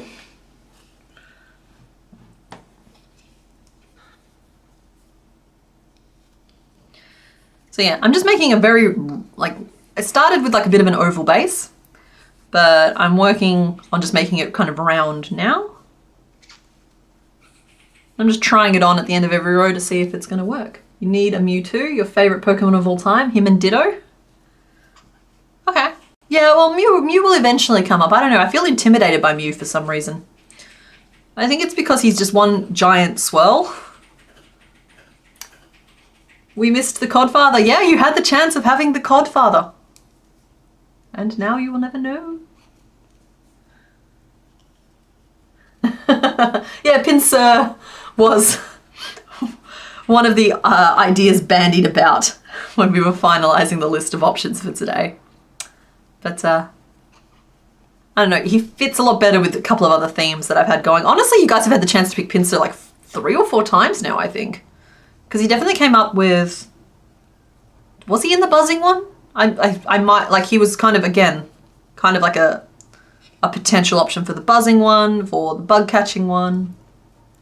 Genghis Khan is what kangaroos would be like if they were from Australia. Wait.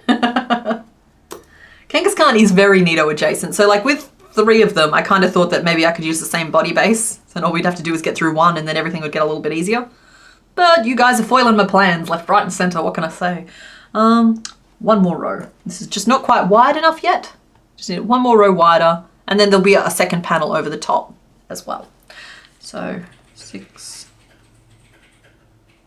Single crochet and increase to get us up to 30. This is a big belly plate, so you've been eating your kibbles.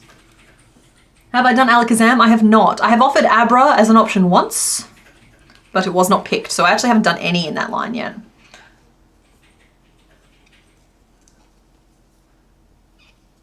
Driving to a cool retreat tomorrow? Yeah, go to bed. You're fine. Gotta look after you guys. He looks like he's wearing a bikini. Yeah, it kind of runs in the family. It'll look less like that when it's sewn on.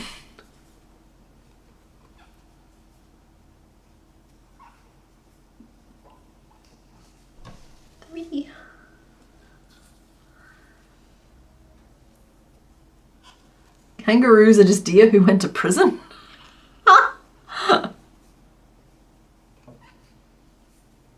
Excited for all of them? Yeah. Your heart is broken, I'm sorry.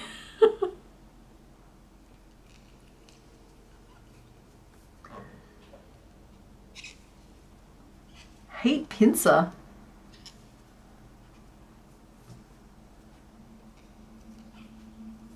Oh, I don't know that reference, I'm sorry. You love psychic type Pokemon? Psychic and normal are the best Pokemon types. That's interesting, okay. It's like, I feel like normal can be a little bit sleeper, like sleeper build. But psychic I feel like gets its day in the sun for sure. What stitch are you attached to? You're on the back, so it's hard to tell. Okay.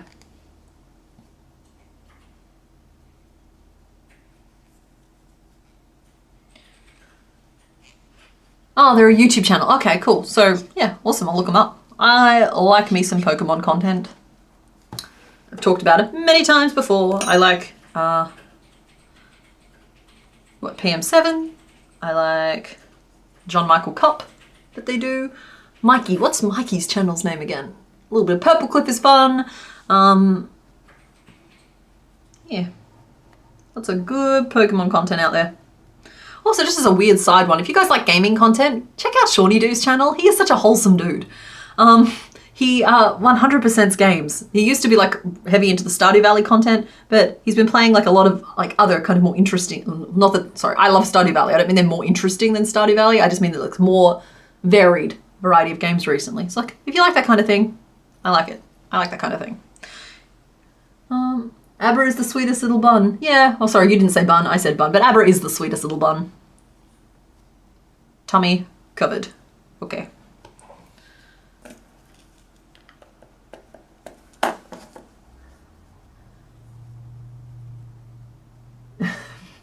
Yes, Mr. Bones, but I'm a very good fly catcher. Mum hires you to get rid of them. Can I hire you to get rid of them? I get all like twitchy. I mean, you guys have literally seen it happen here on stream.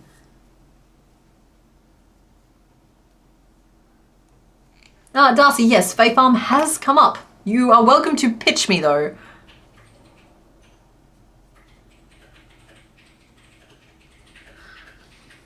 Because it's one I will look into, but you know, sell it to me. They aren't fully Pokemon outside extra and outside pin. Thank you. Enjoying Zane games. Yes. Okay. I watch Zane games as well. I have found him through the quiz content he does. So funny. Oh my goodness. Found him through shorts or TikToks or something, but his long form content is very entertaining. For some reason you're spreading the word of them everywhere you go. Well, that's good. That's good. Like, I know as a creator, I like it when people like spread my name around. It's like, it's awesome. You should absolutely do that for people you enjoy watching, because if you enjoy it, there's a good chance that other people will like it too. Alrighty, we got to make this little mid-band thing here. So we'll probably do 8 stitches across, because then that's the same as these little chest cups. I don't know, if that's the belly and this is the chest, what do we call this bit? Midriff. He's just a king in a crop top.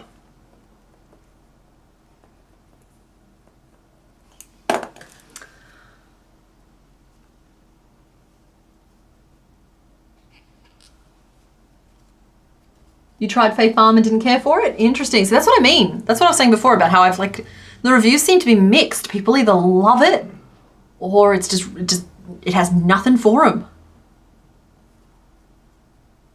You talk about this channel on your Twitch all the time. Well, thank you very much. I appreciate that. 1, 2, 3, 4, 5, 6, 7, 8. I have Puzzle Academy and Fae Farm written down in the post-stream notes. Thank you very much, honey. Fae Farm is a really cozy sim game. You get to farm, mine and fish, catch bugs, do quests. You get a pair of wings from the Wisp Mother that unlocks other areas of the game for you. The graphics are... I'm currently reading a sales pitch as to why I should play Fae Farm. Hold please for part 2. The kitties! Oh, lovely! I like that just as much, Mum of Bigfoot and Boots. Boots is a great name for a kitty, and Bigfoot is just hilarious, no matter what creature has been given it as a name. Like you. We're gonna name you after your most notable feature. Oh, my personality? My winning smile? No.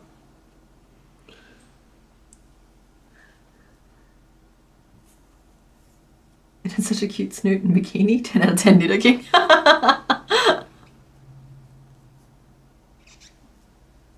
He's gonna get some angry eyebrows as well. Don't just you wait. He has the pieces though. This guy is just piece after piece after piece.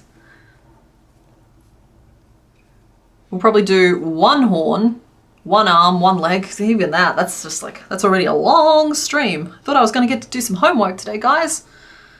foiling my plans. 1, 2, 3. Then I might do an increase in the middle here. Oh, the graphics are amazing, but they aren't super realistic. The main quest line is approximately 10 to 12 hours long, or longer than that. There's DLC that gives you more areas to explore. It's somewhat sandbox. Doing chunky leg and arm? Yeah. It's fine. It's good. Because like the leg is all one piece. I'm a little curious as to how I'm going to do that toenail. Sometimes it's a fun surprise for me to see how I do things. And I think the arm will be able to pull off as one piece as well with just shaping from the hand back to the shoulder. I'm really pleased with this drawing actually. I think I've nailed it really nicely. I think that's... Go me. No, yes, no. 3 single crochet, 2 increases, 3 single crochet, 10, 10 slip stitches back. 10 slip stitches. He looks like he's wearing one of those armor style hard tops that are in fashion recently. Maybe. It's like, so I promise the pieces will all be joined together and you won't be able to see like glimpses of purple in between. It's just, hopefully you'll trust the process so you know that it's looking the way I think it should.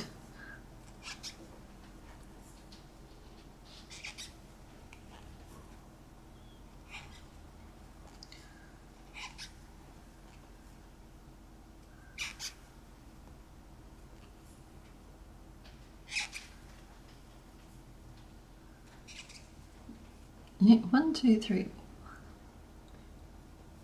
And turn.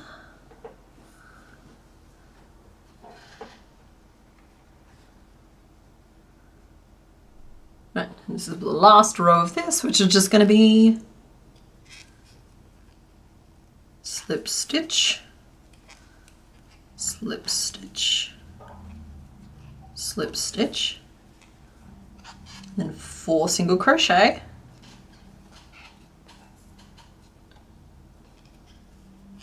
Oh wait, hang on.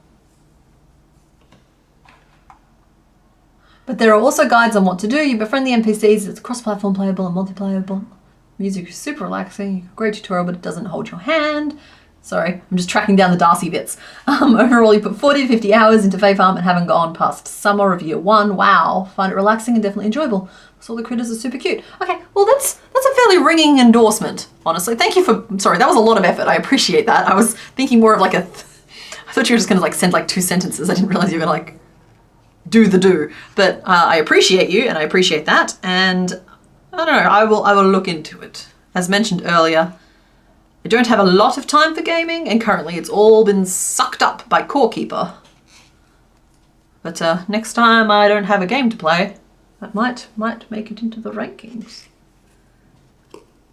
Oh, Emily and Darcy, you play together. Oh, I love that. Did you guys know each other before the channel? Or am I connecting people?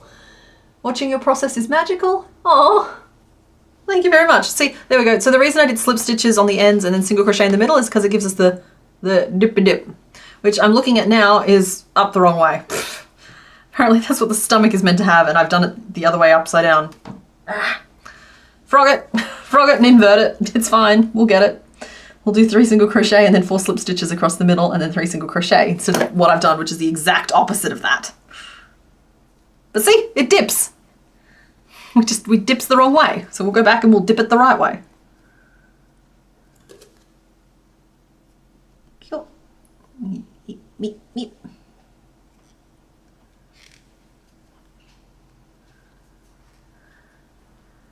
You've just started playing Core Keeper? Yay! Aww.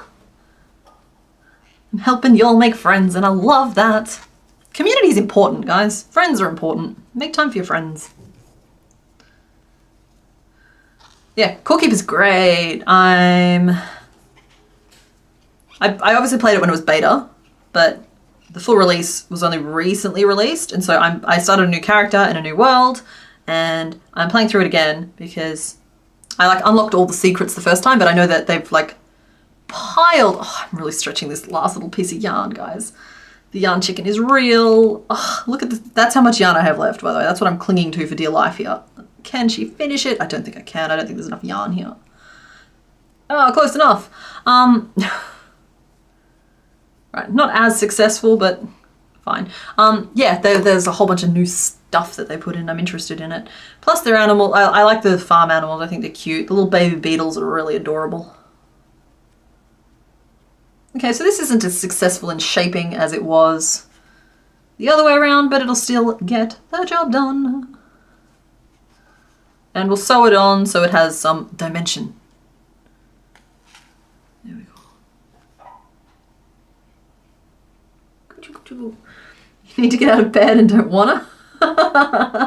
Iced tea or hot tea? Well, I'm more of an iced beverage kind of person, but honestly, if you drink, yeah. I worked out that I could remove the fly screen from the bedroom window yesterday. You've never seen me fly out of bed faster to clean that window. There's been spots on that window forever that I've not been able to remove from the window, and oh my goodness, the moment I could wash those spots off that window. Whew. That was good. That was some good stuff. Magic ring 6. We're doing the arm. We're doing the arm next. I'm just plowing straight into it. Are we going to get a core keeper crochet along? Potentially. I really like some of the little farm animals in it, little grubs. And honestly, even the cow thing and the goat thing, I admit I haven't really learned the names of them. They're cute. They're cute. I even really like their grubs. They've got really cute grubs. They kind of try and eat you. But I don't want to spoil anything. I feel like they shifted some stuff around to make them not necessarily as aggressive for the full release. So I'm just playing it through to the end to see. So Lauren's message first, so that one it is. Be right back. No, Lauren, don't have a nosebleed. I'm sorry. Are you okay? You have a mushroom following you around the world. And you know what? Okay, here we go. I feel like we've got some gamers in the chat, so I can ask this question. Fishing mini games, yes or no? Because I have a strong opinion on this. It's either for or against. I'm just very curious to see where you all sit with that notion.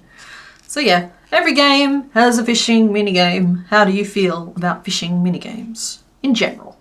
You're allowed to like specific ones as well. Now I gotta wait 30 seconds for that to filter through. Nope, kill. I'm seeing a bunch of no's. I'm seeing a bunch of yeses. We love the fishing mini games. We hate the fishing mini games. Mr. Bones is keeping track. Ready? I think I like them. All right. I like them even when there's a hard learning curve with them. I like them. I like when there's a variety of things to fish up. I will fish for hours to get that thing that only has a 1% chance of appearing. I always catch all of the fish in Stardew Valley, and I do the same thing in Core Keeper. I like fishing minigames. I particularly like it if there's a list of things and you can see what you've caught and what you haven't caught yet. It's oh, ticking things off those lists are the best.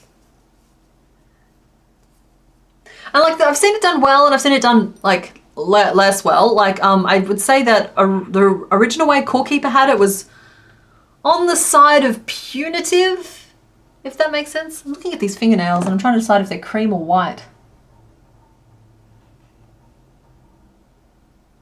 I think they're cream. But I think in the full release, either that or I've accidentally activated a mod. I think in the full release they've resolved it, whereas the fishing minigame is no longer punitive, and so cool, awesome. If you have a list, yes, but if I don't know what I'm missing on the list, I find it, no, until you find it, no. Yeah, see? Animal Crossing is the best for list checking. Yeah, see, I should play Animal Crossing. This feels like it should be a game for me. Like it when there's a fish log? Yes. And a viewing of the collection, or sometimes you have to set it up yourself. Get some pedestals out there and line them all up with little spotlights above. If they don't give me an encyclopedia to check everything off in game, I'm going to make my own, and I'm going to take up a big section of the map to do it. Yeah, bug catcher. Bug catching is also the same. Completionist here, yeah. so you do it, but you find it boring. I'm a completionist, and because it's the ticking of the box, I find it a little bit more stimulating, I think. 1, 2, 3, 4, 5, 6, 10, 11, 12. The ladybugs came to the Nidu King armpit. Alright, we gotta get some fingernails on you. Let's do it. Animal Crossing is the list checking game. Yeah, but I've heard that New Horizon isn't as good. That's the one that's just come out, isn't it? I don't know. I've also heard that, is it Disney Dream Valley? I've also heard that that one's very good. That one's been recommended to me.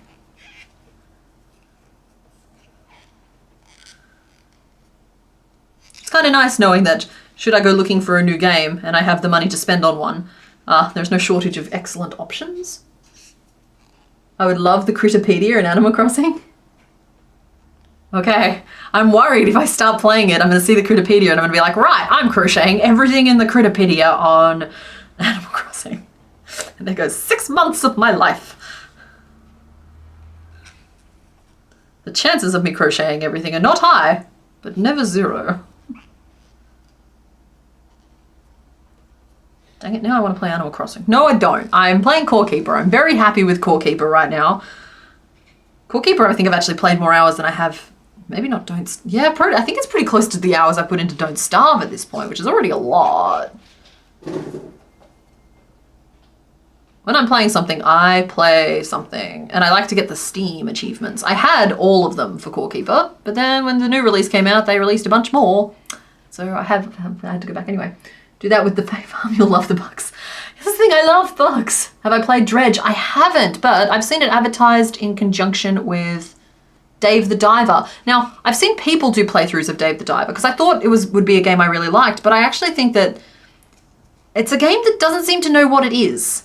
And it's trying to do too many different things all at the same time, and you don't seem to ever get the time to really like sink into it and enjoy the individual mechanics. If anyone can speak to that, I'd be interested. You love Don't Starve? Who's my favorite Don't Starve character? Oh, okay. I like playing Wigfrid. I feel so safe when I'm playing Wigfrid, but I also don't mind playing, I can't remember his name right now, the Strongman, the guy when you feed him, he gets big and strong, and I also don't mind playing, is it Woody the Woodsman? The guy with the axe. That's how you feel about your Merge Dragon Book of Dragons? Animal Crossing just doesn't do it for you and I don't know why, you just find it boring. Yeah, that's the thing. It's like, it's hard to pick a new game because some things just like are perfect for some people and then they just don't do it for other people. And sometimes you have to spend $100 to find out which one it's going to be for you, and that's not ideal. You couldn't do the bit of Animal Crossing where you can only do a certain amount per day. Yeah, the time locking would drive me insane. It's like either I've bought the game or I haven't. Because like right now, because I'm a completionist, I'm working through the I think it's called A Little to the Left. It's like a puzzle game thing, but I'm trying to get all the Steam achievements because that's what I do. And there's one where you have to log in 100 days in a row and do the daily challenge. And I'm up to day like 50 something. I had to do 30 of them in a row, and so it's not so bad now when I've ticked that one off. But like 100 individual days, I could mess with the system clock, but I can't be bothered doing that. But like, I'm gonna get through my 100 days and then I'm never playing that game again because it's annoyed me. You should not have a Steam achievement time locked. You've got large hands, sir, but are these hands too big for him? Hello. Because we are still also Nido-kinging. I'm just chatting away about games while we do. Oh, and good, I haven't been taking any notes at all. Love that for me.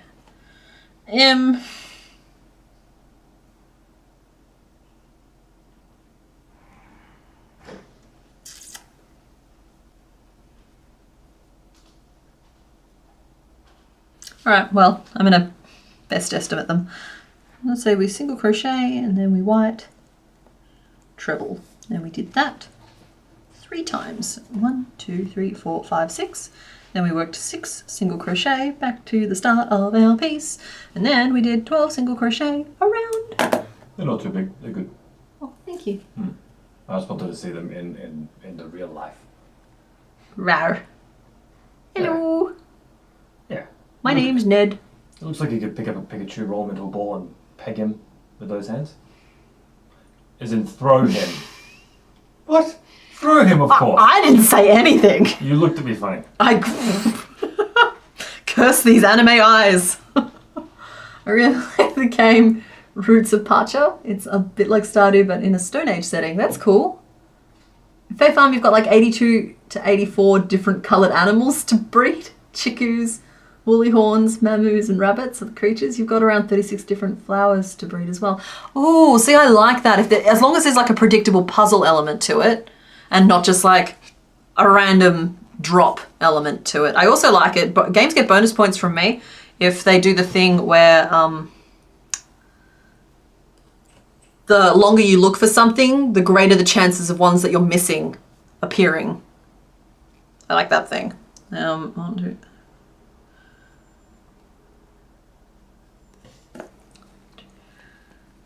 decreases. It's kind of like with the shiny charm in Pokemon. I like if I'm putting all that effort into completing something for them to help me track it and acknowledge the fact that I've done it. That's my ideal scenario here.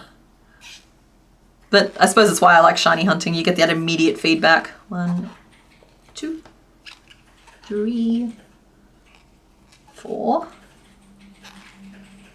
5, and 6. Alrighty, so we have, I don't know if that's the palm or the back of the hand. I think it's the back of the hand. But we have this first little chunk of arm. I'm going to stitch on the little white plate of it. I'll trim that off. Well, go to bed, Mitts.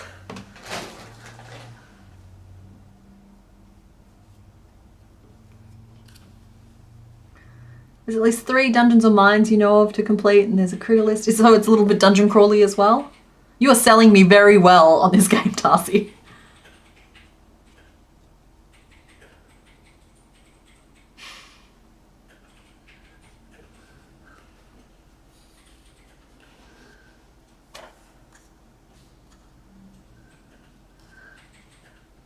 Let it be known that growing up, that was our yeet. The language may have moved on, that doesn't mean we did. You're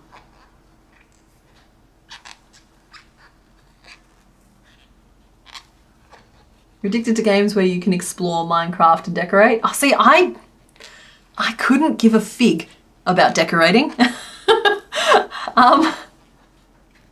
Even in Core Keeper, the only reason I bother doing the little bit of decoration I do, it's for function. It's because I want to see my collection. But like in Stardew Valley, my house always looks the same, where I've had to update it to like the fullest level to do all the things.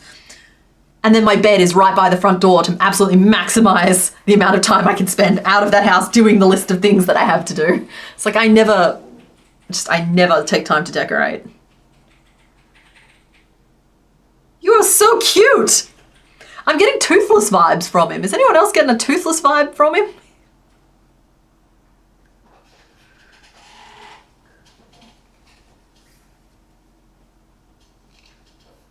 Good morning, two friends. See, I feel like House Flipper might, I don't know if that's for me. Yeah. I like the bit where you like clean it up, but then I'm left with like, look, if you saw my house, you'd understand. Like the walls are still just the white they always were, and we don't have art hanging on the walls because we have it like propped up on different things because I'm never convinced if I'm going to want something to stay there or not. And even our curtain rods were held up by like those like stick-on hooks for a really long time because I couldn't commit to the idea of curtains being a good idea. So, yeah.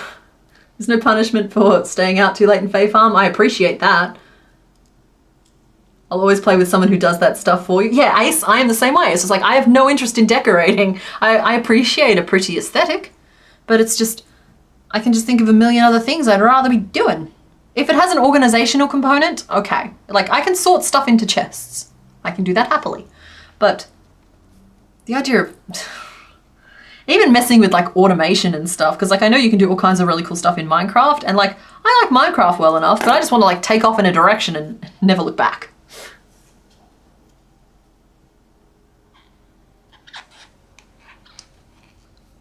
Crease. I'm just narrowing this arm off a little bit into that narrow point. Yeah. That tracks. 1, 2, 3. Crease and a 1 and a 2. Okay, so with that we should be what, 7 stitches around, so we'll just do 7 single crochet. 1, 2.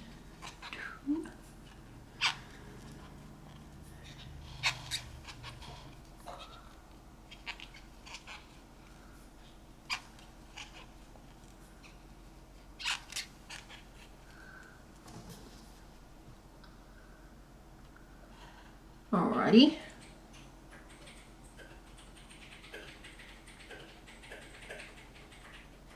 Now do another row of 7, and then we need an immediate bulb of shoulder. My butt started going numb. This bowl is both soft and hard.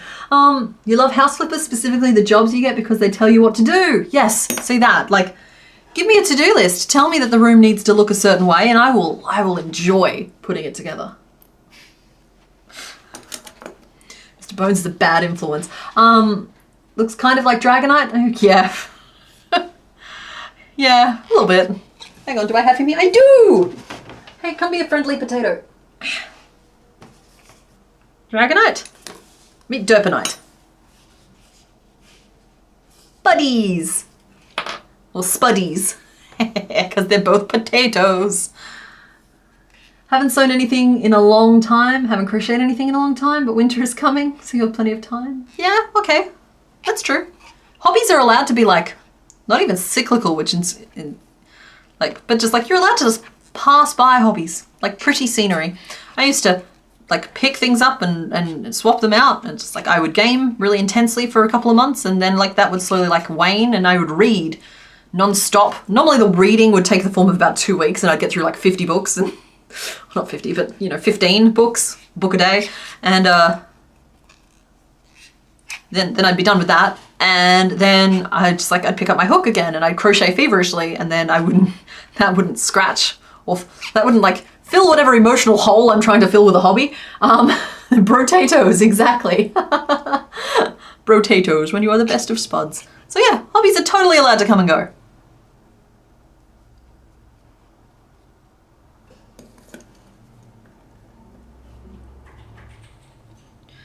And we're gonna do 7 front post single crochet, which might seem like an unusual choice, but it's gonna make that shoulder pop.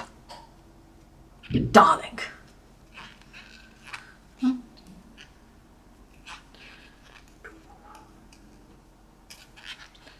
Three, 4, 5, 6 and 7. All right, then we've got 1, 2, 3, 4, 5, 6, 7, and I'm going to increase in every stitch around just to get us up to a proper ball shape as quickly as possible. 1 and 2, 4,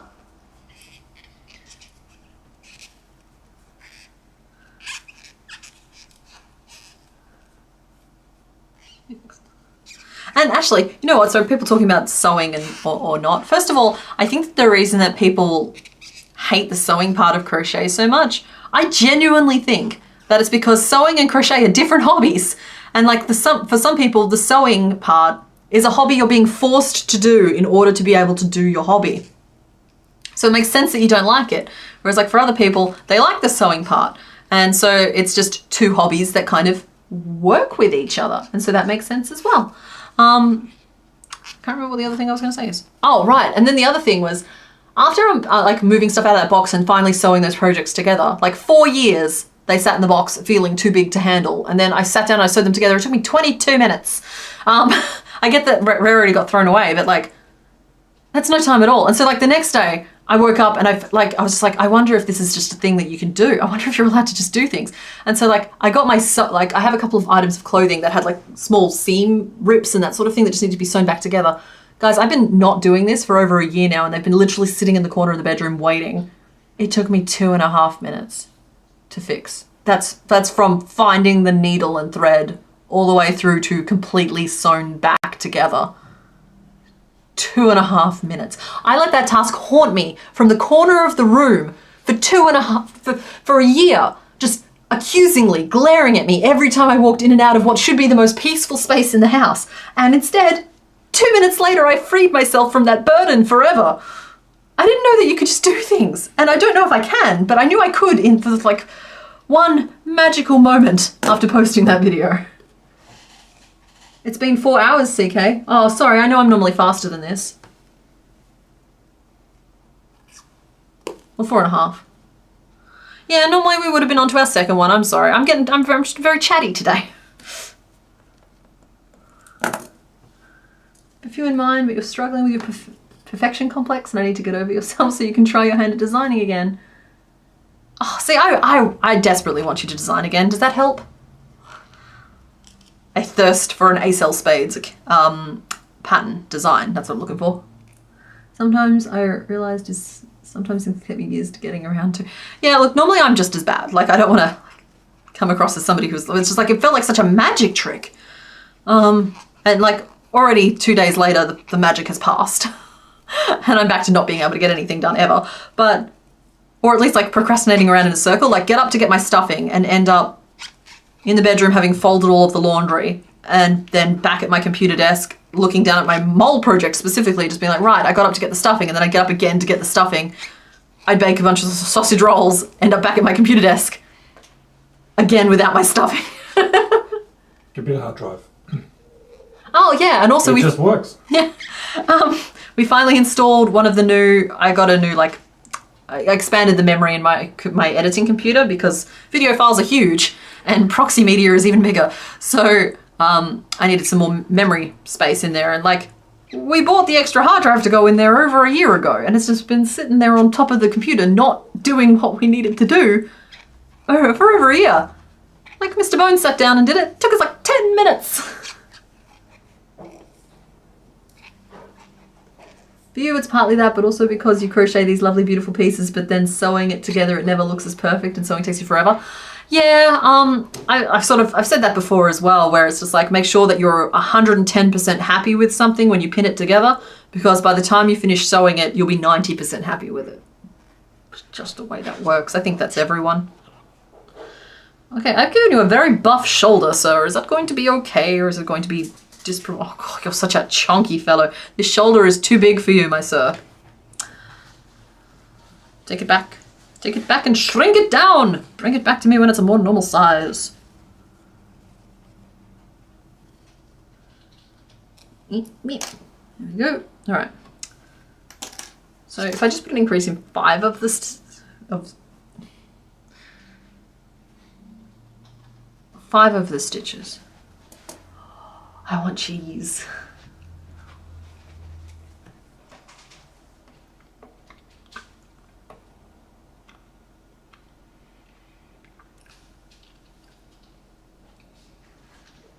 This was a lot of cheese though.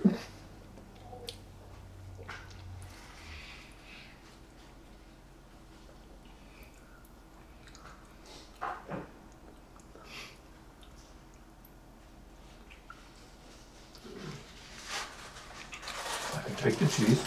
It's a very big piece of cheese. I got 2.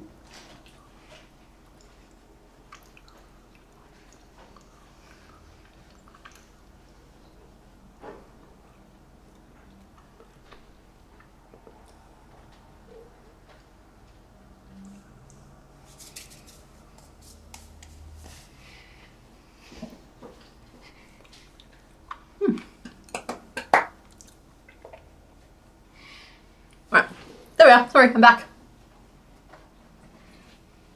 Pumpkin Blushness? Wait, are you the channel that does the... Are you the thing? Are you the people person of the year? I love your videos if it's you. If it's not, you're probably a very valid and worthwhile human being as well. It's just... if you're the person who's doing that Pokemon playthrough, it's, I think Pumpkin's in the name, and you're making like the big sewn, or the big Pokemon plushies, like, you're awesome.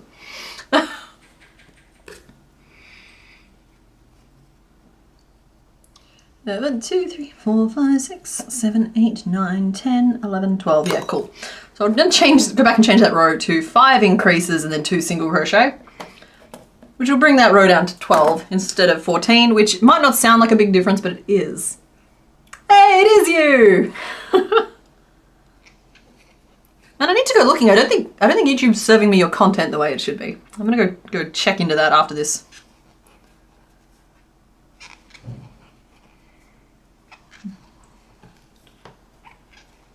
Three. 5. Yeah.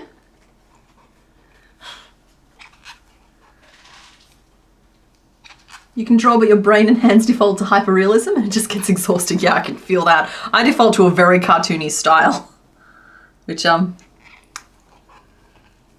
doesn't always serve me, but works fine because I also crochet a very cartoony style. There we go. 1, and we're putting the stitch. Where'd the bobby pin go?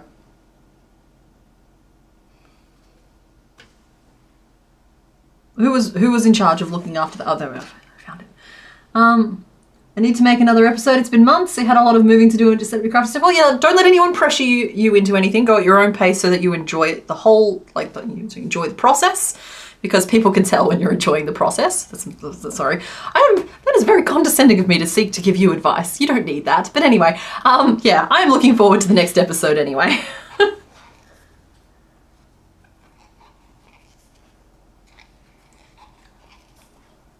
Just found your last project. It makes you mad seeing it half done. I may have to tear it out and start over from scratch because I don't think these notes are complete. No! Could, instead of tearing it out and tearing it down, could you not try and first of all, you could rip it out one row at a time and build the pattern up from what you're frogging, or you can try and rebuild it from the start if you have the yarn to spare, and see if you can't get it using the one that you're making as an example. So you don't necessarily just need to like frog it back to basics and start from square one. You actually have a blueprint there that you can either, depending on what's easier for you, either build the shape again looking at it, or as like I said, frog it very carefully and just make note of each row of like, okay, I did 5 single crochet, then I did an increase, and like you write that down as you go and you build it up from the bottom up. So you have options there. So don't feel like you have to just burn the house down in order to build a new house. Sometimes the foundation is good. ComplicatedKnots YouTube randomly switched notifications off channels, so you need to constantly check your favorite channels. Notifications are switched on. Okay, yeah, okay. I should look into that. It's been over a year, CK, and you've literally got hundreds of balls of yarn. Yeah, cool. So just try and replicate it with a different ball of yarn. You'll get exactly as much out of the process as if you frogged it, but you'll also get to look it in the eyes as you try and make it again. Or that's me assuming it has eyes, but even blankets have eyes. You just have to know where to look. Hello to New Zealand. You watched my Q&A video recently where I mentioned the hippopotamus. Yeah, it's so cute. I had to find and buy the pattern and now I'm crocheting it. Yay! Heidi Bears really nailed that pattern. I meant it. It's quite cool. Mine's currently in the top of the wardrobe because I like having him on display, but it worries me when I have to move him around because some of the magic rings aren't great because they're from very early in my crochet journey. And I haven't had a chance to repair him properly. And so every time I move him around, he unravels a little bit more and I'm so afraid he's going to fall apart one day. But otherwise, I would have him probably sitting right here, keeping me company.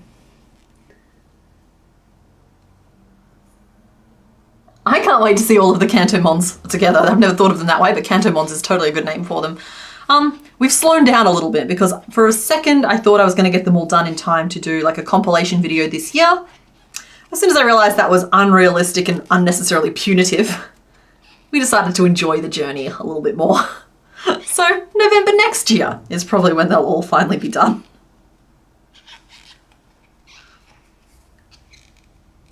There we go. Snip. And we'll weave this in. Did I remember to take notes or did I just go, yeah, I just did the thing. I gotta watch myself all the time, which is just crazy because like when I'm designing not on stream, I also still have to make notes all the time. I don't know why being on stream just has me like casually stitching away the whole time as though you guys got this. You're writing it down for me, right? What colors of yarn would you suggest for someone starting? Okay, first of all, pick colors you like to look at. But in general, I think pastel colors are more beginner friendly than very saturated colors, and that goes for black and white as well. I think pastel colors, you can see stitches really easily, and also part of me is biased because I find them more fun to look at. Saturated colors, you can kind of lose some of that stitch definition because your brain's like overloaded by the saturation of the color, in my opinion.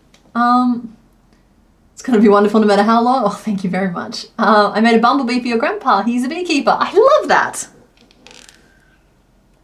So my dad was a dairy farmer.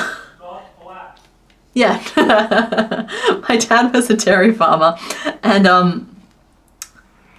that man gets some cows. It's funny. Have one hobby, one like, and it makes gifting a lot easier for everyone else. That's what that looks like, right? I'm not crazy. I'm just a little unwell. Yeah. So if we do the bro what pose, that totally works. So he can totally have his arms down like a little gentleman. So we have the arm sorted, and the arm is actually, yep, reversible. Cool. Same pattern for the other arm, which means we don't necessarily have to make it right now. We can move on to the leg. We've got the army sorted. Time for the leggies. You just be his emotional support Dragonite. Thank you. I hate working with black because you can never see the stitches. It depends on the lighting where you are, and that's why I don't necessarily recommend it. But then I also feel like you lose the beautiful stitch texture on the finished project as well. And so, like, the points. I don't know about CK, but I recommend just getting one of each of the rainbow and then a big ball of black and a big ball of white and start from there. That's also good advice. Hate working with black because you can never see the stitches. I think I read that one already. That Nido King is looking swole. Yeah, he's not skipping the days. He's been eating his meals. Cows are your 3-year-old nephew's favorite animal. Black is essential with some patterns though. Yep, that is true. It is. And I always keep a little ball around. Well, I normally do, but my desk has been moved. I normally keep one on my desk full time. Oh, here it is. Because there's just always some sort of detail you need to add, but at the same time, if you're learning the stitches, I kind of defaulted to the colors that were easiest to see.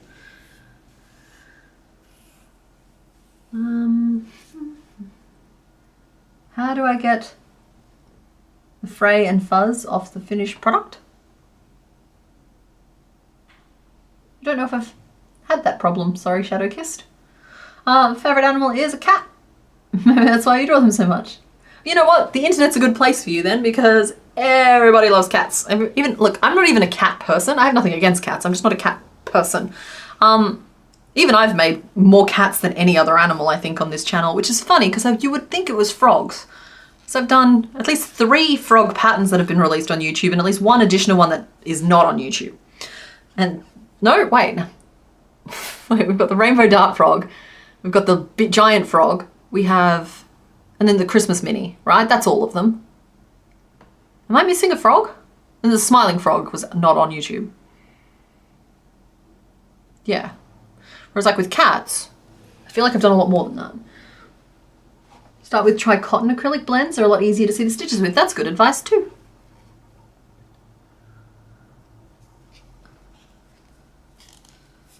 Stay away from any yarns that have like a fuzzy or fluffy texture.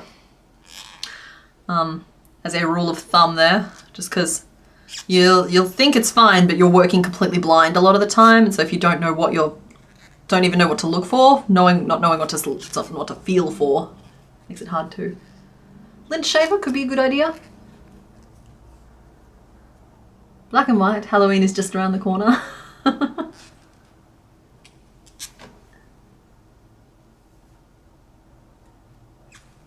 Does Hocus Crocus count as a frog? Oh, good call. Hocus Crocus absolutely counts as a frog. Technically he's a toad, but it still stands. So there we are. That's a 5th frog in the space of about 4 years. I still think we've done more cats. I don't think they were all necessarily released as patterns, but there's been a heavy cat presence here.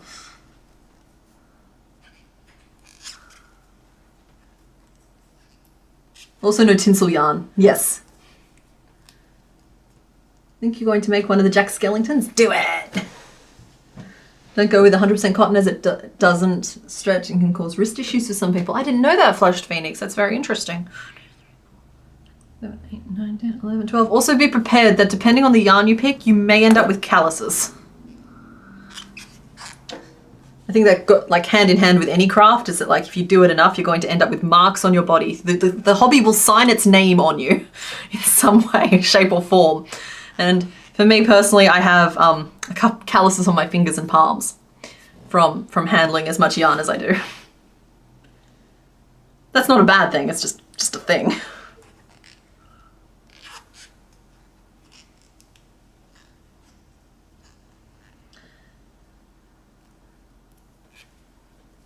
Okay, we're doing fingernails. I don't know why I started doing a second arm, but now we're here. May as well do it. Yeah, and we'll swap. And we'll do a second fingernail.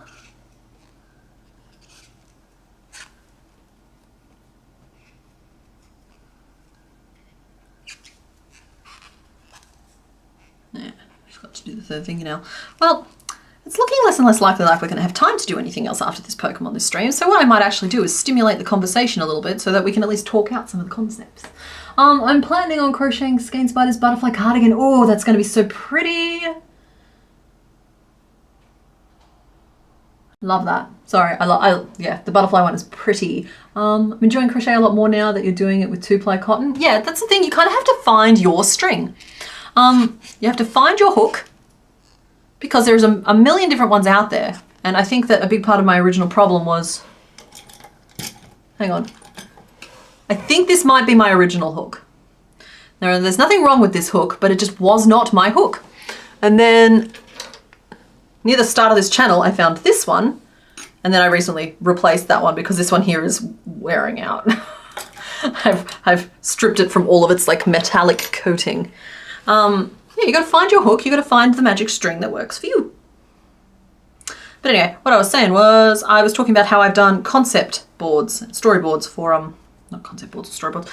I've started brainstorming the 12 days of crochet. Would you like to see how far I've gotten? Let's flick that onto the screen and hope we don't ruin anything. Here we go, loading that document up before I change what's on the screen. I think it's this one. My picture's gonna load. Yeah. Okay, so this is the vibe.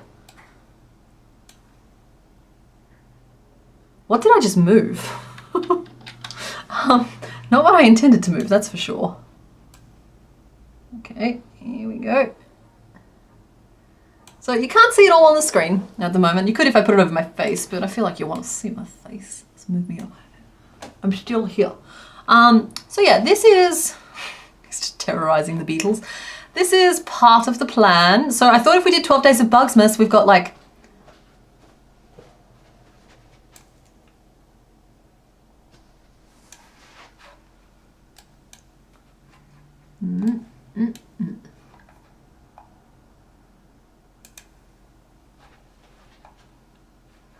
Hold on one second, guys.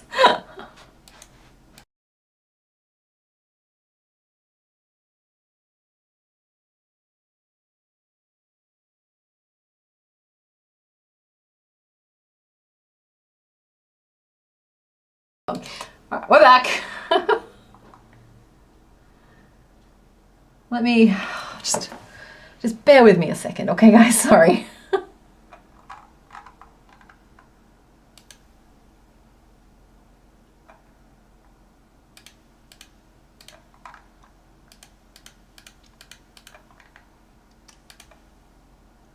right, let's see if I can get it working this time. There we go. So, would I ever do a wheel of the year? Pumpkin Plushness, you're going to have to explain that a little bit more, I think. Right, so the first concept that I've been playing with here are bugs. So we've got rubber ducky isopods, cicadas, bumblebees, snails, the princely tiger moth, the jewel caterpillar. We've got rosy maple moths. I've also got just like a little list here of like weevil, ant, hornet, ladybug, grub, June bugs, Christmas beetles, grasshoppers, flightless wasps, blowflies, the dung beetles, and I've also got the swallowtail caterpillar in the corner there. So that's one kind of idea. Then I've also fleshed out this second one, which is like prehistoric Christmas. So you could have like prehistoric trees. We've got a few that here are clearly based on Pokemon. I just liked the designs of them. Parasaurolophus, Ankylosaurus, like little dinosaurs, that sort of thing. So yeah, that's two of the possible directions that I've started thinking about this year. So that's kind of what's up in the air for us at the moment.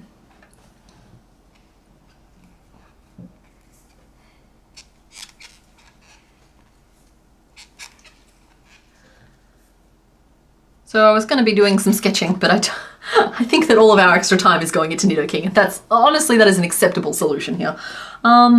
Let's see. So that was this row, and now we're doing this row, but we're going to get a little stitch marker out and we're going to do it right.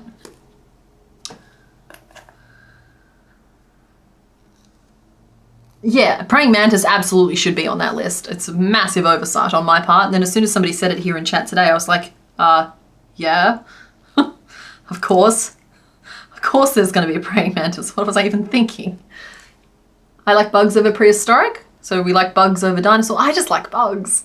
But then like, I feel like I wanted to do bugs last year and I sat down to try and design some bugs and I hated how they turned out. And then I was just really happy to change the subject. So like, be prepared that no matter how much I talk about it or design it on stream, we might end up zagging in a completely different direction. Mantis would be a task. Yeah. It's one of those things where like, there's a lot of, I will have to come up with a lot of interesting little solutions to make a praying mantis work at the scale that we're talking about. Because I do try to keep them as low-so as possible as well. That's part of the challenge. Part of the challenge is the size of them. And I can only compare for myself. I can only compare me to me. So when I say I like to keep them under an hour as a project, that does not mean, oh, I'm still off the screen. I didn't move myself back on, sorry.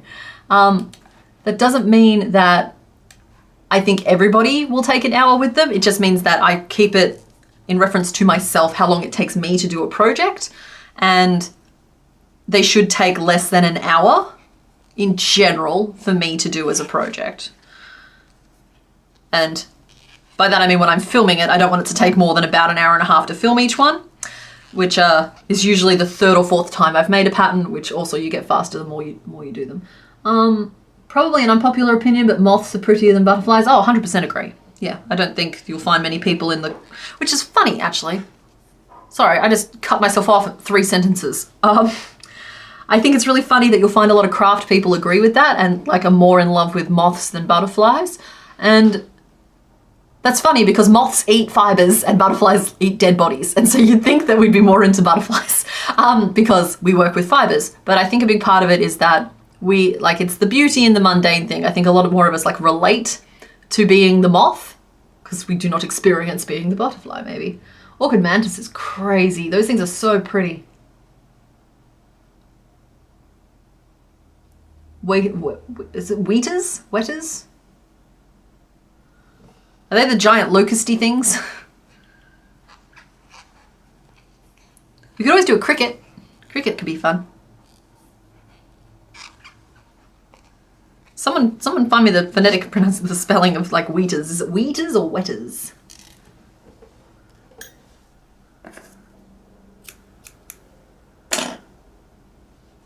Adore dragonflies. Oh, dragonflies isn't on my list either. See what I mean? There's just so many options, so many shapes and colors. I just feel like there's 1, 2, 3, 4, 5, 6, 7, 8, 9. If I can convince a group of people to make a bunch of bugs over Christmas, I think we'd really be onto something. Yeah, moths are also fluffy. That's true. I may be overthinking this. I used to have a pet orchid mantis. She'd ride around on your head while you did stuff in the kitchen and her name was Lily. That's amazing. Moths freak you out. Had an elephant hawk moth come in the house. They are beautiful, but not when it's flying at full speed to your face. Are they the ones that are just like this big? Because I'm pretty sure we had one of those on the balcony at one point, but it turns out that it chose us as its final resting place. Oh, your cat's name is Mariposa because of butterflies. Lovely. See, bugs, they're lovely. And I feel like I've been asked to do a cicada so many times that like the love for the bugs has to be there, you know?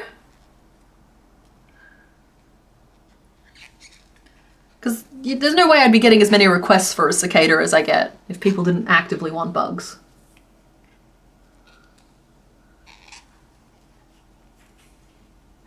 I don't know, I think I'm starting to like put myself in the corner here. I need to sit down and actually do some concept sketching at some point. Probably won't be today, but I need to do that, and then that will help me work out really quickly if I think that bugs are going to be possible. Hit in the face by a Luna moth once in the pitch black of night. It didn't scare the soul all the way out of your body, it came and claimed your soul. Wetter. That's how you pronounce it. Wetter. As in, don't shake this hand, shake this one, it's... Wetter. There you go. Wetter. We don't get many bugs here as you would like, but you got spiders, and I think the gecko eats a lot of the bugs. Oh, yeah, okay, I lived somewhere else for a while, same city, different suburb. There was a family of geckos that lived under my front door. And 1, 2, 3, 4, 5, 6, 7. I don't think I've ever told this. And they slowly infested my whole house. So like I don't think people who've had bug infestations can truly understand what it's like to be infested by geckos. I'm talking under the front door, I had to be careful every time opening or closing it. I'm talking eating parts of my books. I'm talking under the bath mat. I'm talking waking up eyeball to eyeball with one once. This is not a tropical area. Those geckos had no right. And I loved them so much. And then like, you could tell that they laid eggs somewhere because like the baby geckos were like this. The mama gecko was like this, but the baby gecko was like this. And they were not pets. They were not domestic. They just moved in. I lived really close to the zoo. Potentially they escaped from there at some point, but I spent a good 4 years of my life dodging geckos on a daily basis. Yeah, fireflies. So I mean, like, see, there's so many great options. I feel like everyone has like a nostalgia memory attached in some form to chasing grasshoppers or the chirps of cicadas or fireflies or butterflies or moths. It's just like, if I can find the right combination of bugs, we're really in the money here. And by that I mean like I'm onto a good thing. I do the bugs, they'd all end up metapoded, but still. Yeah, well that's the thing. Once you've got a mini pattern, you can just double it. Also, the large Chinese dragon pattern is great. Oh, lovely. I know you say it's only notes, but it's your first amigurumi and it's... Oh, well, that's awesome, Crafting Chaos with Kat. I'm very impressed that you managed to use those notes. When I say that the things on Patreon, a lot of them, any of them that don't get a formal release tend to be just the notes, I'm referring to more the fact that they don't have photo guides with them, and I tend to like go a little light on the assembly notes and leave it up to you guys. And so like, to me, that's not a fully released pattern. That is just the crochet notes to make the pieces. Yeah, that's the main difference for me. It's like the Pokemon notes, they all end up on Patreon, but they are just the notes. I think I did an extra row of 7 here that I wasn't supposed to do. I did, yeah. That's what I meant yeah. It's like, on one of my regular ones, it'll be like, line the arm up between rows 14 and 17, make sure that it touches this point and that point, and there'll be a photo showing you where to put it. For these Pokemon patterns, it'll be sew arms to body. And I kind of just assume you guys can work it out. Your cousin was in the army deployed to go to Afghanistan years ago, got woke up in the middle of the night. Oh, not a camel spider. Those cannot possibly be as big as they look, right? Because like, I know that they were like the internet nightmare creature for a second. But I just assumed that that was just kind of being overblown. I also heard that when they look like they're attacking people, it's mostly because they were casting shadows. And so the camel spiders, being like a desert dwelling spider, was looking for the shade. And so like it looks like they're attacking, but actually they're just following your shadow. And I cling to that belief. When you were little, there were frogs in your tiny garden. You would catch them all and keep them in a bucket while your mum mowed the grass to protect them. I love that. That's so cute. Keep making moths. Your Death's Head Hawk moth was great, and you would love to see a rosy maple. I do technically have a rosy maple. It's just not on YouTube, so I don't know if it really counts. Lovely little fuzzy beast, that thing though. But yeah, more moths is absolutely the vibe here. The camel spiders would be fine because they are big. Bugs you can easily hit with a golf club are fine. Not when they fall on your face, honey. We've been through this. I had a friend who kept a few as a pet, a tarantula. Is there an ant on my bug list? There is, but at the same time, oh, the hook I'm using is a 3.5 millimeter, if that's the question. Technically it is okay, the numbers are misleading. It's a size E or a size 4, which is a 3.5 millimeter. And I'm specifically using the brand Boye, B-O-Y-E, because that's the brand I like. It's the hook that's for me. 1, 2, 3, 4, 5, 6, 7. And then we increase. You got to chain 101? Please, for everyone's sake, use at least one stitch marker in that process. And those camel spiders he had were big. Spiders are fine and cool, but camel spiders are not okay. Yeah, see, I'm fine with spiders. I'm Australian. I'm chill with spiders. As camel spiders, I'm just like, they can't possibly be as bad as their PR paints them as, you know? Melissa Parsons, as you venture into the long dark, we shall wait upon the shores, hoping and praying for your safe return.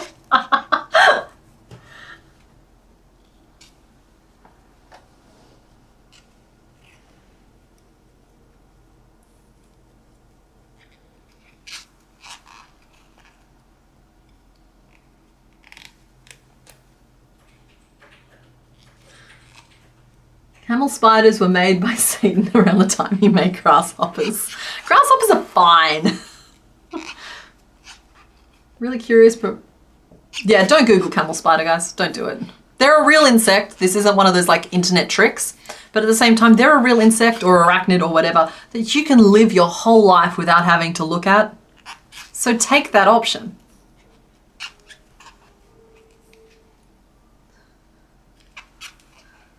But see, I feel like there's plenty of nice bugs.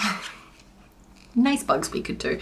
I think it actually could be kind of funny if I cap off my year by making a literal yarn beetle. Because they are an Australian native beetle. They're a very cute little spotty fellow. And like, don't get me wrong, you don't want them. But they're also like, they're not the worst thing to find around your house, honestly. I'd have a bigger problem with mice, for example, than I do with yarn beetles. So... Friend showed you a photoshopped great white shark with a spider face and you haven't been the same since. Coletti Spaghetti, I think you mislabeled that. I don't think that's a friend that showed you that. Your house got infested one time with tarantulas because apparently they were in mating season. Oh, there's some towns here in Australia that end up just completely coated in spider web. I think it's during the floods. But like the whole town just ends up covered in web. Oh, what did you do?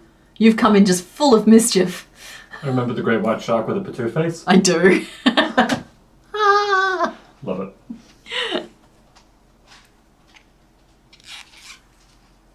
How would one even crochet a stick bug? Oh, hang on, I've got this ready. And, oh, I need the right color. We need the right color for our stick bug. Can I borrow some of you? I'll do it in black. We'll do a black stick bug. You ready?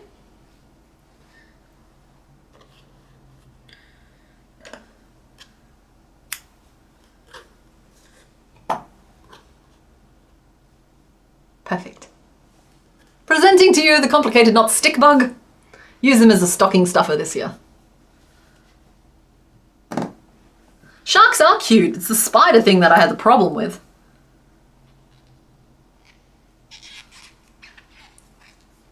And like, sharks are there's a significantly lower chance of you encountering a shark, even here in Australia, than there is you encountering a spider, even here in Australia. The more grasshoppers that are in an area, the more they breed, and that's how you get locust swarms. Yeah, no, don't get me wrong. They're not a good thing, but they're also just not scary. I don't know. My dad used to pay us, I think it was like 10 cents per 100 grasshoppers we could catch. Like, honestly though, I don't remember the last time I even saw a grasshopper. There used to be swarms of them every year. Huh. That's a thought.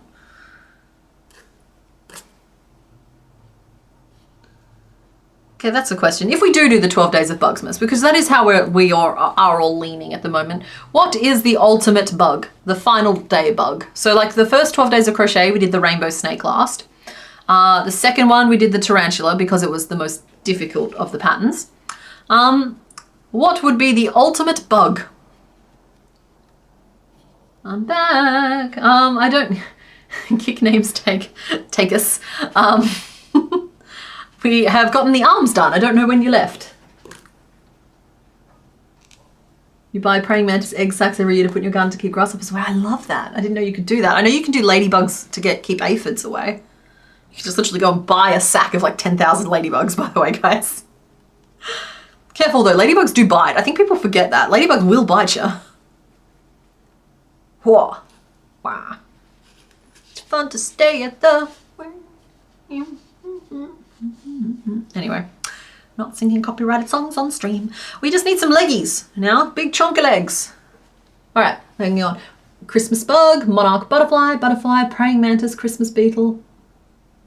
Christmas beetle. Okay.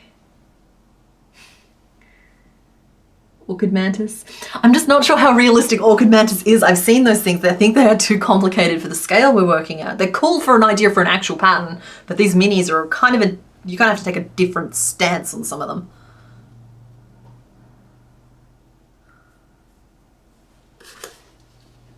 A blowfly will probably make an appearance. The Lygodium spider moth. Looks like it has spider legs on its wings. Eee. Thank you, chat, for singing along. Hummingbird moth. Well, yeah, I was thinking either the rosy maple would be fun one to include, or I was introduced, I think it was Blonde Bombshell on the Discord, introduced me to princely tiger moth. Guys, they are so pretty. Their wings look like stained glass. I would encourage you to Google that one there.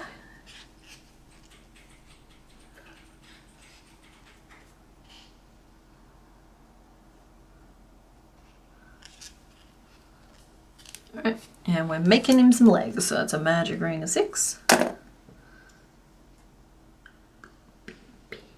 I've got the YMCA stuck in my head. I did it to myself. It's my fault. Atlas moth, Christmas spider. Oh, I don't know. Okay, so I like the Christmas spiders we get here in Australia, but I feel like if I do 12 days of Bugsmas, I will promise people no spiders. Because we did the tarantula last year. And unfortunately that did exclude several very arachnophobic members of our community. So, it'd be nice to give them some sort of promise this year that they are fine to play. Particularly if I don't want them living in fear every day of the next bug being something that's going to scare them. That's not nice. Have I done a stag beetle? No, but I want to. Acorn weevil? The ooh, so pretty. That has to be someone who looked up princely tiger moths, right? Orchid mantises are probably one of the less complicated mantids. Maybe I'm thinking of the different one. One of the ones that looks like a little flower instead of the... I'm gonna look up orchid mantis, hold on.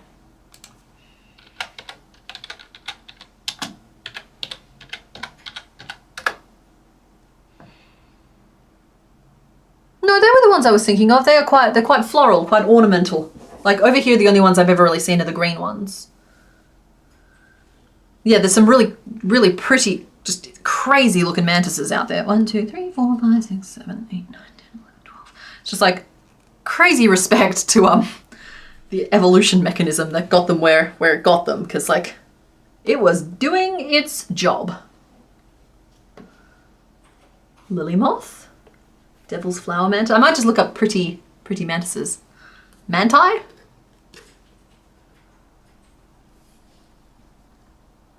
The green caterpillar that inspired the Bugs Life character. Oh, I've got the swallowtail caterpillar. I know a caterpillar should feature in there. I've got the swallowtail in there at the moment, and that's because that's the one that inspired Caterpie. So I thought that could be a fun little nod to things. Increase, and then we did a single crochet. We changed to cream. One big toenail. What does that look like to me? Treble, double treble.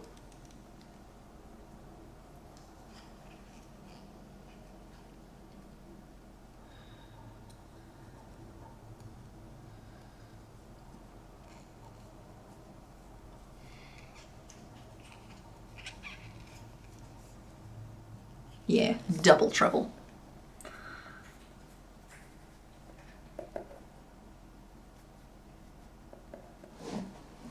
Candy spider and Halloween spider. See, I like those. They're cute.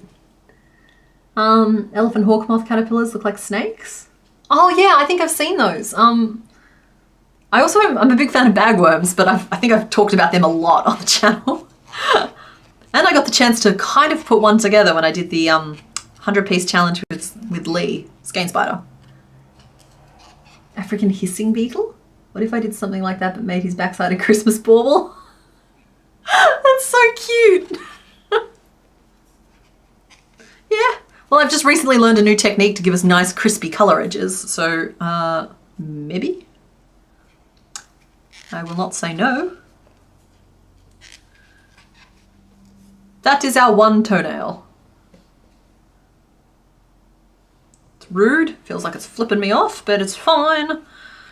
It's got flat feet though, so we'll now do a little decrease straight across the top of it. 1, 2, 3. Yep. Yep.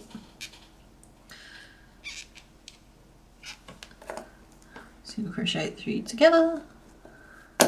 Wattle cup caterpillar. The roly-poly. We've done a roly-poly though.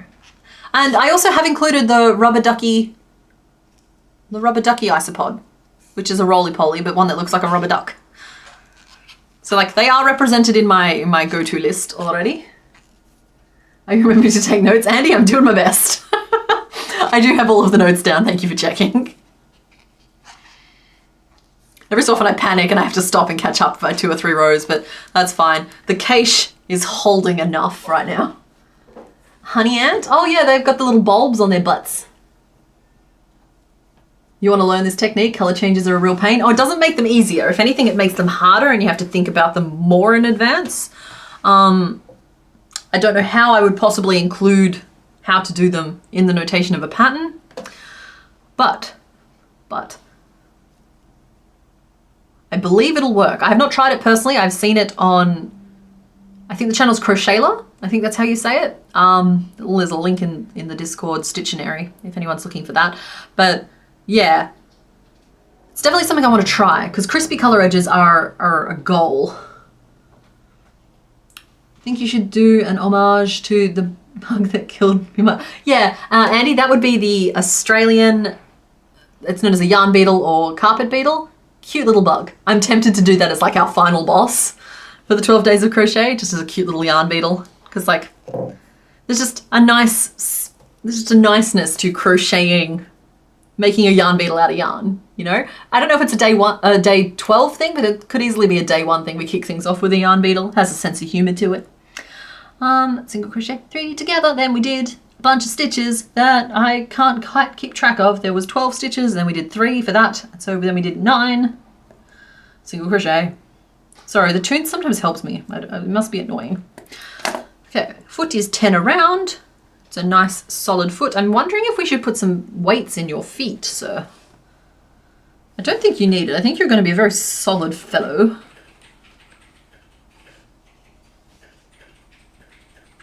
Then we're going to just do 1 more decrease, and then that's a good width for this leg.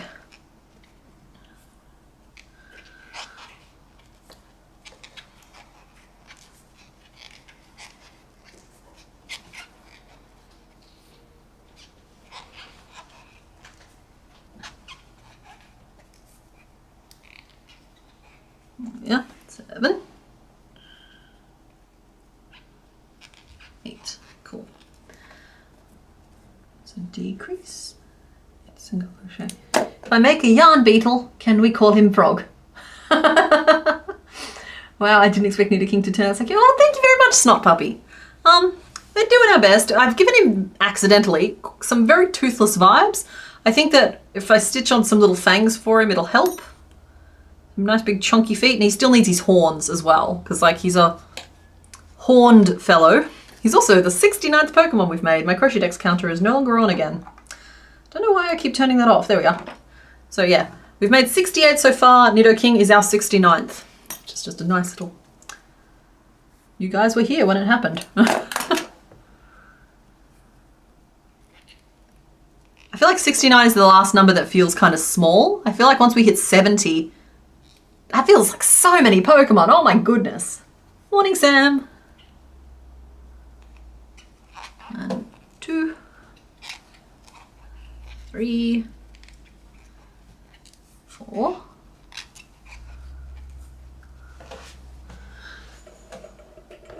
I'm wondering if this will help. The colours a little bit.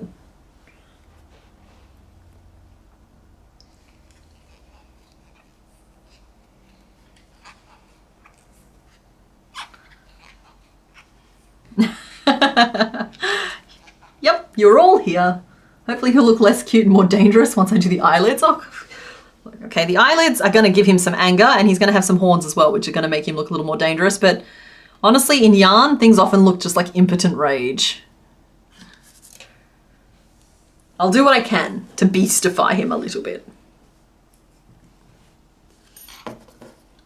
Oh, don't be like that. Immediately just flops over. Okay, tuck those ends in. I really would like some weights for him, but I don't know where my weights currently are. Do I go back there and look for them, or do I just put up with it? Can't roll this chair back because it's a literal ball, so I think maybe we just live with it.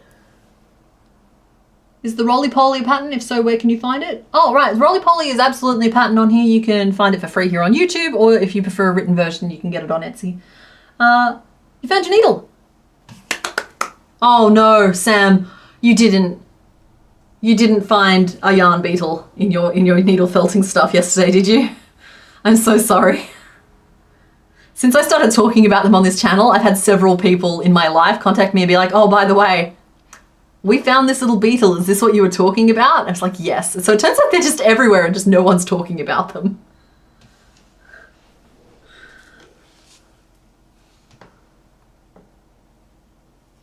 I didn't call him impotent. I said his rage. I said his rage.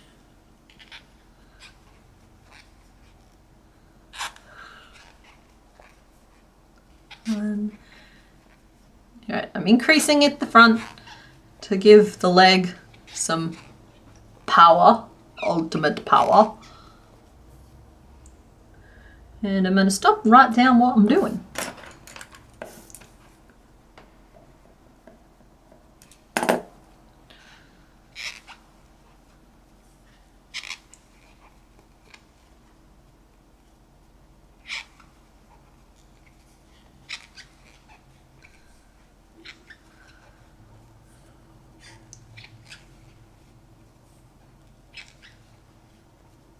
Good, good. I think that's... Is that, or is that too like I'm wearing Grandpa's slippers?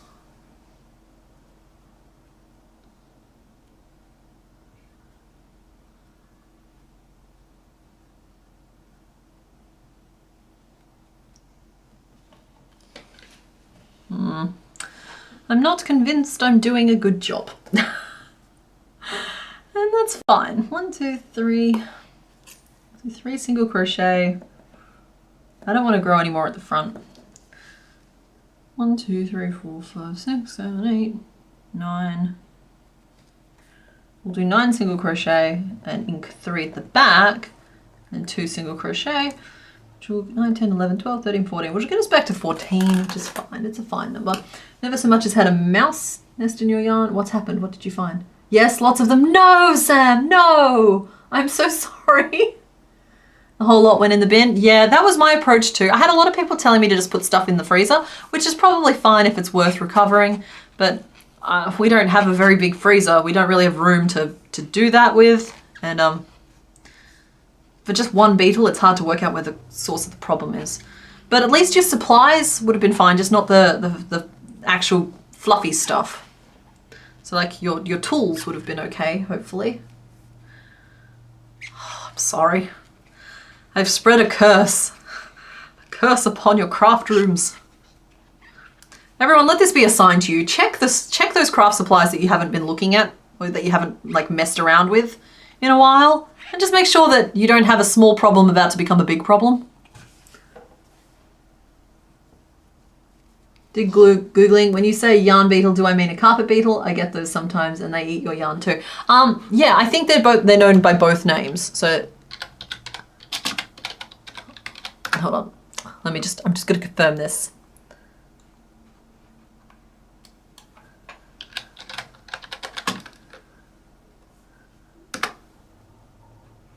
Yes, I'm referring to I believe they are the varied carpet beetle.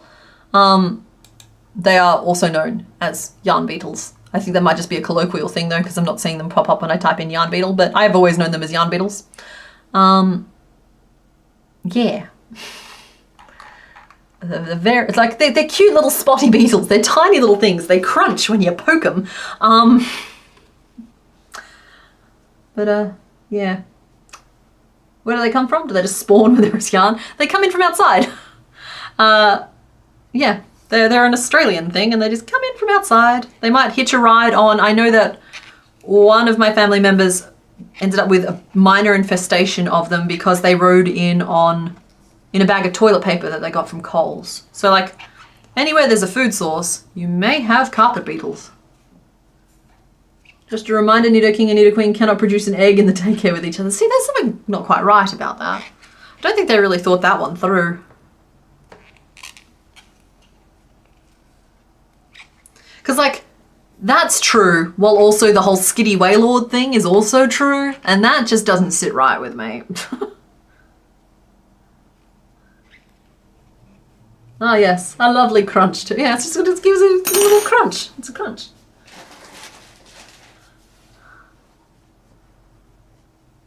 Yarn beetles typically eat wools and natural yarns. They don't eat acrylic. No, acrylic is plastic.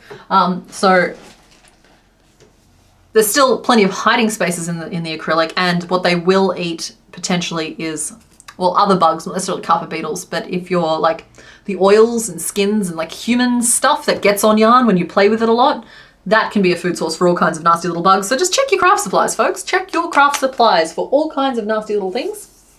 Let it be known that when I threw the stuff out from that video, I just threw out anything that had been in long-term contact with cotton yarn, and I threw out the cotton yarn from it.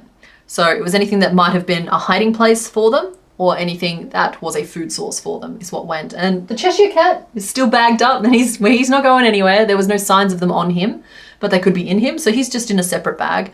Rarity, there was signs of bug activity on her. And she also hadn't been sewn together yet. I didn't really want to like risk it because she was entirely made out of cotton, which was just a step too far. Your army yarn is cotton, then you better check it. I also keep a lot of my like spare yarn. Oh, how it glows, doesn't it? My spare yarn in, you've seen me with those big Ziploc bags. That's how I store the yarn that's not on display as well. So it's just like, you gotta do what you gotta do. Cedar chests are the best way to keep pests off your yarn. Yeah, that's true. That or diatomaceous earth, though, of course, be careful with that around pets and children. And on your skin in general. But like it has its uses. Use it appropriately.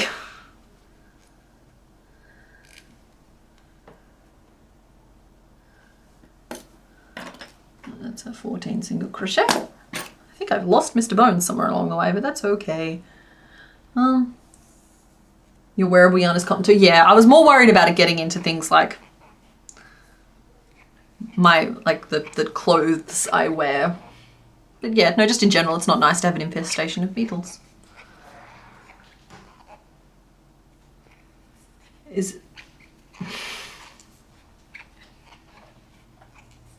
Speaking of crunches, you just got your back to relax. Oh, good, I'm glad, Ace. Hi, honey. Hey, I was just chilling and like sorry. Didn't want to like derail it by saying something purely innocent that everyone takes the wrong way. Oh, honey. I'm joking a bit.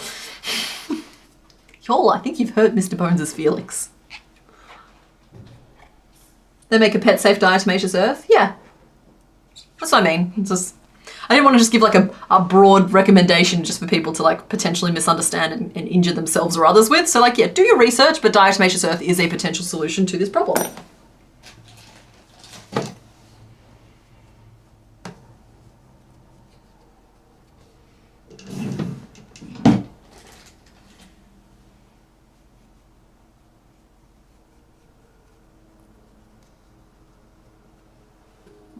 Come here, floppy. All right, good. I think one more row of 14 and then we'll close it.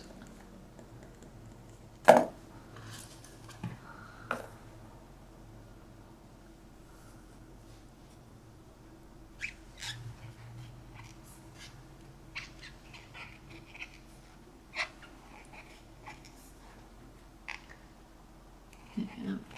4, 5, 6, 7, 8, 9, 10,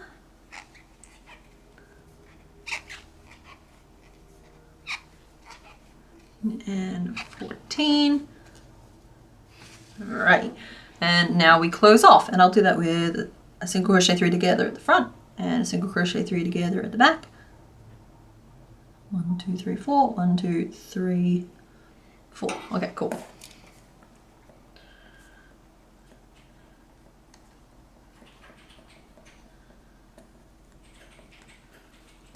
Who we're making? We're making Knitted King.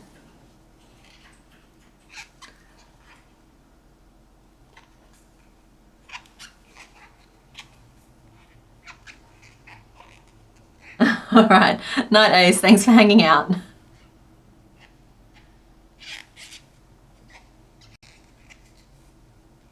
Barnabas Kingsley, the nice Neddington, 69th of his name. Yeah. I think that's like literally every name.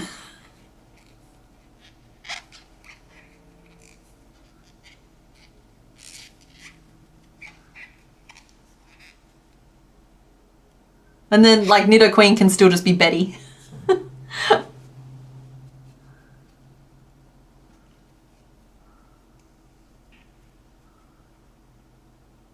Why do I have Black Betty stuck in my head now? Oh, Black Betty.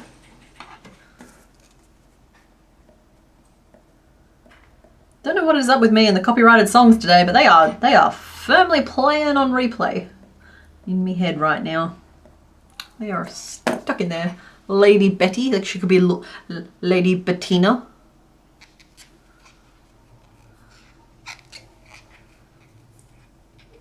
Betty Boopington.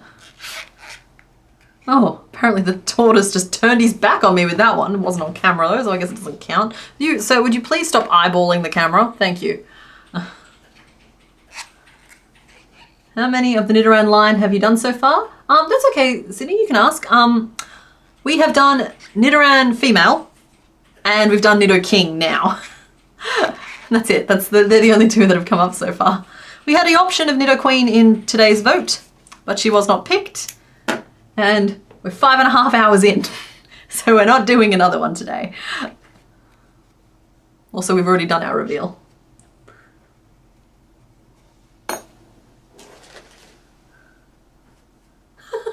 That's Lady Betty. If you forget, simply think Lady better than you. The Bambalams are not really helping, but I don't think you're trying to. Oh, Melissa has returned. She has returned. You painted clear safety ice today for the first time. It was a lot more waiting to dry time than you thought. Yeah, yeah, that's how that goes. I found if you get the clear plastic ones that you can like put colors behind, I found that washi tape can be a fun way to change out eyes really, really quickly rather than having to buy a bunch of colored rings.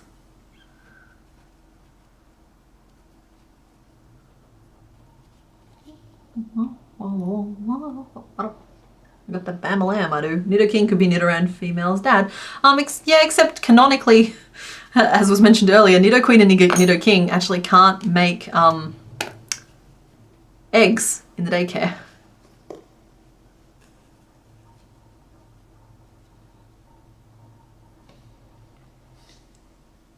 There we go.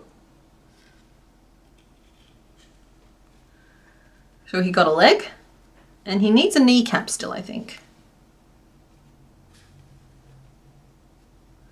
Because he's got that knee armor in that. So, oh, do we do it as a flat piece? The chest pieces were worked in straight lines, and that might make more sense here. Let's finish that off.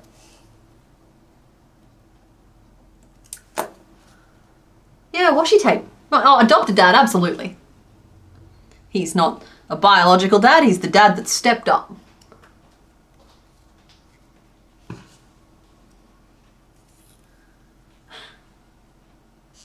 I find most crafts involve a lot more waiting for it to dry time than you would normally expect.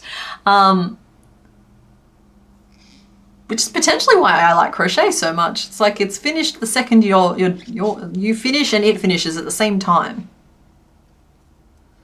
Whereas like with a lot of crafts, paper mache, painting and all that, you finish and then like 3 days later it's finally done.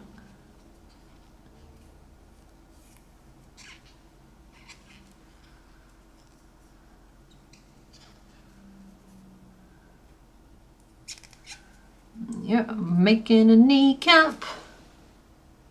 Making a kneecap. We're writing it down. Writing down the kneecap.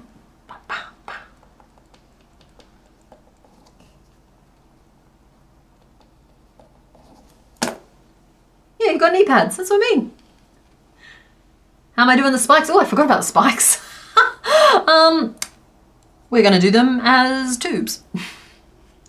Yeah, it's going to be fun. It's going to be fun. We're going to have a great time. It's going to be the best tubes ever. I think he's got like one main horn and then like smaller horns down his back. So the smaller horns down his back, we might just do as a string of picots if we're feeling real lazy, but I think they're more prominent than that. I should probably do them properly. All right, we'll do them properly. You twisted my arm. I really need to get your mind out of the No, Lauren, you clean yourself up, please. We are not that sort of channel. I thought it as I said it, and then I was just like, maybe if I just don't mention it, it'll be fine and we'll all move on. But no, nope, you're there to catch it. That's great. Cool. Hexagonal kneecap. 69th Pokemon.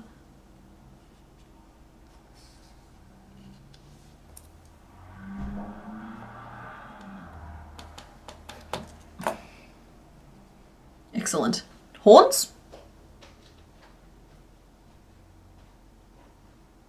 No, he wants his other leg. Sorry, I tried. Best tubes ever, that's what I mean. He's got one toe with one nail like a horse. Exactly, he got hoofs. Yeah, I thought about doing chain of spikes like I did Ponyta's mane. Or Ponyta. She's in a box somewhere, I'm not digging her out. But I don't think they're going to be big enough. I think he needs more significant spikes than that, which is really annoying. Because I would love to just do like a line of picots. Oh, I might have to... Oh, okay. I gotta stand up. Sorry, guys. Butt is numb. Have to stand. You can't make patterns? Oh, have you tried? Pin rehabilitation program. 2, 3, 4, 5. Cool. And 6 increases. Good morning, Lena. I think he's cute. I think he's turning out really chonky and lovable. He's huge, but then so many of the ones we've been making recently are. They're bigger.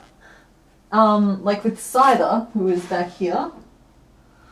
I thought Scyther turned out big, but honestly, Scyther is just hanging out with his bros at the moment. And poor little Charizard seems like a little worm. You've modified a pattern to fit what was needed? Well, that's good. That's... Yeah. Hello.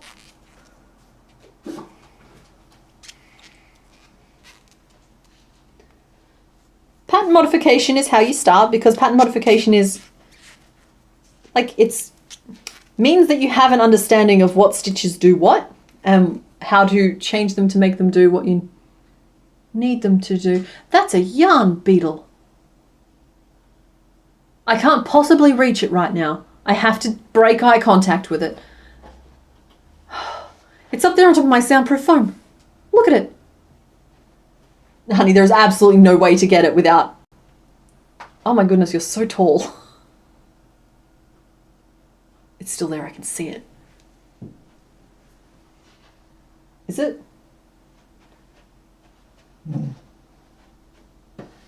This is a little ball of stuff. It wasn't a yarn beetle. I'm seeing imaginary Or yarn it was beetle. a yarn beetle and it got smushed into a little ball before I pegged it You at the are floor. you are very big and strong. Oh,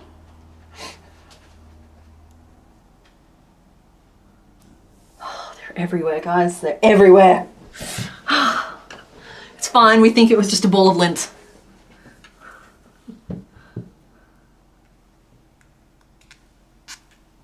Wait, how small is Charizard? Well, Charizard was one of the biggest we'd done when we made him. He's not anymore.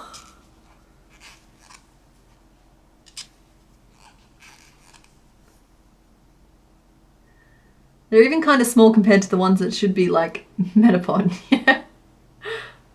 Oh, well thank you. The shirt is a Sugar Bunny shirt. I think her designs are super cute. I wore the frog one on stream a couple of weeks back, but I also got this one for Halloween, but I was feeling kind of Halloween-y today. So yeah, I treated myself to a couple of fancy shirts and I'm really glad that I did because I don't do nice things for myself often enough. And I really like this shirt. They're big and comfy too, like very soft, very nice. This one went through the wash, came out perfectly. Can't recommend them high enough. The prophecy has foretold. Did you ever get a final count on pins found in the box? I did, Coletti Spaghetti. I did mention it in the video, but you may have missed it, and that's okay. There was 113 pins and one massive needle. 113. I've literally gone 12 months with the same, like, 22 pins, and then there's just been 113 in a box. Yes, a yarn beetle is a carpet beetle. 1, 2, 3, 4, 7, 8, 9, 10, 11, 12. 13, 14. I think technically they are the varied carpet beetle. 1, 2, 3, 4, 5, 6, 7, 8, 9, 10, 11, 12. Cool. All right, there we go. Back on track. We're going to do the toenail.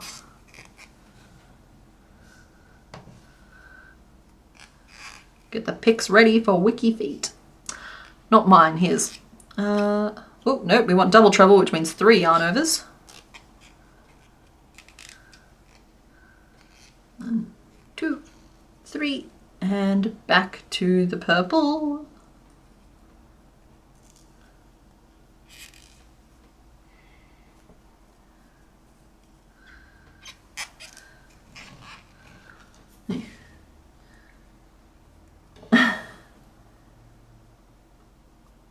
Must have convinced yourself you finished, but must go back and see. No, it's fine. Hey, Galetta Spaghetti, it's okay. No one absorbs every detail from the video. That's why I said it's 113. I appreciate you watching it all. You know, if you get enough Megapod ones, you might have to make the small ones bigger. Yeah, Grip Squirrel, you think you're joking, or you might not know that you're not joking. You know, it's not like, it's just going to be a very odd collection at the end because none of them are really to scale with one another. For a while there, the safety eyes were helping because I was just making everything proportionate to the safety eyes, but so many of them ended up with just embroidered eyes at this point that I don't know if that really applies anymore.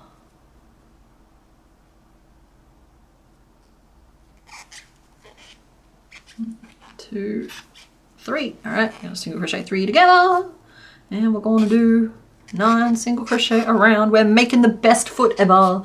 You know, if you get Megapod, oh right, I already read that one.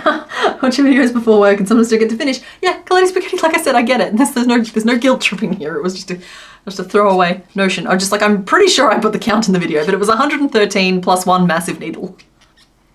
And I thought the bobby pin count was going to be the big takeaway of the day, but it just sort of frittered out into nothing and I forgot to keep count after a while. But that said, it was about a dozen bobby pins.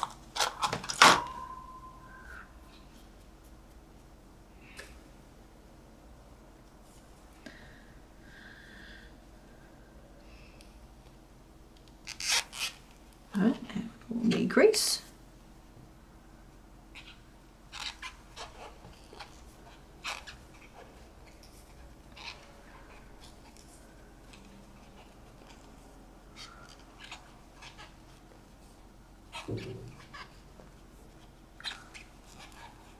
Pokemon can be a variety of sizes. True, that is true.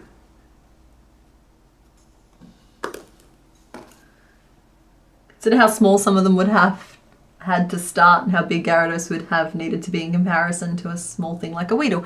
Yeah, and like Megapod can be huge if Megapod wants to be. Who's to say he can't?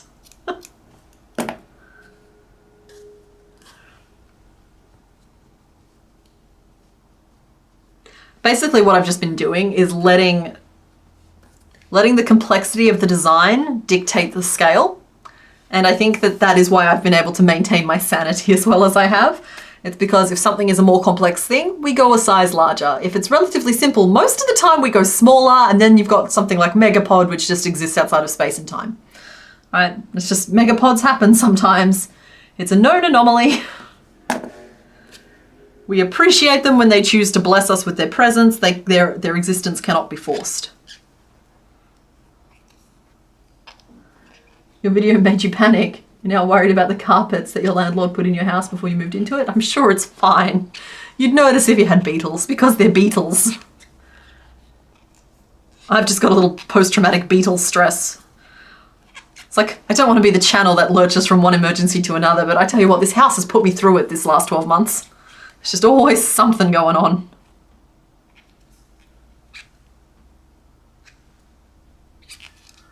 Please tell you a big fluffy bumblebee is on my bug list. It is.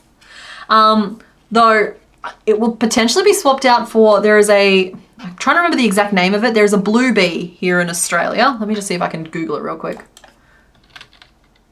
They're a solitary bee. They're not a hive bee.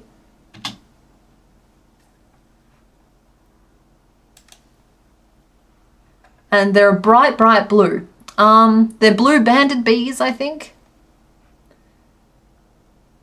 And yeah, they're a solitary bee.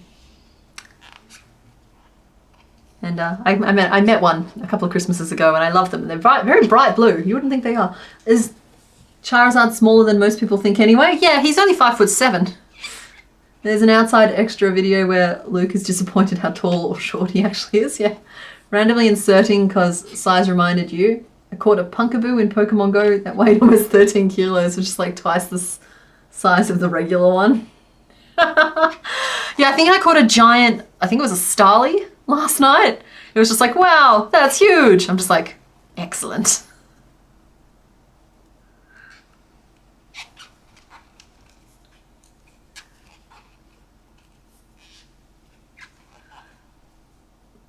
Four, 5, 6, 7, 8, and 9. Then what are we doing? Oh, we're going to increase 3. Okay. Side note, you're open to more Pokemon Go friends. Is there a Pokemon Go channel in the Discord? There is gaming. Sharky's Crochet. You could just ask in the gaming channel. I know that a couple of people have found different games to play together, or, you know, whatnot. Some Pokemon trades have definitely happened in there. Is the blue bee sparkly? No, it's just blue. It's called Amegilla cingulata.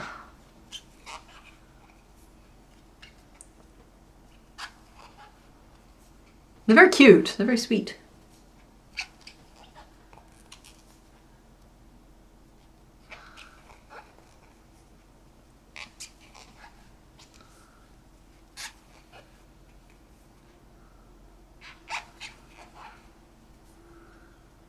This is all just leading up to me having to get the Charizard out, isn't it?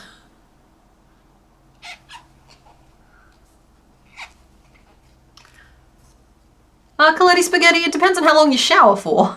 We still have horns to make. I won't be sewing this together on stream though, so if you shower fast, you'll have time. 1, 2, 3. I've got 2 rows of 14 single crochet, and then we close off the top of this one. The only Pokemon Go friends you have are through the Discord gaming channel. Yeah, I don't have any Pokemon Go friends, but a big part of that is that it would like literally just dox me. Which is sadly one of those things you kind of have to keep half an eye on. Google tells you the blue bee is called the orchid mason bee. I'm referring to the blue banded bee. Yeah. It's the blue banded bee.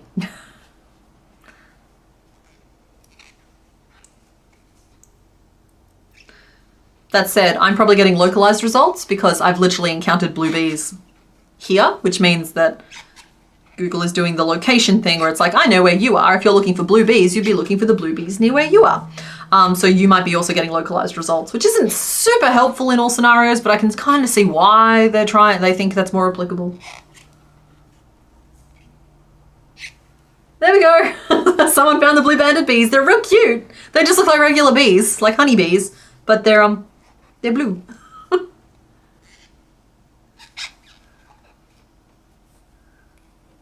The moment this Pokemon finds someone who's emitting strong emotions, it will pummel them senseless with its braids. Just silence them. Oh, Sheila, what is that? Your Hatina just evolved. And you're obsessed with Hatchram's Pokedex entry. I haven't evolved that line at all yet. That's hilarious. Stop it. Stop it. Stop it. Stop it. Stop it. That's actually really funny. I have long live streams. I do. But like, that's because I'm here working anyway. I'm just inviting you guys along for the challenge. I used to have longer ones. This one here is probably going to stop at 6, maybe 6.5 hours. For a while there, we were stretching them out to about 8 hours, but I realized this time of year, I just need to be able to get more stuff done than that allows for. Oh. You're a chunky fellow. Sit over there. All right, let's close off this leg. I think I overstuffed a little bit. Let's take some of that out so I feel a bit better about it. Yeah, that's so funny.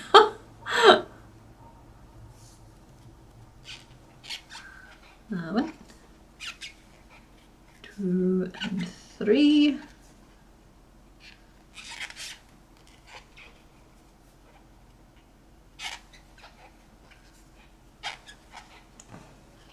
Yeah, go over there.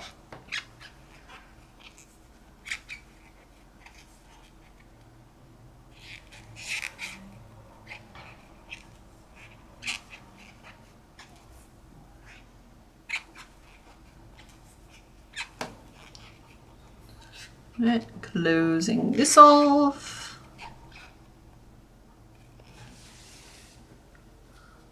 Okay, it's basically a shiny honeybee. Yeah, that's what I mean. It's just that it's a honeybee, but blue.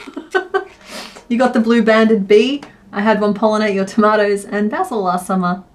You're in Sydney. Yeah, see, they're an Australian native bee, and they're blue. As I said, I believe they're a solitary bee, so they're not a hive bee. Whereas like, look, I don't know how much of this is actually real, but bear with me here. I believe that like hive bees, if they get separated from the hive and lost, then they're basically doomed. And so like there is certain schools of thought about what you should and shouldn't do to help them. Whereas like with these solitary bees, it's a different thing entirely. There is no hive for them to be like separated from. And so like you will only ever see them out in strange places or by themselves. One plant pot holder done. Oh, well done, Melissa. Does that mean you have to chain 101 again?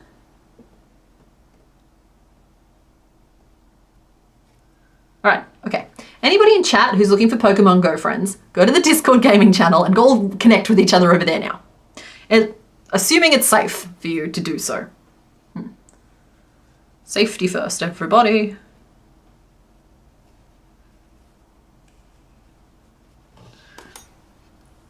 And your chunky little what's it? Here's your second leg.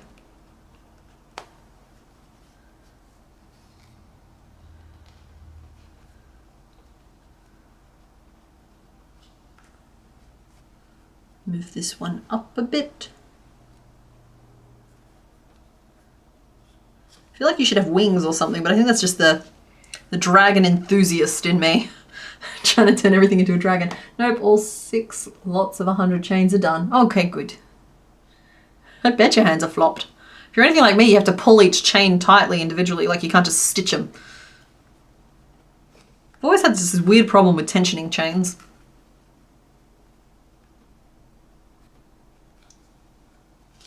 You just did a Pokemon Horizons ad. I don't know if I've even heard of that. What's Pokemon Horizons?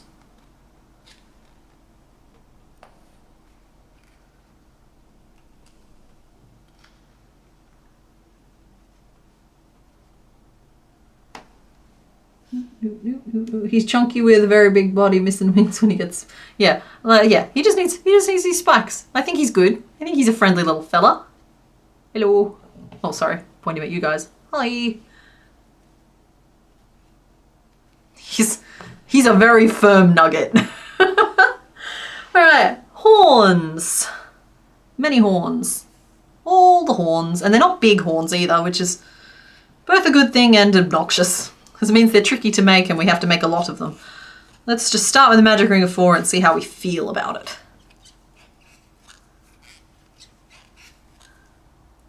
Because I'd really like to just do picos down his back for the 6 smaller ones. Maybe I will do that and then just one horn for his head. I like big niddos and I cannot lie. He'll look like he's not missing wings when he gets spikes. Yeah, I agree. I feel your pain. I did 206 foundation chain, then realized you'd made a mistake and had to frog it. No! That's what I mean, but like put a bobby pin or a stitch marker in every 20, every 50 stitches, something so that you know when it's right. You can like, yeah, you don't have to go all the way back. Okay, that's 4. We're doing it. We're doing it. We're doing great. We're doing fantastic. We're doing a great job. Best tube ever. Come on.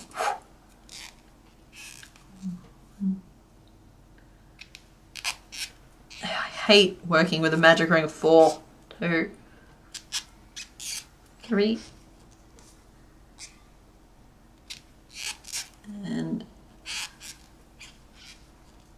4. Okay. So that's the smallest I can possibly do them, and that might be the ones that I do down his back. That is literally just a magic ring of 4 and then 4 single crochet. So I'm going to write that down. Horns. We're going to do 6 of the magic ring 4 and then 4 single crochet and finish off.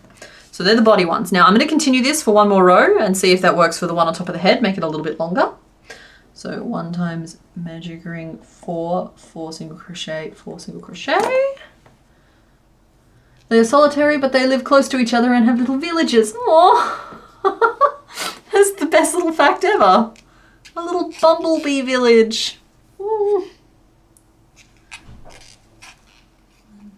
2, 3, 4. Let it go on the record that I'm not enjoying making horns. Alright, that's the slightly longer one for the top of the head. Oh, sorry, for the it's kind of like there's one at the top of the head and there's one like from the forehead. So that's the top of the head one. Oh my god, can I give him just a little chibi horn? Is that okay? Would you guys let me do that? Because that'd be really freaking cute. Does it need to be 1 row bigger? I'll go 1 row bigger. Just because everyone's going to laugh at his small horn.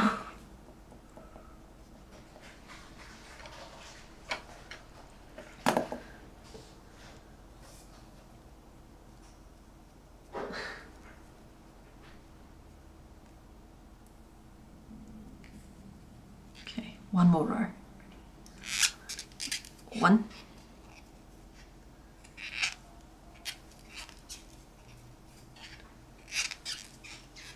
3 and 4. Okay, good. That'll be his main horn. The horn he uses to impress all the women.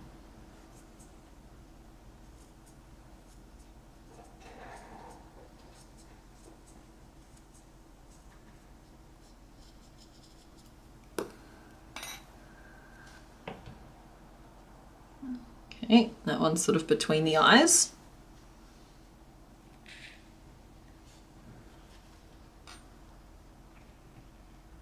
Perfection. All right, we need to make a bunch more horns now.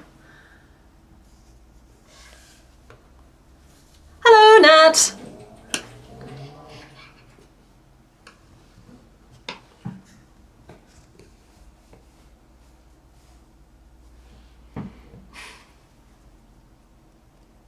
Oh, Night Crew has arrived. Hello. Did you miss the whole stream? You missed a lot of it. We are just wrapping up making horns now. 3, 4. That's okay. The stream will be available to view. Pokemon Horizon is a TV series from last year. Right, okay. Yeah, I don't really follow the anime. I've never really been into it.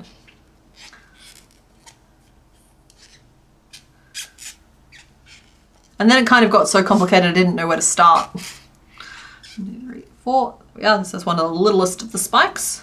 So we'll finish that one off there. I'll do one of these. We'll make them all in one long chain. It'll be fine. What have we been doing? We made Nidoking. I got a letter saying that the royal family was visiting and couldn't remember which royal family they were talking about. Turns out it was Nidoking. Just finished your blanket yarn. Evie, sewing accomplished. Oh yay, good job. Good job, Faye. And also, well done to anybody else who's managed to finish a project, start a project, or work on a project during this stream. We see you, we appreciate you. Hell, anyone who's even thought about a project, you get included in the congratulations as well. Full marks for the whole class.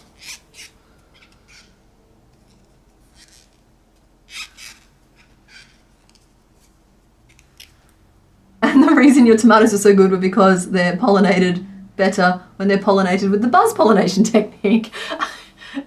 Kick names, I feel like I have sent you on like a total journey with these bees.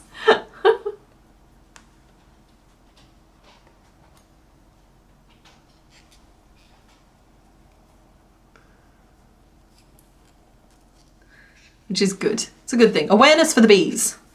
Like, I think that the bumblebees have great PR. Everybody loves a bumblebee. It's just like, where is the love for the blue-banded bee? Because I'm sorry, they are cooler. They are shiny bees.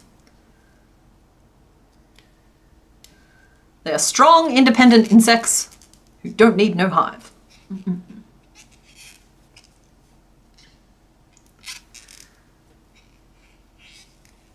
Who was feeling a bit cursed pre-assembly but came together okay? Well, good. Good, that's good. Working on a Charizard at the moment, that's fun. That horn would be a good skewer. Yeah, I guess. Pokemon Horizon is essentially a fresh start with a new protagonist, so it could be a starting point. Okay, that's true. Main girl has a Sprigatito. I think one of the other things that's been keeping me away from it is that I'm so out of the loop when it comes to any of the gens after maybe Gen 4 or 5. I'm trying to catch up now that I'm playing Scarlet, but I'm still just like, I feel behind the 8 ball a little bit with all of them. And I get that you don't have to necessarily know them to watch them, but I'm just like, I watch them and all I feel is like the expanse of knowledge I do not have. It's the bee's knees. Oh, dang it, I got yarn up my nose. Excited now. I love blue-banded bees. Well, you're very welcome.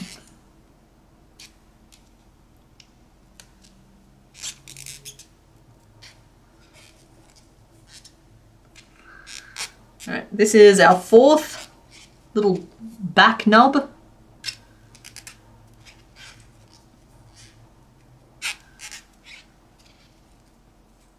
Okay. So we have 2 more to go, and then 1 longer one. There are blue bees. Yeah, there are. So Australia has a native blue bee called the blue-banded bee. It looks just like a honeybee, but instead of having yellow stripes, it has blue stripes. And in person, they're quite a vibrant blue. The photos I've seen online kind of show like a paler blue sometimes, but the one I've seen was very, very bright blue. And they're really cute. They're really sweet.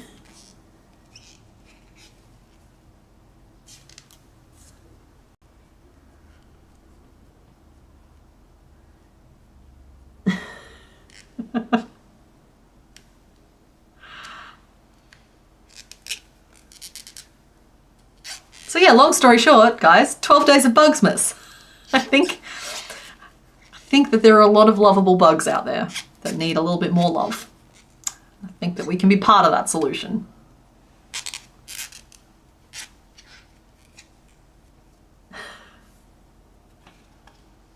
The Bugsmas chat means you're now trying to make a Picasso bug motif. Yeah, this is awesome.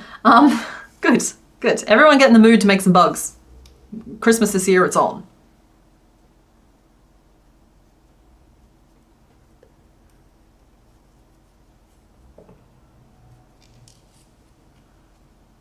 Never trust a post-war Spanish painter. What?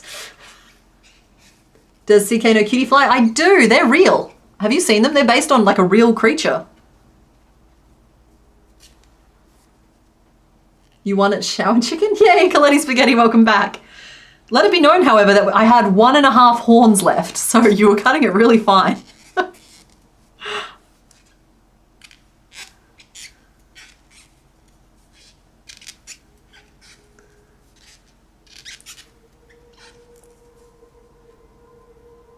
All right, how many is that? 1, 2, 3, 4, 5, 6. Cool. So that's all our little ones. And now I just need to do one with the extra row for the top of the head. And I'll just do it as part of the same string. The Caterpickle has a lot of opinions today, that's true. It's just, there we go. It's just, I'm just getting real like the dads around the barbecue vibes.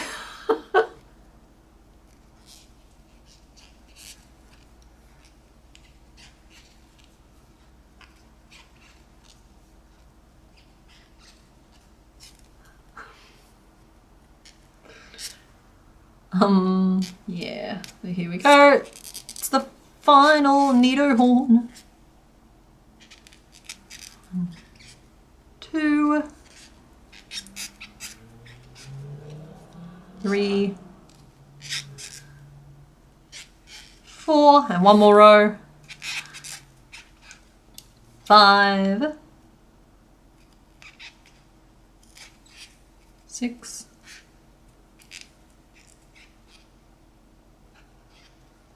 7, and 8, and we're done. That was the last crochet piece we needed. I even made all the duplicate pieces. That never happens.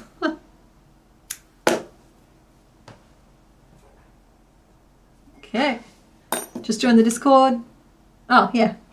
No, please do share any blue banded facts you find out, because I'd be very interested to hear them. All right, so that's the next biggest one, and it goes there.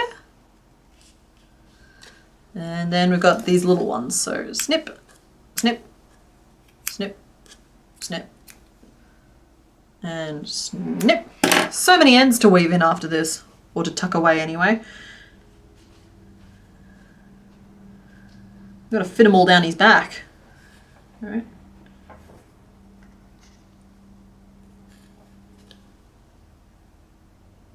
Gonna need to be closer together than that. There we go. 1, 2,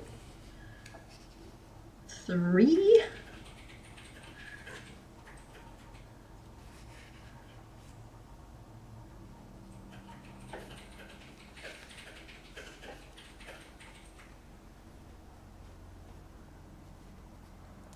How far back down the back are they supposed to go? Can I put one on just the base of his tail? Is that okay, or do I have to move them all up? I think I might have to move them all up. Bam, bam, bam. Move them all up, move them all up, move them all up. There we go. There he is. He is Neato King. And we have not named him. His current name is Barnabas Kingsley, the nice Neddington, 69th of his name. I think that's his name. I think that's his name. I think that's all of it. So yeah, Barnabas Kingsley, the nice Neddington, 69th, because he is the 69th Pokemon we've made. And I'm going to update the counter. Here we go. Everybody prepare your nices. Nice. Yeah. So there he is. And like, I will sew him together this week. Oh, wait. I'm missing a kneecap.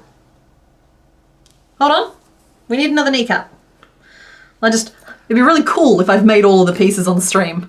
So let's just whip this up real quick. Oh, yes. And everybody? There's plenty of time to still hit that like button if you would like to before the end of the stream. I don't mention it very often, but it always makes me feel really good. Helps counteract the dislikes, which is also a good thing. Thank you everybody for your nices. I appreciate you. Oh, we're all adults. We are. Yeah. And increase.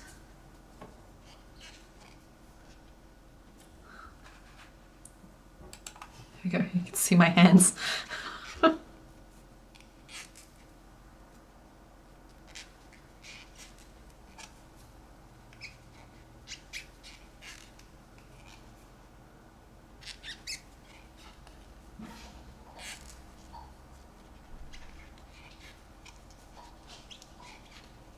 And there we go, that's the final piece now.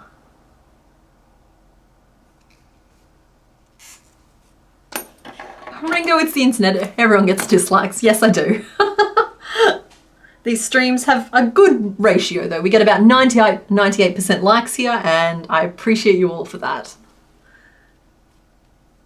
I mention this purely in the interest of transparency. I am in a good place with it, but I know some of you intend to start channels or have some sort of social media presence. It comes part and parcel with it, and it's okay. There we go. He got his second kneecap, and now he's finished, and we like him just a lot. See, I thought Scyther was huge. He is at least the same size as Scyther.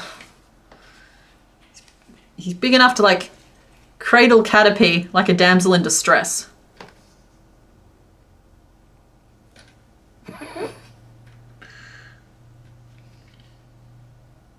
Hold the bug.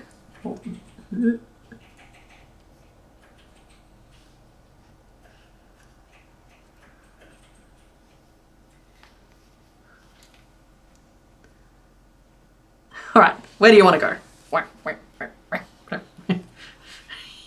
I amuse myself. Sorry, guys. All right, I think that's kind of it for this week. I thought I was going to do some concept sketching, but we accidentally picked a Pokemon that took more than 6 hours to do, and so you get what you get. I can even turn this light off now that we're all done with the main stage. But thank you all for hanging out. As you can see, the light has kind of abandoned us during this because it's now just after 5 o'clock. I look forward to this stream every week as well, so thank you all for hanging out. I really appreciate it. So I will... Wait, can you carry Hydrini? Okay, all right, we'll turn the light back on and we'll play a little bit more. I can see that. All right, buddy, you want to relinquish the Caterpie? Here we go. Caterpie's like, yay, that was fun. Come here, you. There we go. And... I don't think he can carry it quite as easily. Is that what you had in mind? Wait. Bodyguard style? Okay, yeah. What's the point in having toys if you don't play with them? Can you hold those pins for me, sir? Thank you. Yeah. It's like you can like drape it over one shoulder. No, that's definitely how he carries Dratini. Oh, you and I are going to have some fun together, mate.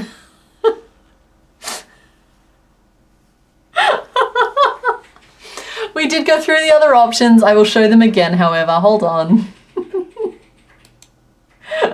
So there they were. So today's theme was a royal family was coming to visit, but I didn't know who.